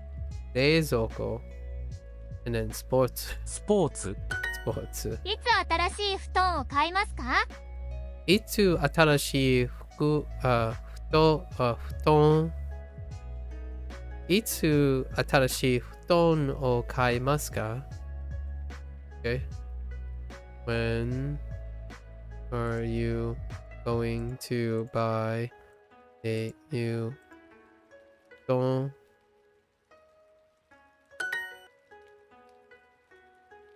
土曜日。広い。机。skue. 机 Karate. And then, ie. 家、今週エアコンを買います。Konshu iekon. Yeah. Konshu eakon. Konshu eakon o kaimasu. Eakon. I'm going to buy an air conditioner this week. Konshu. 今週かわいい布団を買います。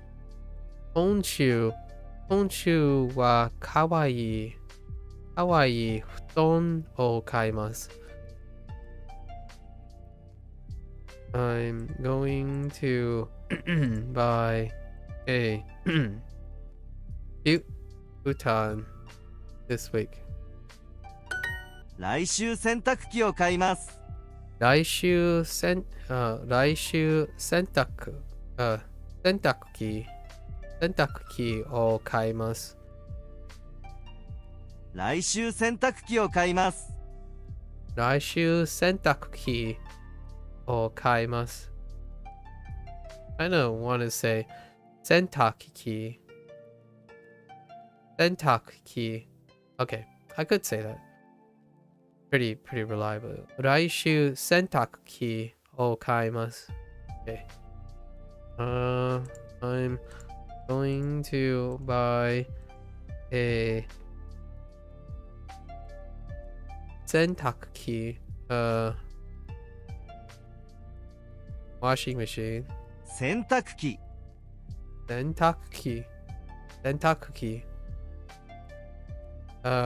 来週 next week. まだ机はありません。まだ机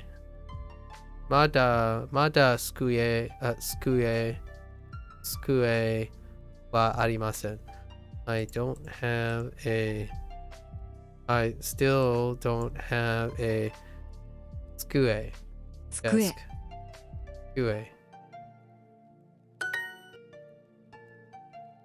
Okay, well.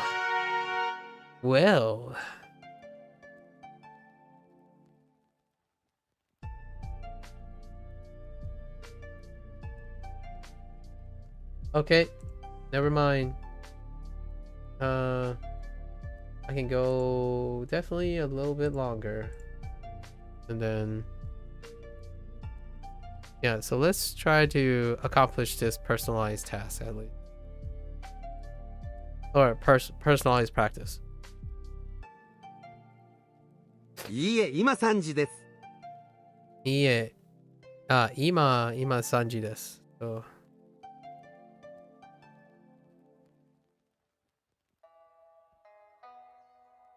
2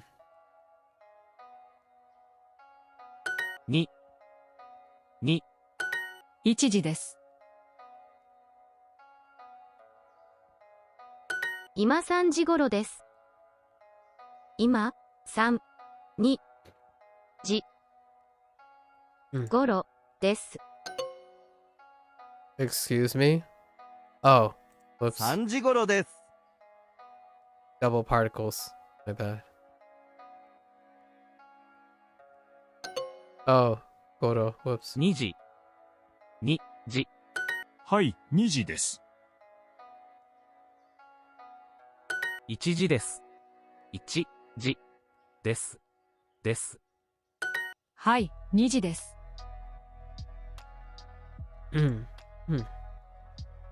今1時頃です。今、1時頃です。1時です。はい、1時です。1時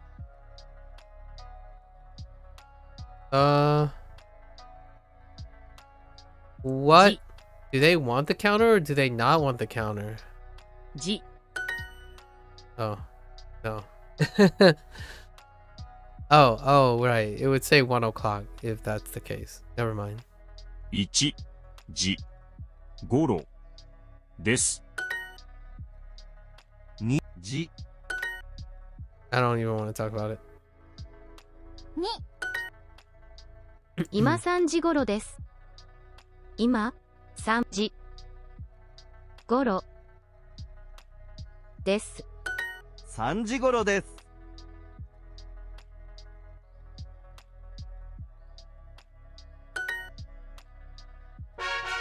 Okay. Let's do one more, just in case, I suppose. I don't want to stop. サンドそれは私の朝ごはんですか？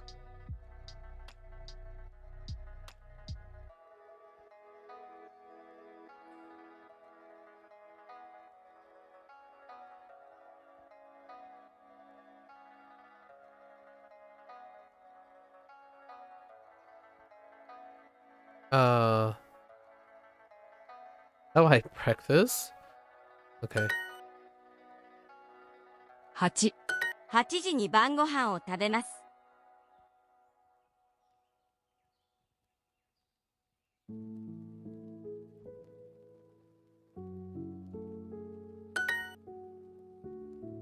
朝ごはん7時に朝ごはんを食べます。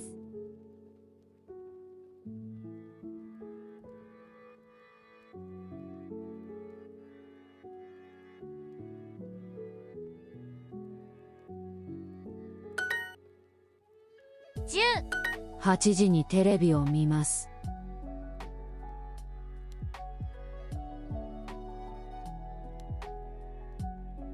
はい、11時に昼ご飯を食べます。はい。11時に昼ご飯を食べます。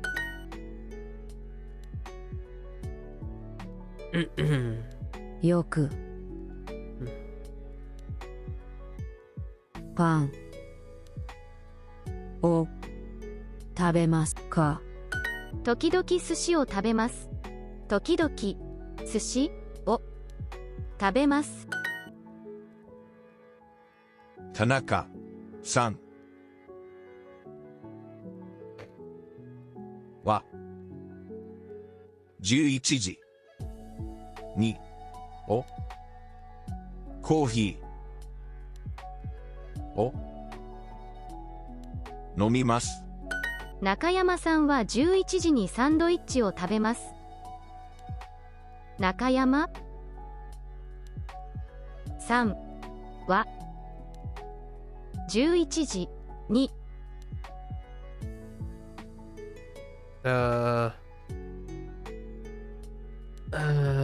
kind of heard. 弁当。No. 中山さんは11時にサンドイッチを食べます。サンドイッチを食べます。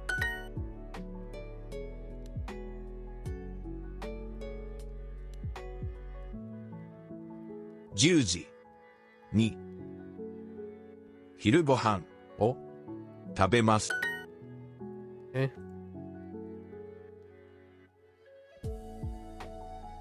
7時にパンを食べます。パンはおいしいです。Alright. I think 4 is pretty good enough. Let's go. いいえ、電子レンジはありません。いいえ、電子レンジはありません。I don't have a 電子レンジ。新しいエアコンはありません。新しいNo, いや、新しいイヤコンイヤコンはありません。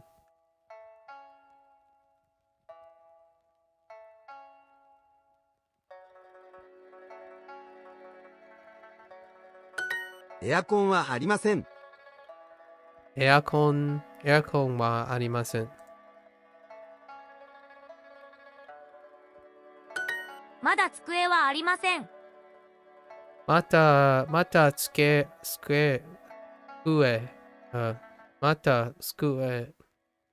机、ありません。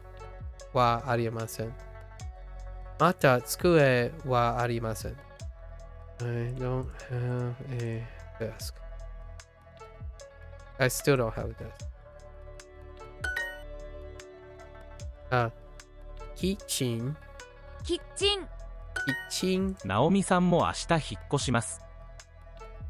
ナオミさんも引っ越します。ナオミさんも明日引っ越します。明日明日引っ越し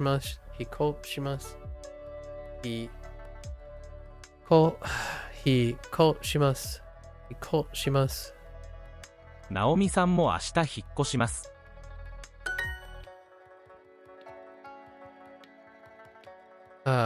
狭い。この明るいリビングはいいですね。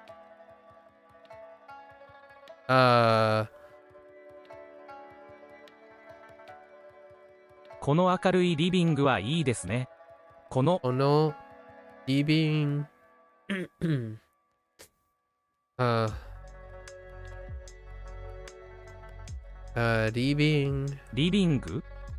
グForgot about the goo. このリビングはこの明るいリビングはいいですね。いいですね。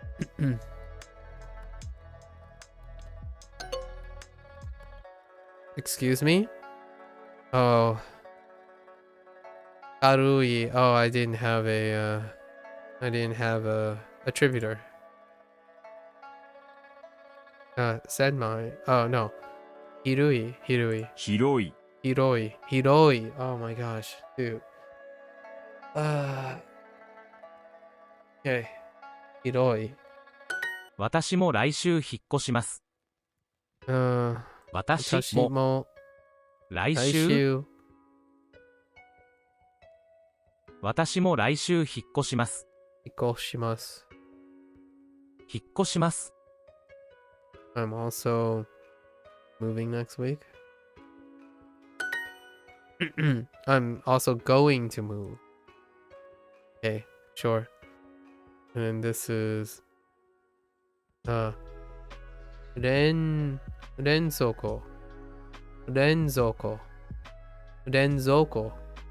冷蔵庫。冷蔵庫。まだその古いアパートに住んでいますか？まだアパート？まだその古いアパートに住んでいますか？その古いアパート。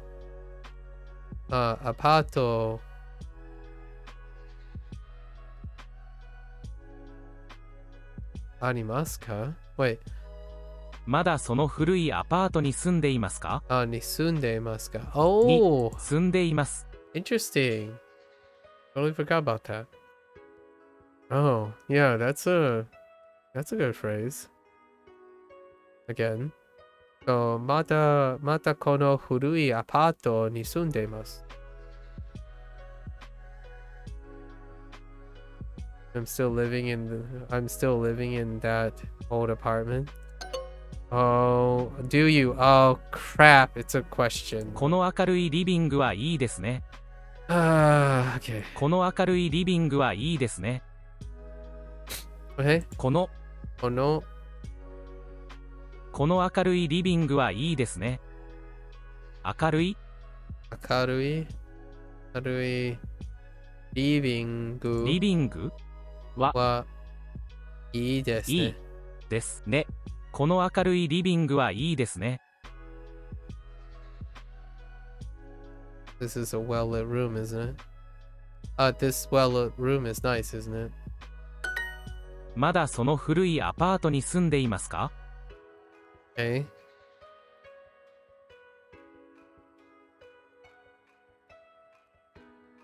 まだまだ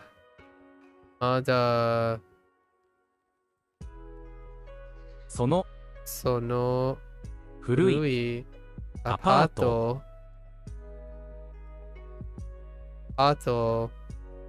に住んでいますか？まだその古いアパートに住んでいますか？ You still live in that old apartment? That's a good question. まだこのまたその古いアパートに住んでいますか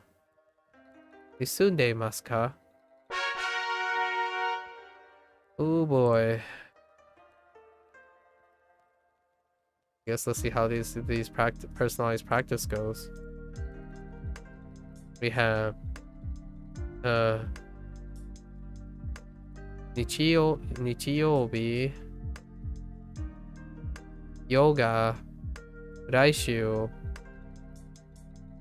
いつもand 明日 Oh, really? 日曜日は一人で本を読みます。Okay. 日曜日は一人で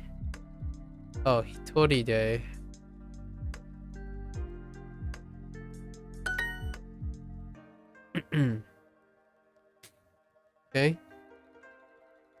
友達とヨガをしますか？明日何時にゲームをしますか？ Okay. 明日何時何時に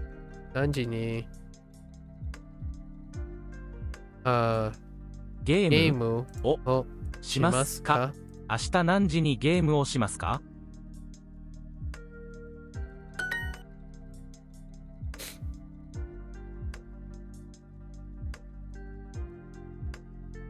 Okay.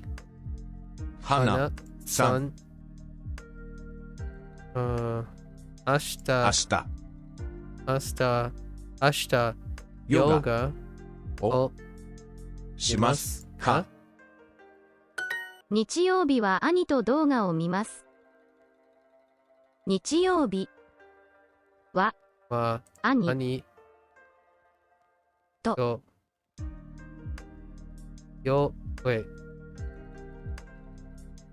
日曜日は兄と動画を見ます。動画を見ます。日曜日は兄と動画を見ます。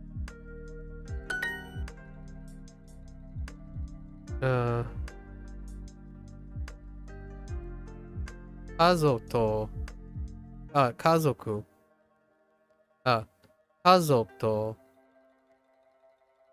よく家族とヨガをします。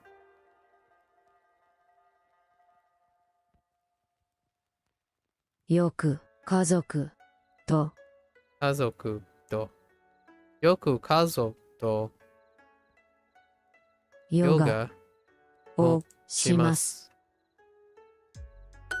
花さん、明日ヨガをしますか？明日ヨガをしますか？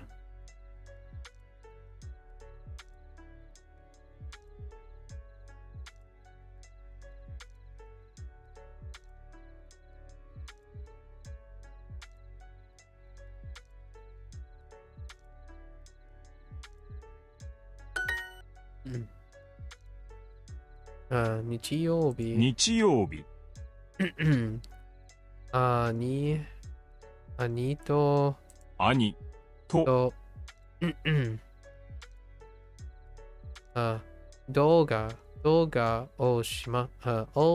動画を見ます。動画を見ます。来週ゲームをしますか？来週ゲームをしますか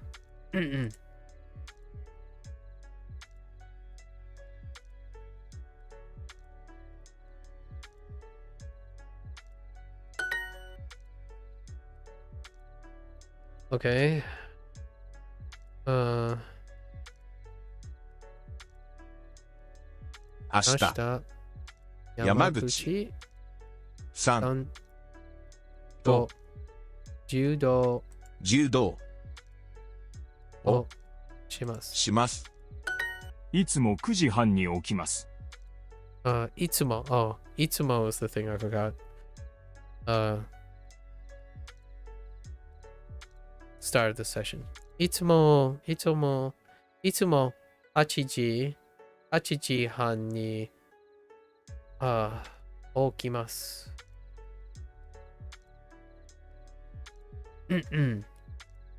I always get up at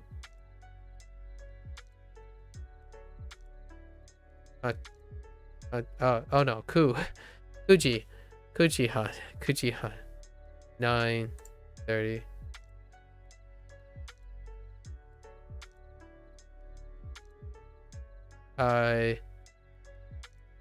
yeah.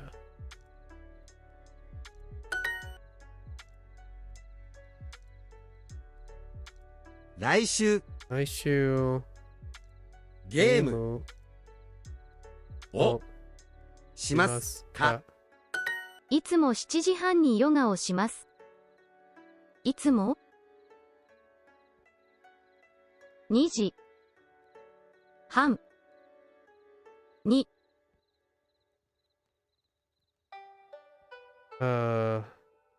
いつも7時半にヨガをします。7時ヨガをします。いつも7時半にヨガをします。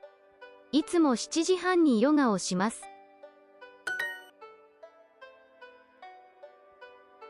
Okay.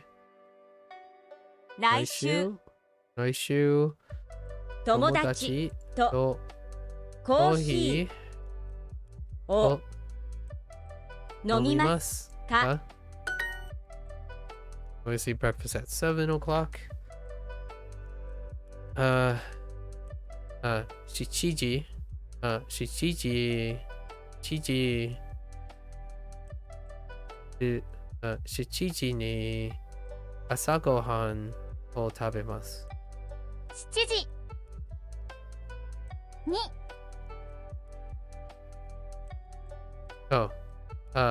いつも7時に朝ごはんを食べます。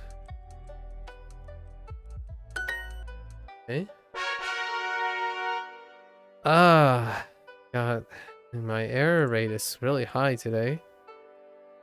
Okay. 店このコートはダサいです。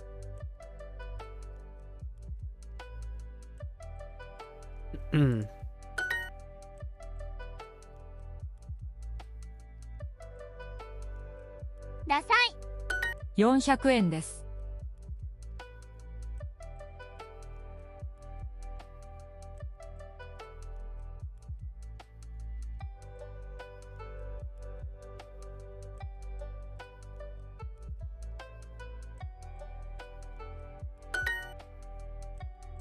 スカート新しいスカートが欲しいです。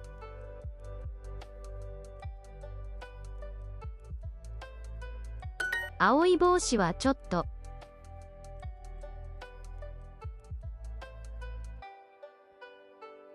青い帽子はちょっと。このコートは素敵ですね。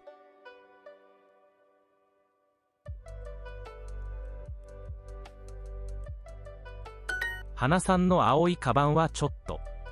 花さんの青い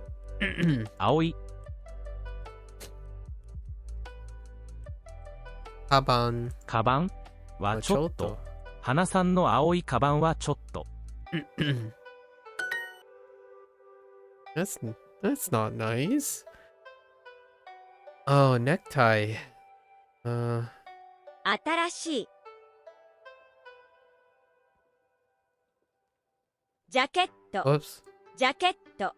Just kidding. ネクタイ Necktie. が欲しいです。私の服はおしゃれじゃないです。私の服は私の服はおしゃれじゃないです。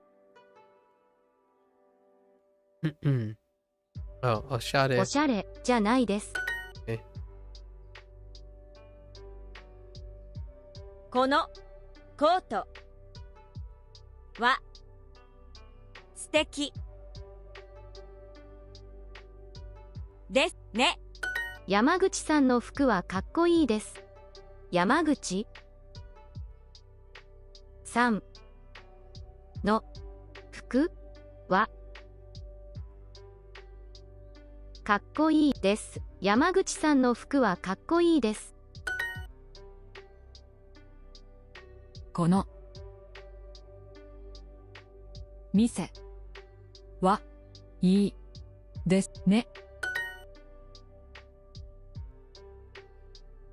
I want Hana's necktie. Hana-san no necktie が欲しいです。花さんのネクタイが欲しいです。すみません。すみません。これは100円ですか？100円ですか？Alright, let's do one more.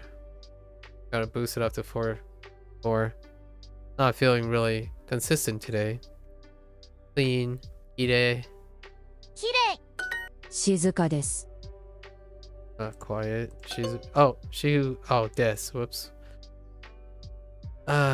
静か。静か。すみません。大阪に住んでいますか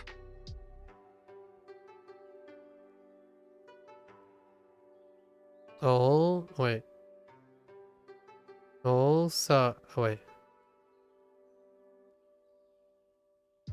Oh, Osaka. Wow. I haven't seen Osaka in a long time. Osaka に住んでいますか？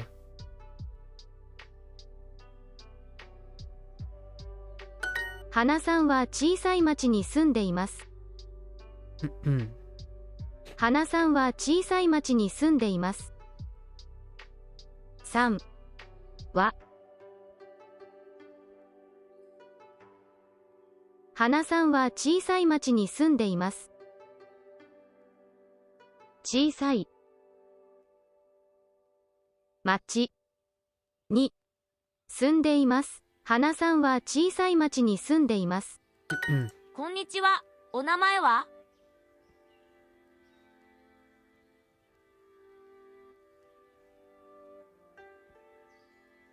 田中さん、出身はどこですか？さんは出身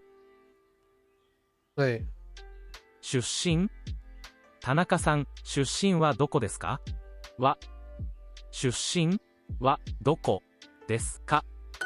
その町はとても綺麗です。その町はとても綺麗です。OK。その町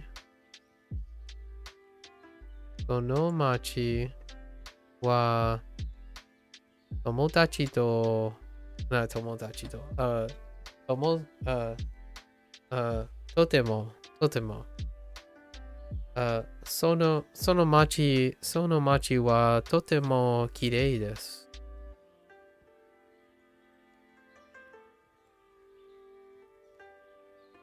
花さん、京都は静かですか？花さんよwait 京都京都はは花さん、京都は静かですか？静かですか？静かですか？出身はどこですか？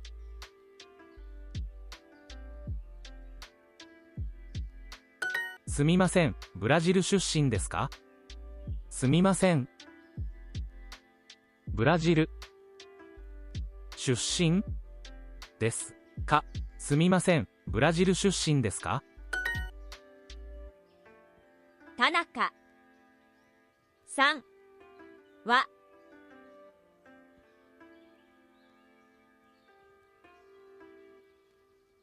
Wait, does that actually work? その yeah. 町に住んでます。住んでいます。お名前は？ Okay. お名前は？お名前は？すみません。お名前は？いや、私も大阪に住んでいます。私も大大阪阪にに住んでいます。大阪に住んでいます。静かです。静かです。Okay. Alright, let's keep going.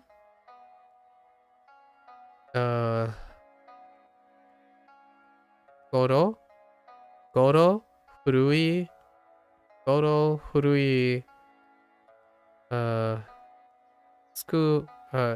作ります。少し and no. The particle no.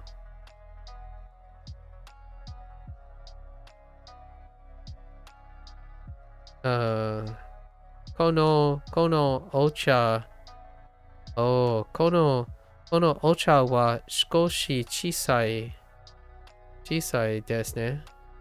少し小さいですね。このお茶は少し小さい小さいですね。よく日本の恋愛ドラマを見ます。よく日本の恋愛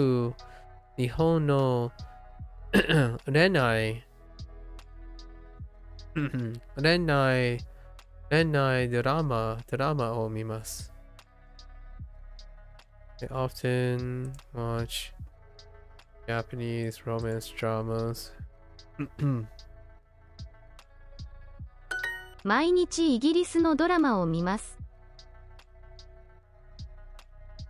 毎日イギリスのドラマを見ます。12時半ごろ昼ご飯を作ります。12時半ごろ昼ご飯を作ります。I make 昼ご飯 around 12時半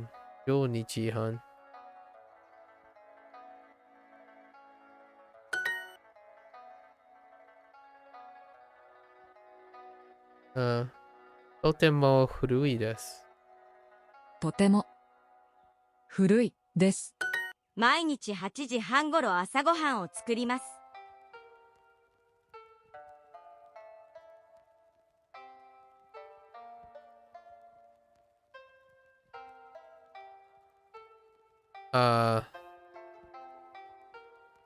I make 朝ごはん8時半頃。8時半 every day 毎日。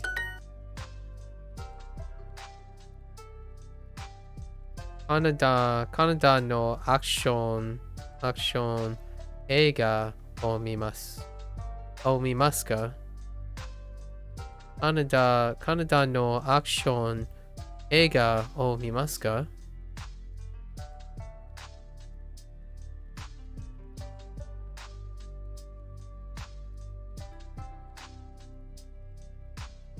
カナダのアクション映画を見ますか？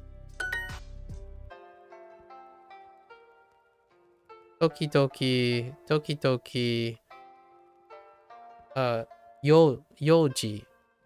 時にドラマを見ます。時々4時 Oh, actually, it's around 4時頃ドラマを見ます。時々4時頃ドラマを見ます。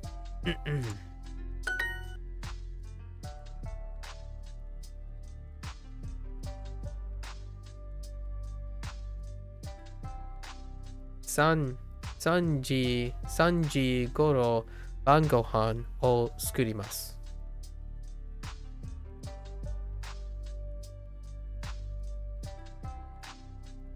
3時頃晩ご飯を作ります。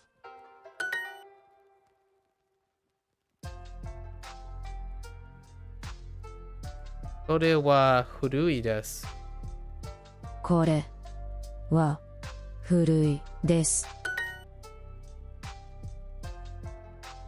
このカバンとても古いです。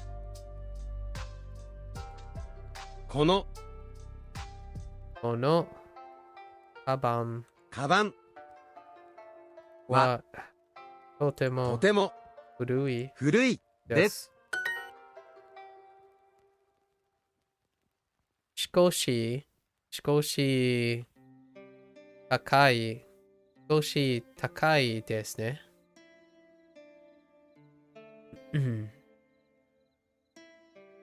Oh, hey, here they are.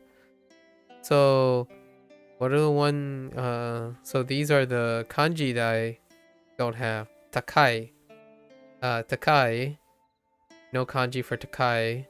And Skoshi. Yeah, so Skoshi and Takai. They show up. They're not cataloged. Okay. 少し高いですね。Yeah, literally both of them are used here. Goshi takai desu ne.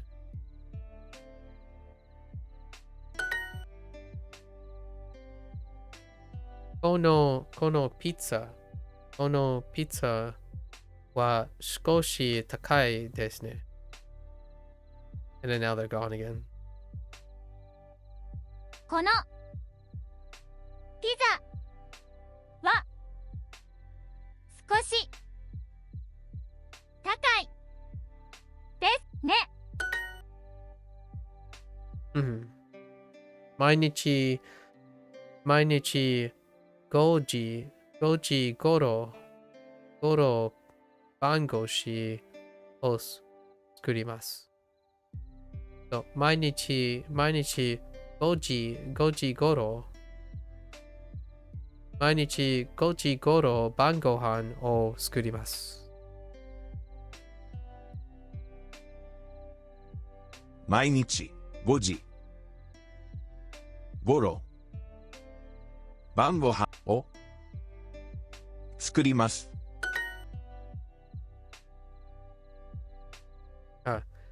10時10時頃昼ご飯を作ります。10時頃昼ご飯を作ります。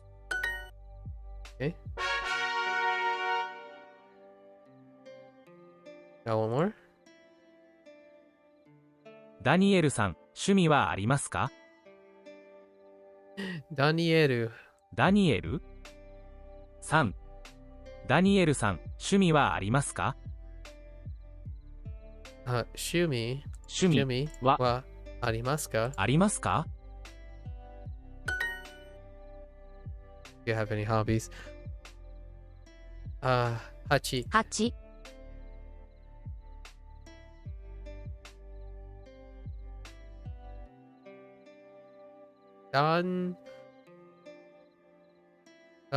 晩ご飯。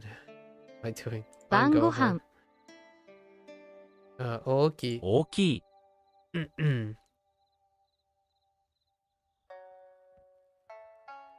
パン。パン。and 息子。息子。エリカさんも柔道をします。エリカ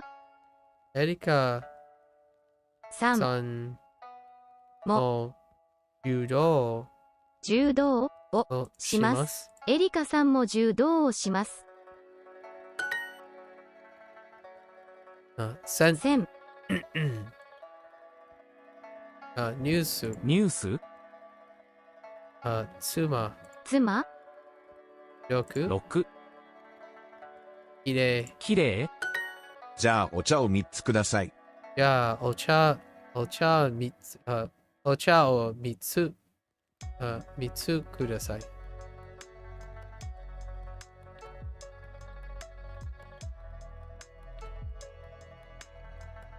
3つ3お茶ください。100 8 12 12 ニュースそばラジオを聞きますか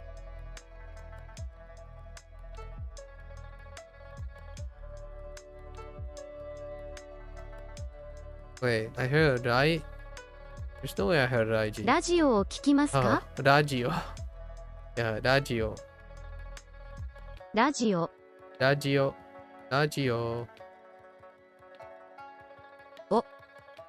を聞きますか？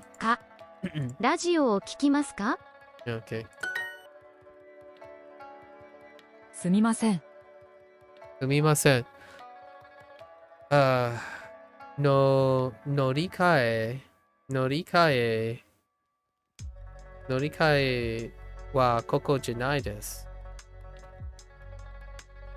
乗り換えはここじゃないです。ホームは1階ですか？ホームは1階ですか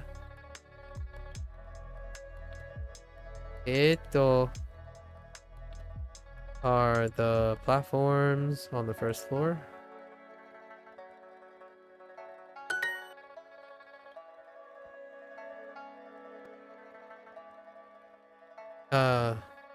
Udon,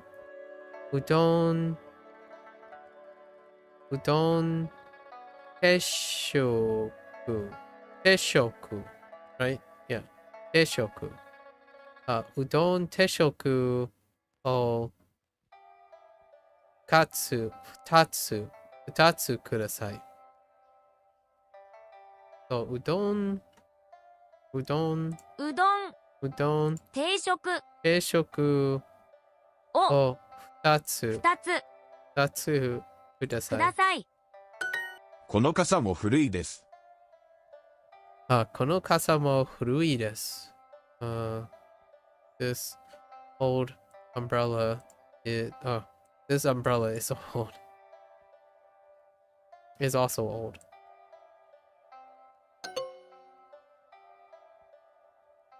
This umbrella also is old. Oh my gosh. I guess it matters. Fair enough. Konnichiwa. Konnichiwa. Oh, this is the calling. So Tanaka Ken-san to ii desu. Iimasu. So Tanaka Ken. Oh, actually, no honorifics. と言います。と言います。この傘も古いです。This umbrella is also old. Okay.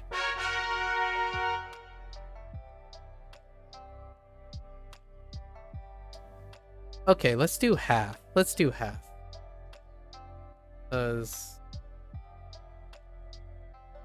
Because we have change of plans. Like change of plans. So let's get the new, even more vocab. 来週引っ越します。 Or maybe not. 来週 go? Wait. 来週引っ越します。 Go します。Oh, 引っ越します。 That's moving. 来週引っ越します。新しい家はどうですか？新しい家。新しい家は Oh my gosh. It's going to be a tough time picking that up. 新しい家はどうですか？ Wait. 新しい家はどうですか？ Man. How's the new house? I said I clicked on now. How's the new house? まだ東京に住んでいます。 Okay. まだ東京に住んでいます。住んでいます。まだ東京に住んでいます。 I still live in Tokyo. Oh, okay. Spacious.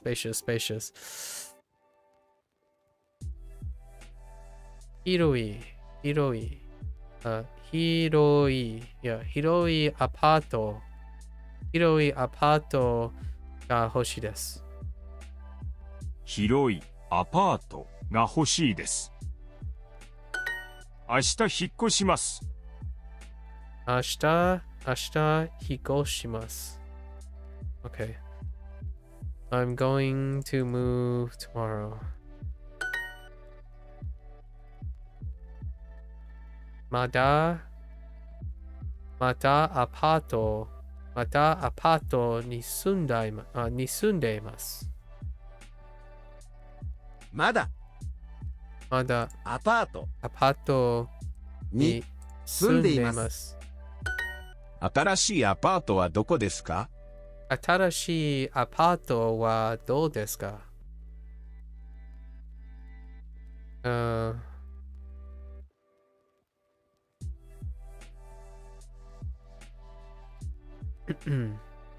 ？Oh, どこですか？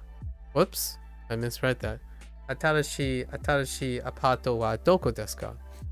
Where is the new apartment? アパートは古いですか？アパートは古いですか？広いアパートが欲しいです。広いアパートが欲しいです。I want a spacious apartment. 私も来週引っ越します。私も来週私も来週引っ越します。引っ越します。私も来週引っ越します。I'm also going to move tomorrow or next week. 引っ越します。引っ越します。I'm going to move. まだ古い家に住んでいます。まだ古い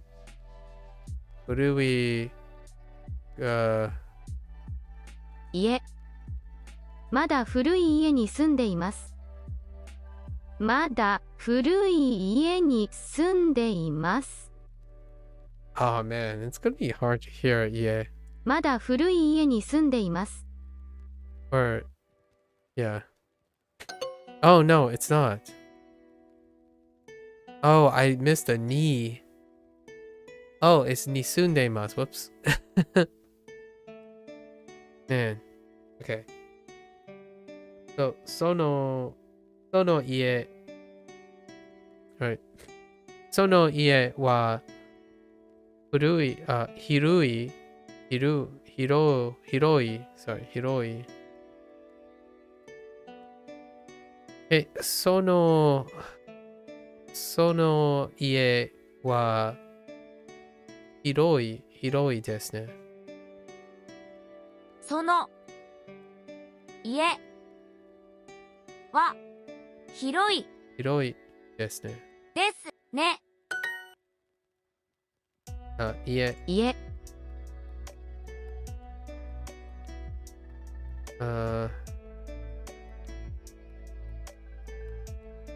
階段。落ちて。Oh no, karate. Wait, karate. Yeah, I wish this was the different, like less long. Karate, right? Like this is kind of too long. Otearai. Yoga. The new apartment is spacious. Atarashi apato wa hiroi desu. 新しいアパートは広いです。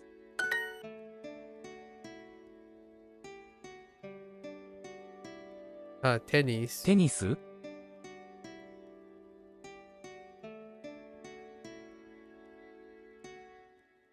スポーツ。広い。カフェ。and 遠い。far. まだトロントに住んでいますか？トロント。まだトロントに住んでいますか？まだ古い家に住んでいます。まだ古い家に住んでいます。家に住んでいます。まだ古い家に住んでいます。That's why I couldn't hear it. It kind of sounds like yen. Ieni. まだ古い家に住んでいます。Yeah. Kind of blends together. We could do or die and double it. Let's do or die or double it, right? We'll run until our hearts run out. Fair enough. リビングがあります。What is it? Reading. No. リビング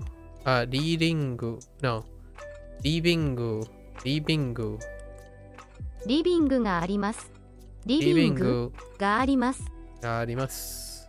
リビングがあります。Okay. I have a living room. Cramped.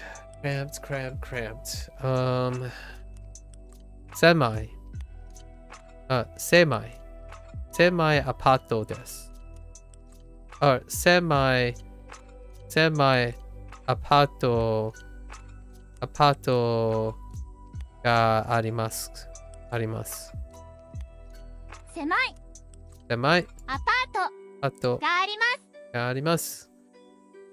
狭いアパートがあります。広いキッチンがあります。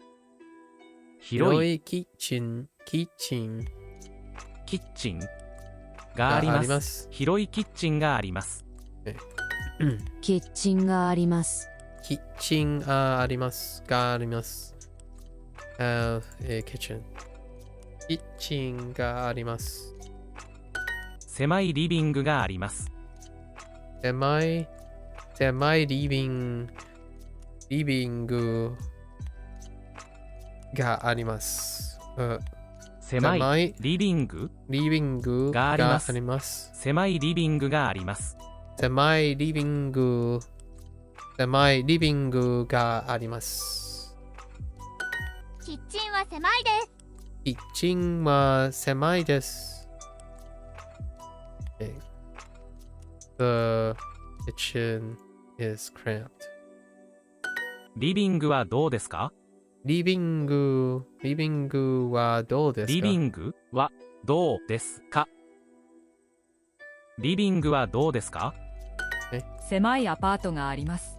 狭いアパートがあります。I have a 狭い I have a 狭いアパート。この明るいリビングはいいですね。この I heard like what? この明るいリビングはいいですね。Oh, 明るいリビングはいいです。ね。この明るいリビングはいいですね。明るい this well living room is nice, isn't it? Okay.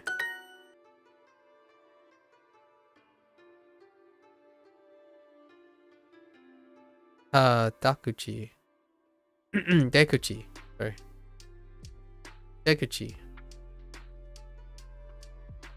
出口 is exit. 出口 Yeah, 出口. That's one that I haven't used in a long while. 出口. 階段. 家. 光. 光 is close. 近い. Whoops. 近い. I said 光. 近い. And then kitchen. キッチン。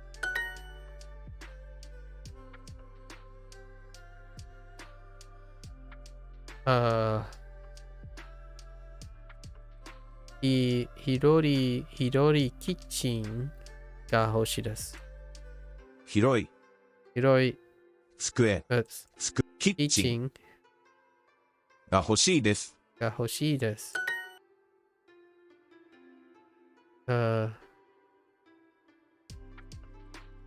柔道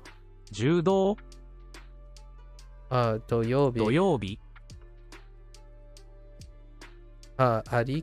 乗り換え whoops 家狭い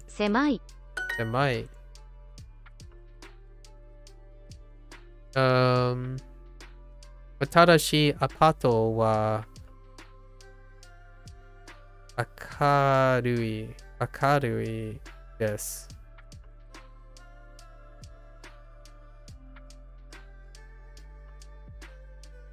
新しいアパートは明るいです。この狭いリビングはちょっとこの狭いリビングはちょっと Okay. I don't really like this cramped living room. Apartment is well lit. アパートは赤い明るいです。テーブルアパートは明るいです。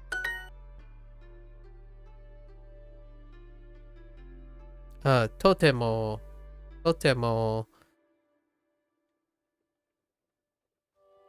とても明るい、明るいです。とてもとても明るいです。This house is well lit, isn't it?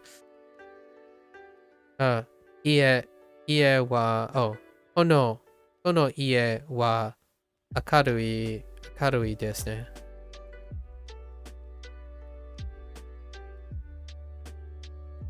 この家は明るいですね。I guess we'll keep going. 高い掃除機があります。高い高い掃除機があります。掃除機あります。高い掃除機があります。掃除機掃除機高い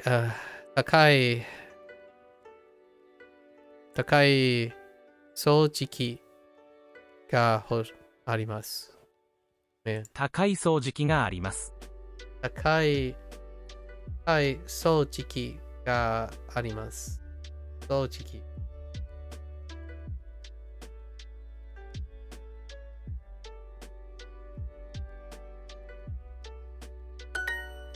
Vacuum cleaner. That's right. 掃除機。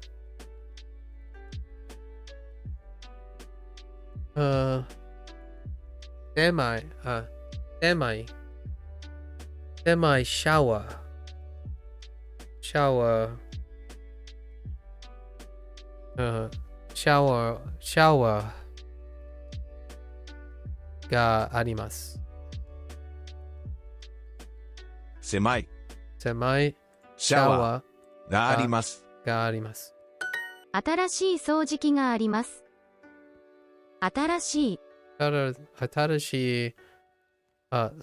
除機があります。新しい掃除機があります。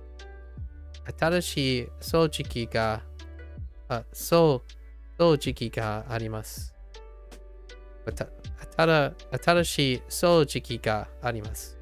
新しい掃除機があります。小さい掃除機があります。小さい掃除機があります。Okay. Getting a little quicker. I have a small cleaner.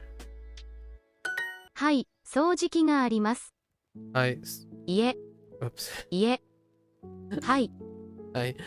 掃除機。はい、掃除機があります。掃除機があります。はい、掃除機があります。本棚が欲しいです。本棚が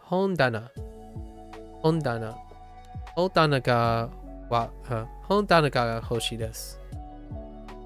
本棚が欲しいです。I want a bookshelf.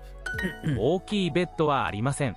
大きいベッドはありません。大きいベッドはありません。Okay. 大きいベッド。アパート、ベッドはありません。大きいベッドはありません。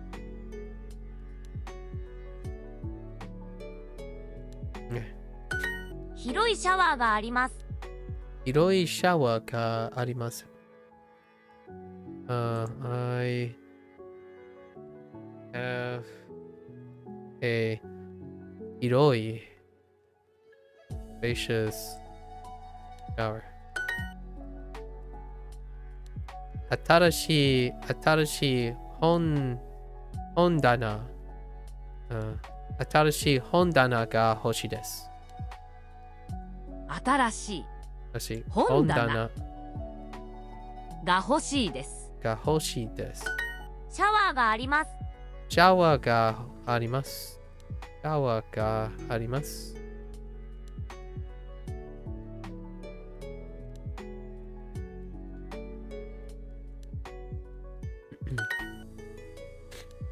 I don't have an air conditioner.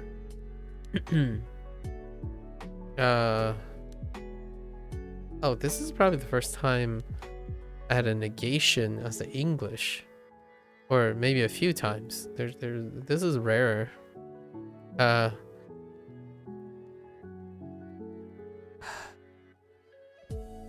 Aircon. Aircon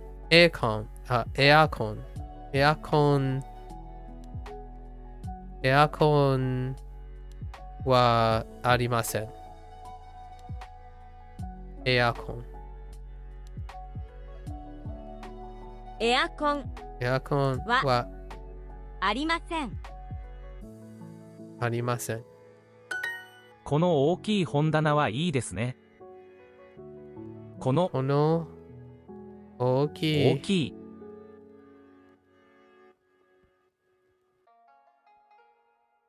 この大きい本棚はいいですね。本棚はいいですね。ですね。この大きい本棚はいいですね。この大きい本棚はいいですね。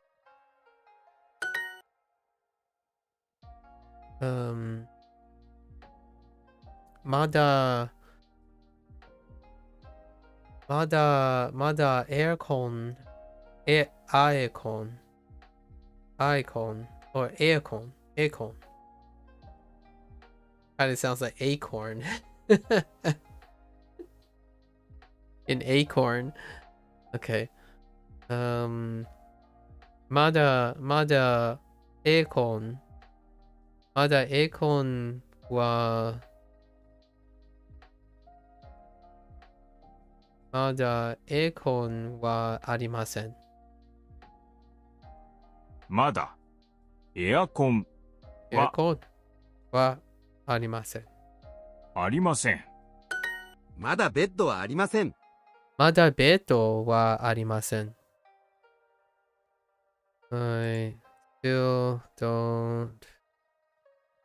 don't have a bed. Yikes. I don't have a big bed. 大きいベッドはありません。大きいベッドはありません。ありません。Don't have a new air conditioner. 新しいエアコン。新しいエアコンはありません。新しいエアコンはありません。ありません。Duolingo hacks, there's always 4 words left for sentences? That's a fair point.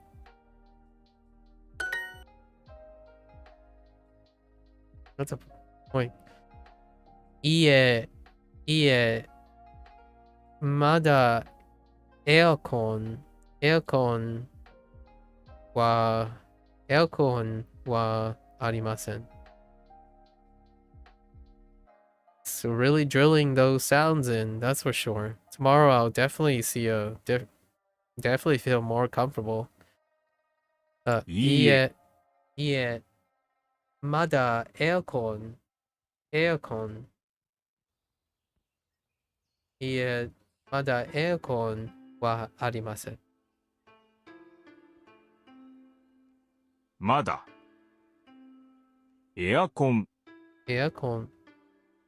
はありません。ありません。Does Duolingo teach the kanji for arimasu? I have no idea yet. I would say yes. They probably do. Arimasu is one of the fundamental predicates. I doubt they wouldn't introduce the kanji. Their kanji are 1315, 1350. If arimasu is not among the group, then it's kind of weird. It's kind of vestigial. Vestigial. What do you mean? Arimasu is vestigial? I don't think so. Ooh. Are you using vestigial as... Oh, you learned it in other words. What? Vestigial. I hope...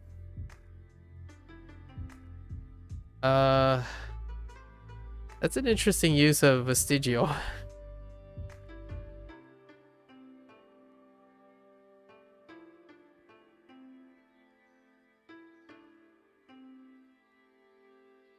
That is a very interesting way of using vestigial. I'm kind of curious if I've ever... I don't know if there are other... Okay. I'm not sure.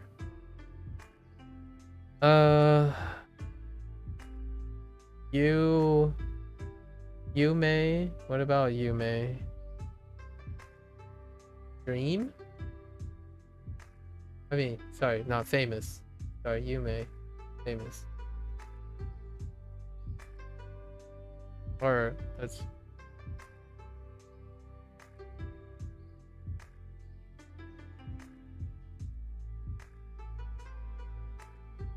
Okay.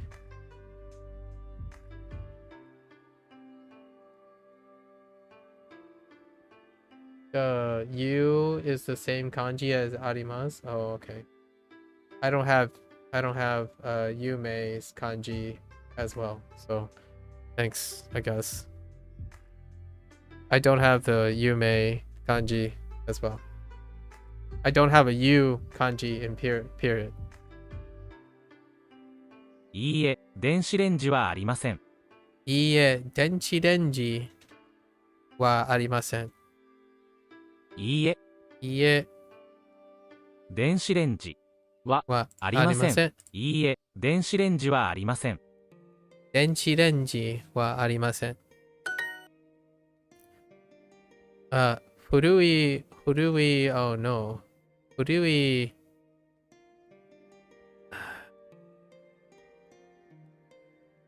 テーブル。there it is. テーブル。古いテーブルがありません。あります。Sorry, あります。I have a table. I have an one. 古いテーブルがあります。古いテーブルがあります。はい、布団があります。はい、布団があります。はい、布団があります。はい、布団があります。A small futon. 小さい布団があります。Being a little more comfortable with feeling like the ga is coming out. 小さい布団があります。古いテーブルがあります。古い。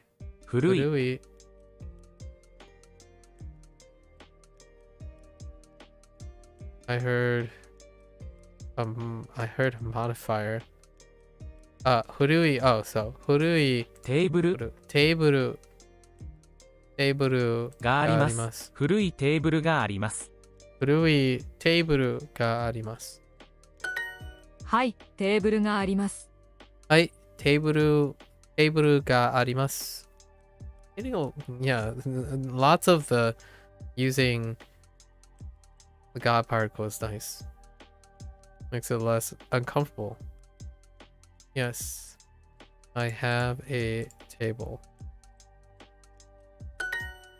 電子レンジはありません。There was a time when I didn't even have a table. 電子レンジ、電子レンジ、電子レンジはありません。電子レンジはありません。電子レンジはありません。電子レンジはありません。電子レンジはありません。小さい布団があります。小さい布団があります。小さい布団があります。small 布団。多分新しい掃除機を買います。多分新しい掃除機を買います。多分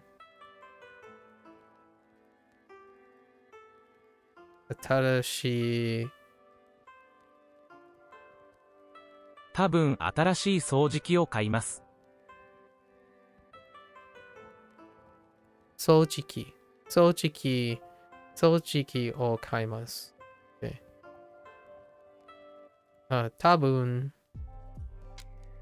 多分新しい掃除機を買います。多分新しい掃除機を買います。多分新しい掃除機を買います。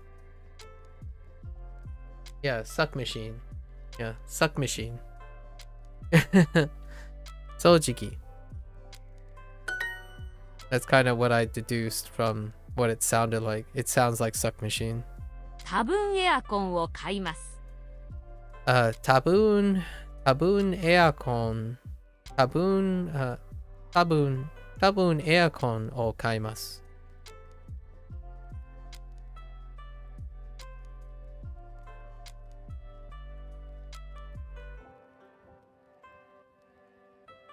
まだ椅子はありません。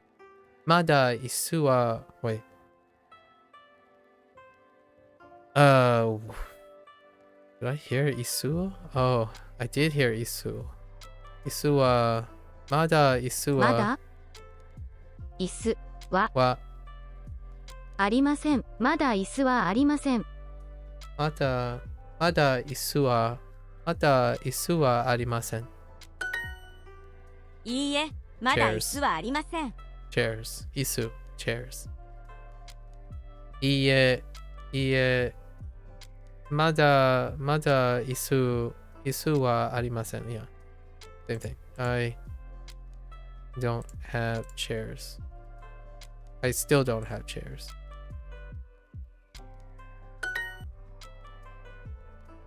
乗り換え広い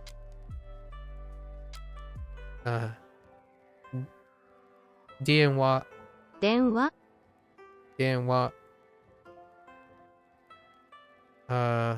多分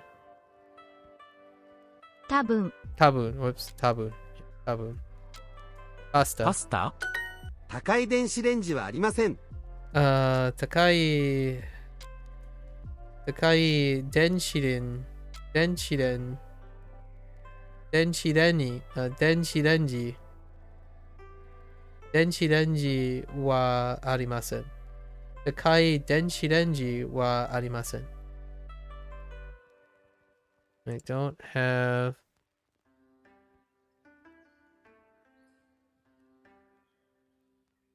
an expensive microwave. I keep omitting the half, I swear. Dude, I don't have a new microwave. I think today I've missed 5 halves. I don't have a new microwave. It's probably because when I see Japanese, don't have is one phrase as opposed to 2 English words. So whenever I say I don't, I skip have. 新しい電子レンジはありません。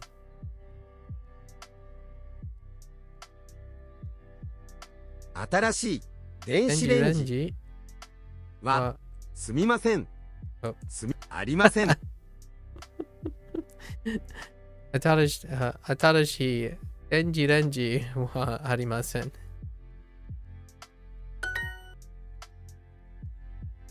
椅子。そう。まだ椅子はありません。まだ椅子はありません。ありません。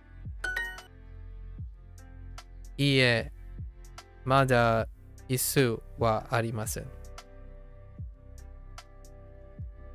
いいえ、まだ椅子はありません。高い電子レンジはありません。Lots of good, lots of excellent repetition of the vocab opportunities. 高い電子レンジはありません。I don't have in expensive microwave. Okay. I guess we can try to go for our 12 today. Do or die. You know, let's not try to forget half. I want a fridge. Fridge. Renzoku.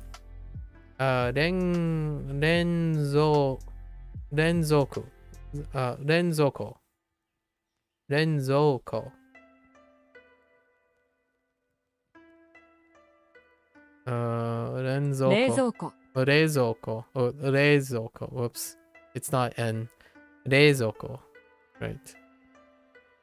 Okay. Reizoko. Ga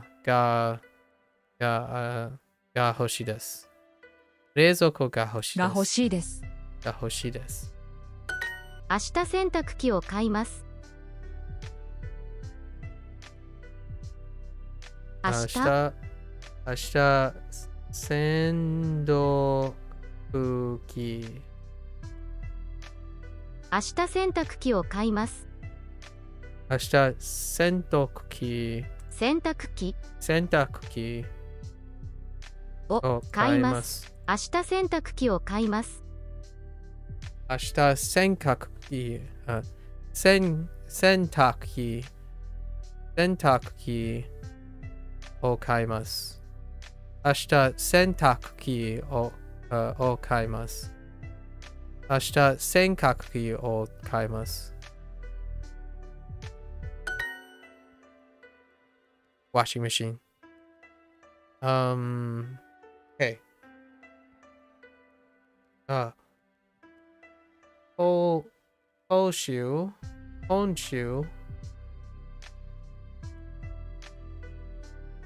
今週かわいい布団を買います。今週かわいい布団を買います。いつテレビを買いますか？ The word for fridge is wild, literally like cold storage. Fair enough. いつテレビを買いますか？いつテレビを買いますか？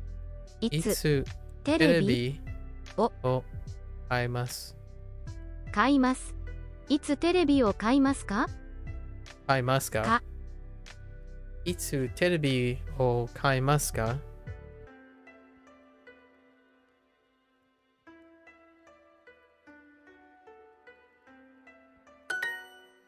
？When いつ when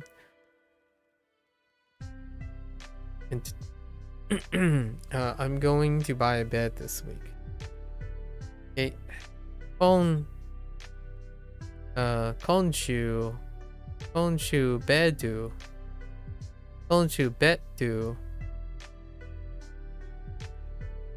週ベッドを買います。Hey, Asterix. Some Japanese read it sentaki. Yeah, I read it as sentaki too.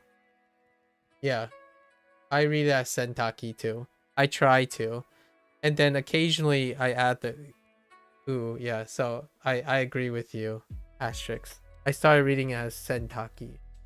Yeah, taki. Yeah.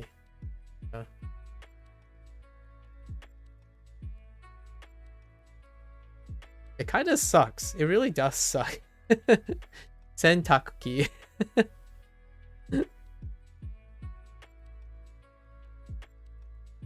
I do shorten the U's quite a lot just to make it kind of like yaksa. I say yaksa quite a lot as opposed to yakuza. Yakuza and yakuza.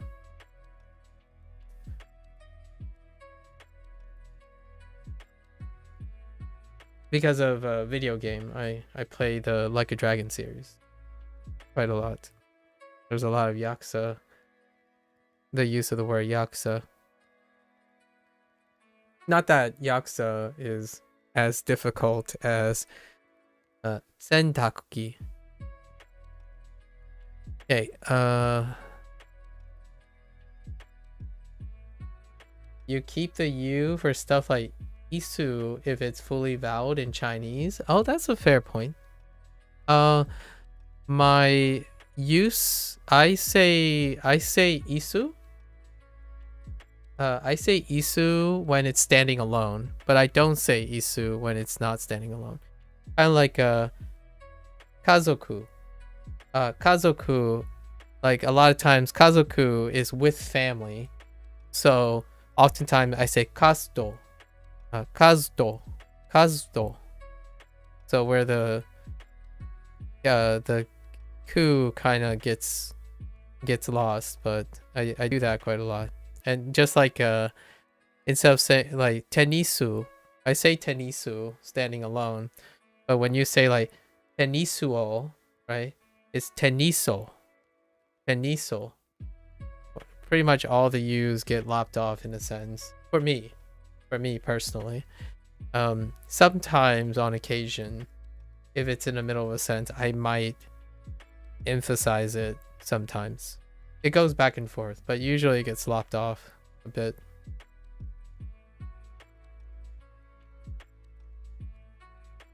Yeah, the transliteration of you, yeah. It's something that it's not because of Duo. It's not because of Duo that this happened. Most of the media, like the video games and the anime and the manga, is of a specific dialect, and that dialect, you know, like the Kanto, the standard Tokyo dialect, have lots of speakers in these things that tend to lop off U's, and I become so accustomed to it. Yeah, I have heard other like dialectic changes that does have sound pretty cool with U's and stuff, but mostly lopped off transliteration U's. I'm going to buy a bed this week. Okay, I've done way more than I expected. Today was going to be a half day. Wednesdays are half days. However, it was a momentary change of scheduling, so got some extra practice in. Just don't turn Janai to Janae if you heard it in a video game. I don't think I've heard Janae. I don't hear of Janai too much in general. Yakuza accent. I don't think I've heard Janae at all. It kind of reminds me of Shine as well. That's the closest thing to Janae, but that's a whole different thing. They turn Nai to Nei. I see. Yeah, probably writing, probably more of a Yakuza specific, contextualized, like yeah. Oh, it's a Hiroshima. Oh, Hiroshima dialect. Actually, oh, I didn't hear it. I still didn't hear it. So in Like a Dragon 6, or Yakuza 6, it did takes place in Hiroshima. And I'm not sure if I heard Janae. I'm not sure, actually. That would be a fun revisit if I revisit it. They took Onomichi.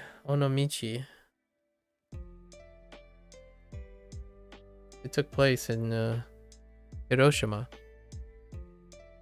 Interesting. Yeah. There is a very noticeable change. I don't know what it is, but the Kansai dialect has this very audible sound that they keep making, and I can't quite narrow it down what the sound is, but you can hear it so repeatedly in the characters. Like the character that's from the Kansai region, you can hear it. It just feels Kansai. And I don't know exactly, I couldn't pinpoint what sound keeps showing up, but you can definitely tell when you're listening after you spend so long like in Tokyo with the Kanto accent, right, the dialect, and then suddenly you put a Kansai person into a group of Kanto people, you can pick out the Kansai people. You will hear it a lot more in game. Nai is the negative of the colloquial. Yes, I'm aware of that. And kaimasen, kaimas, kau, and kawanai. Yeah, kawanai. Actually, there's also, I know you're probably gonna say this at some point because you like your history lessons. I also know the history of wa, we, all the W's, because it's a fun little trivia regarding the disappearance of the W. But wanai, kawanai is one of the few left. Yeah, wa, ha, etc. Yep. And then also Asterix mentioned this too. Asterix, the first time we met, like the last traveling back the first time, you mentioned about the O. And that's also the thing too. The wo instead of the o, that's also disappearing for contemporary learners. So generally most of these contemporary, if someone's learning Japanese as a second language, they often no longer use the woes anymore as well. But you can still find them obviously in Japan. Well, kau just becomes kawa in the stem. Yeah.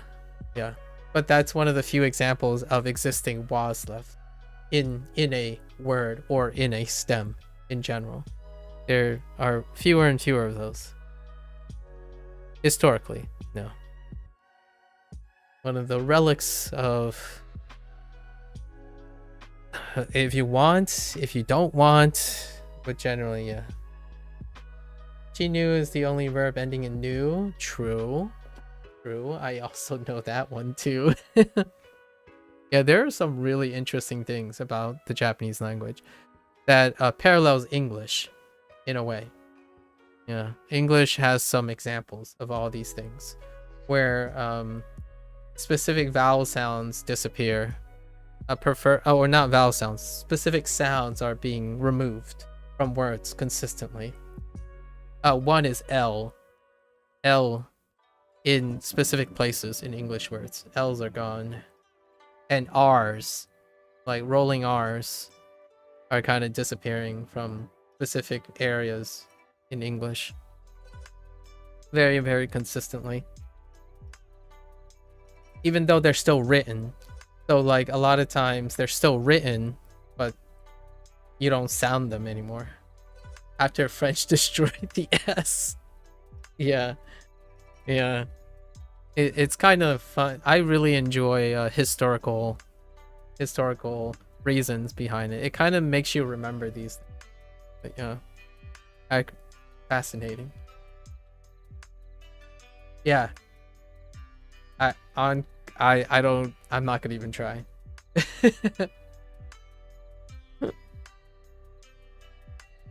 I mean, there's also some words in English right now that still is very specific English words, but hard to explain. Like esophageal or esophagus. You know, your throat. Esophagus. Is it esophagus or esophagus? Do you still pronounce the O in some cases?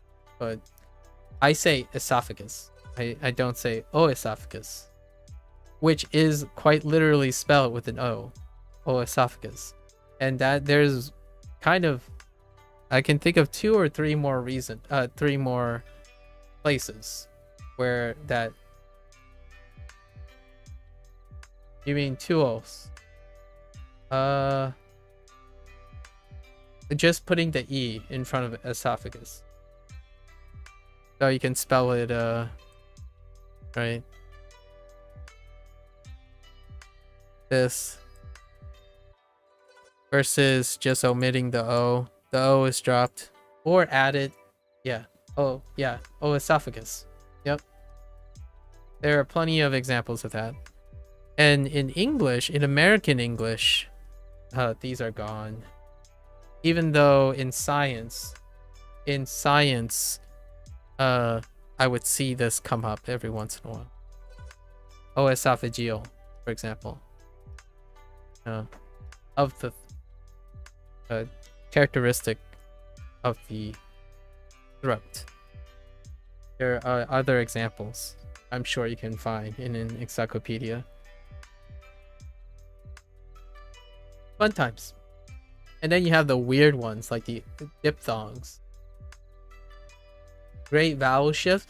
Yeah, it sounds nice. So when I say esophageal, right? It's the same thing with Japanese. You can't help but hear it sometimes when you hear it a lot. So where if you can't hear the woe, right? But if you said it enough, the woe, you can probably still hear it after someone says oh. And when someone says esophageal, I hear the esophageal.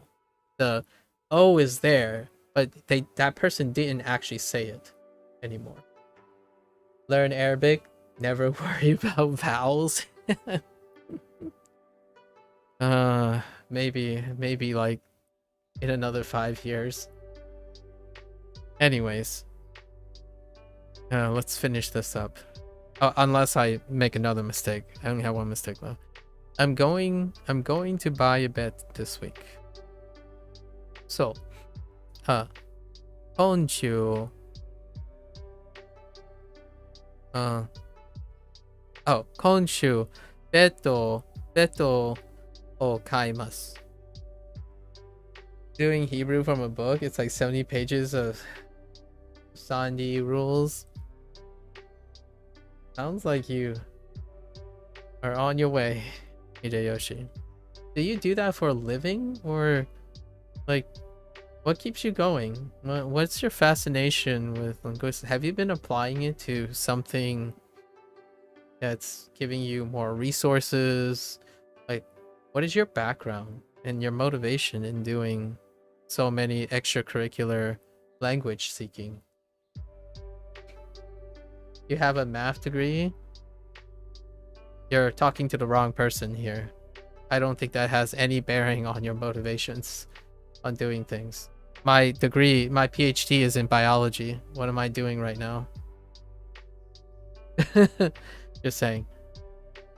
I understand, but that's not the question. The question is, what are you doing with all of that motivation? Are you interested in starting something, creating something? Do you have some sort of pragmatic outlook to your enthusiasm for language? I imagine the way you word it, it's not your math degree that's motivating you, I suppose.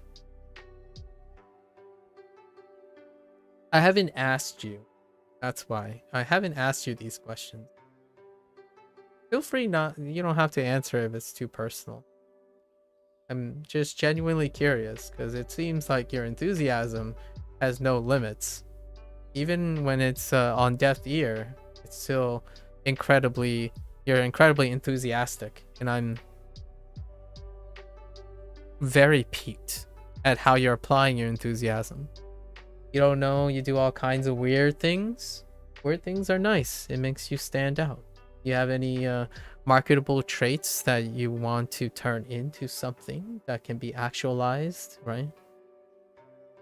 Maybe reach out, demonstrate some of these weird things. I do have a lot of particular behavioral quirks, but you can also choose not to do anything pragmatic with it. I can definitely resonate with that. Just curious, because you do have a lot of enthusiasm. Enthusiasm is great for something marketable, perhaps. Okay, so, 今週ベッドを買います。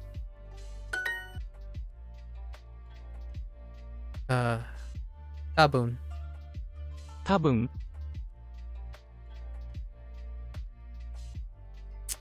This is the one that I don't use very often, or they don't use very often. 出口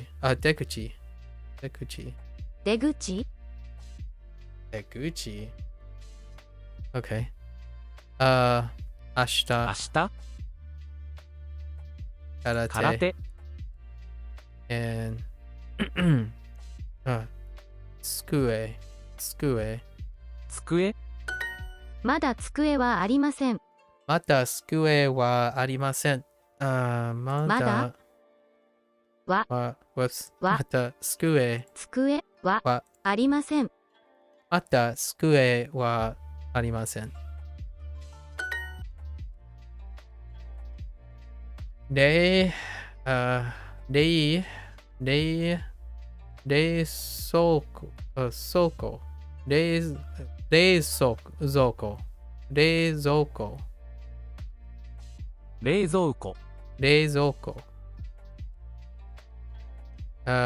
蔵庫 the fridge. That's gonna be a tough one for tomorrow when I'm gonna total recall. 冷蔵庫 is gonna be a rough one. テニスカフェOh, of course you would throw this in. Elevator.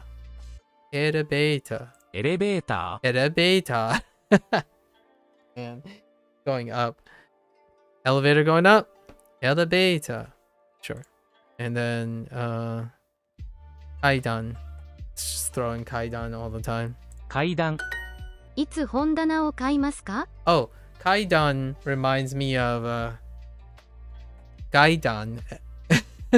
or Gidan. Gidan.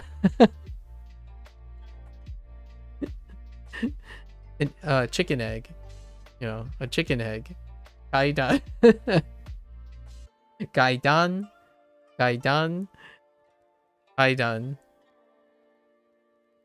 Anyways. いつ本棚を買いますか? いつ本棚を買います。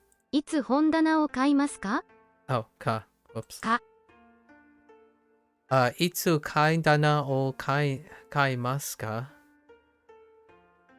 いつ本棚を買いますか?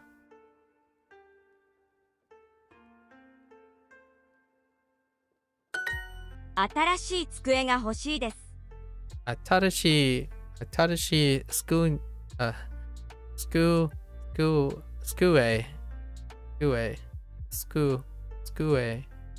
新しい机が欲しいです。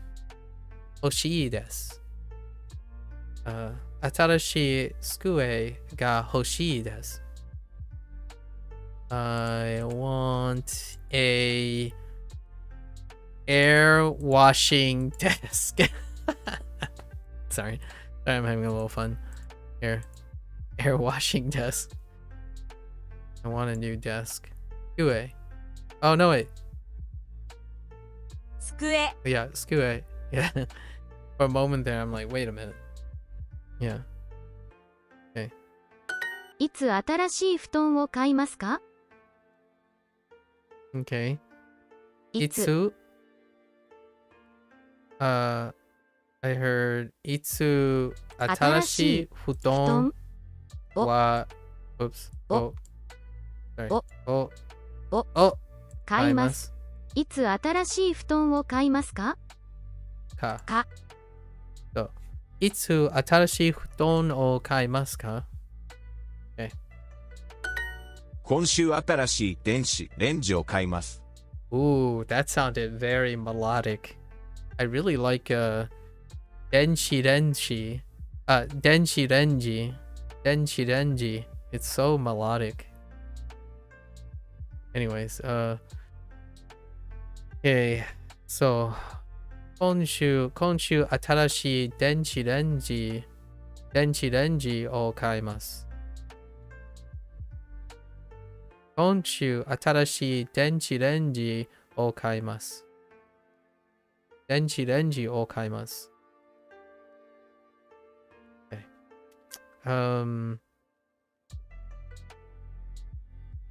I'm going to buy a new denshi renji. Konshu.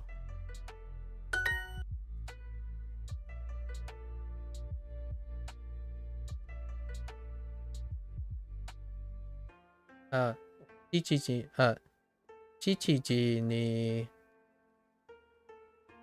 atarashi Suki, don't know what that is. Chichiji ni atarashi denshi renji. Oh, you're just stacking vowels? I see. Oh, that's how you say denji renji. With a... Oh, atarashi, sorry. Well, atarashi, right? Atarashi, then denji renji. Okay.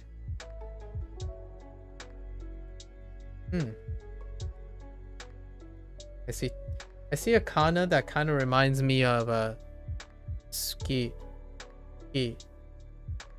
So the second kanji, sorry. The second kanji of denji renji reminds me of yesterday when someone when we were when Asterix and Indy were talking about ski. Yeah.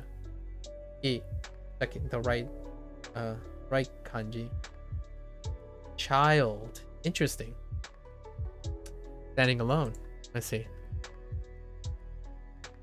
I think I still remember how to write it. Denshi, child of electricity. Oh, I see. Yeah, let me see if I can do it from memory. There's one that is available, but it's not. They're cutting the corner, so we were talking about the stroke order, right? And then that one was 3 strokes.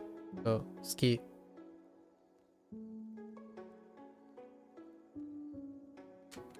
Not taught yet. Duolingo has not been taught yet. Not been taught about ski.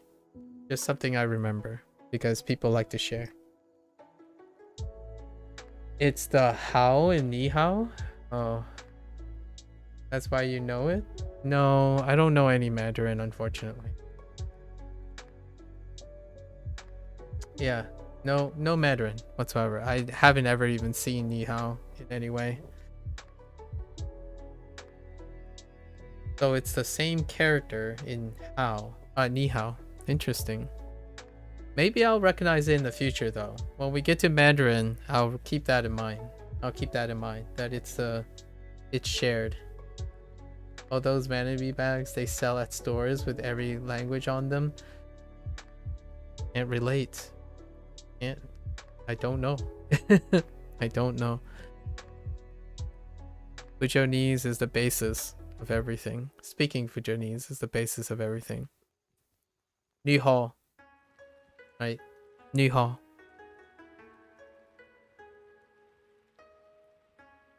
Yeah. Oh, when they translate all of them? Okay. Welcome. Bienvenidos. Yeah. Bienvenidos.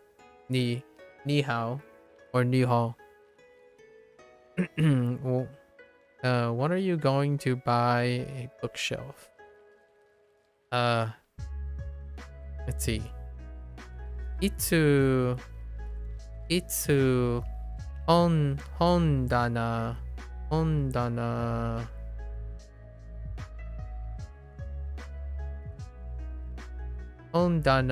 o kaimasu ka? Itsu hondana o kaimasu ka? この新しい洗濯機はいいですね。この新しい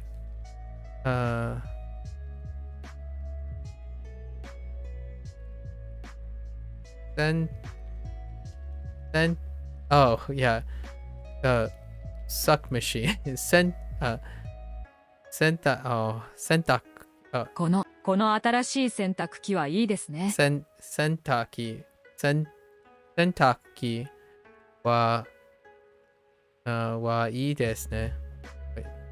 洗濯機 No, washing machine. Not the suck machine. The suck machine is like so oh my gosh, too many vocabularies.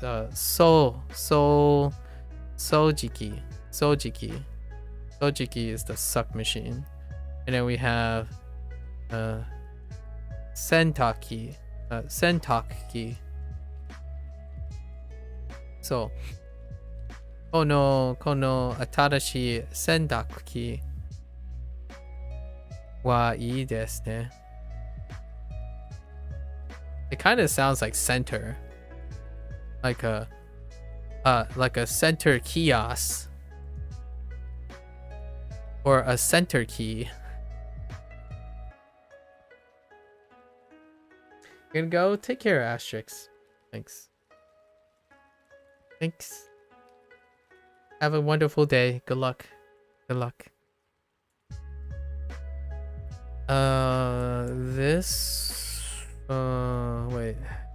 This new washing machine is nice, isn't it? I don't really like this expensive fridge.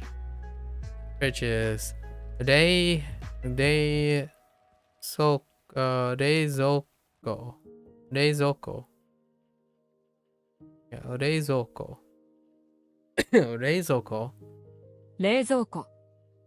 庫そうこの冷蔵庫はちょっとOh, well, there you have it. We were close, but we were too complacent. I forgot for expensive. I've got Takai. Got to use the word Takai. Inexpensive. Alright. That's more than we planned for today. I went way longer on my half day. I should have kind of rested. The allergy symptoms are kind of going away.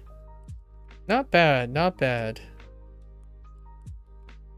Very nice. I guess we didn't get any kanji. Dang it. Wait, we're on unit 3, right? Yeah. We still haven't encountered any kanji. Tomorrow we'll definitely encounter kanji, right? Yeah, I'm feeling it. It's gotta be one of these. These are reviews. So the last two groups are generally reviews. This one will be ascribed to, so it's generally the first 3 two. Generally, the first two is a set of vocab. Then the next two after a review cue. Oh, actually, this is two. This was practice. So personalized practice doesn't count. The two first units introduce a set of vocab. Then the next two introduces another set of vocab. And then this is a review of them stacked. And then this is a review with them stacked. And then you have two personalized practices.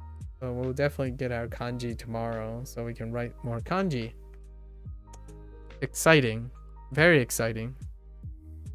And of course, just to give an idea, again, now I'm writing kana every 2 or 3 days. So I do write all my kana out again every 2 or 3 days. And every evening, I actually read or reread a chapter about grammar to go to bed.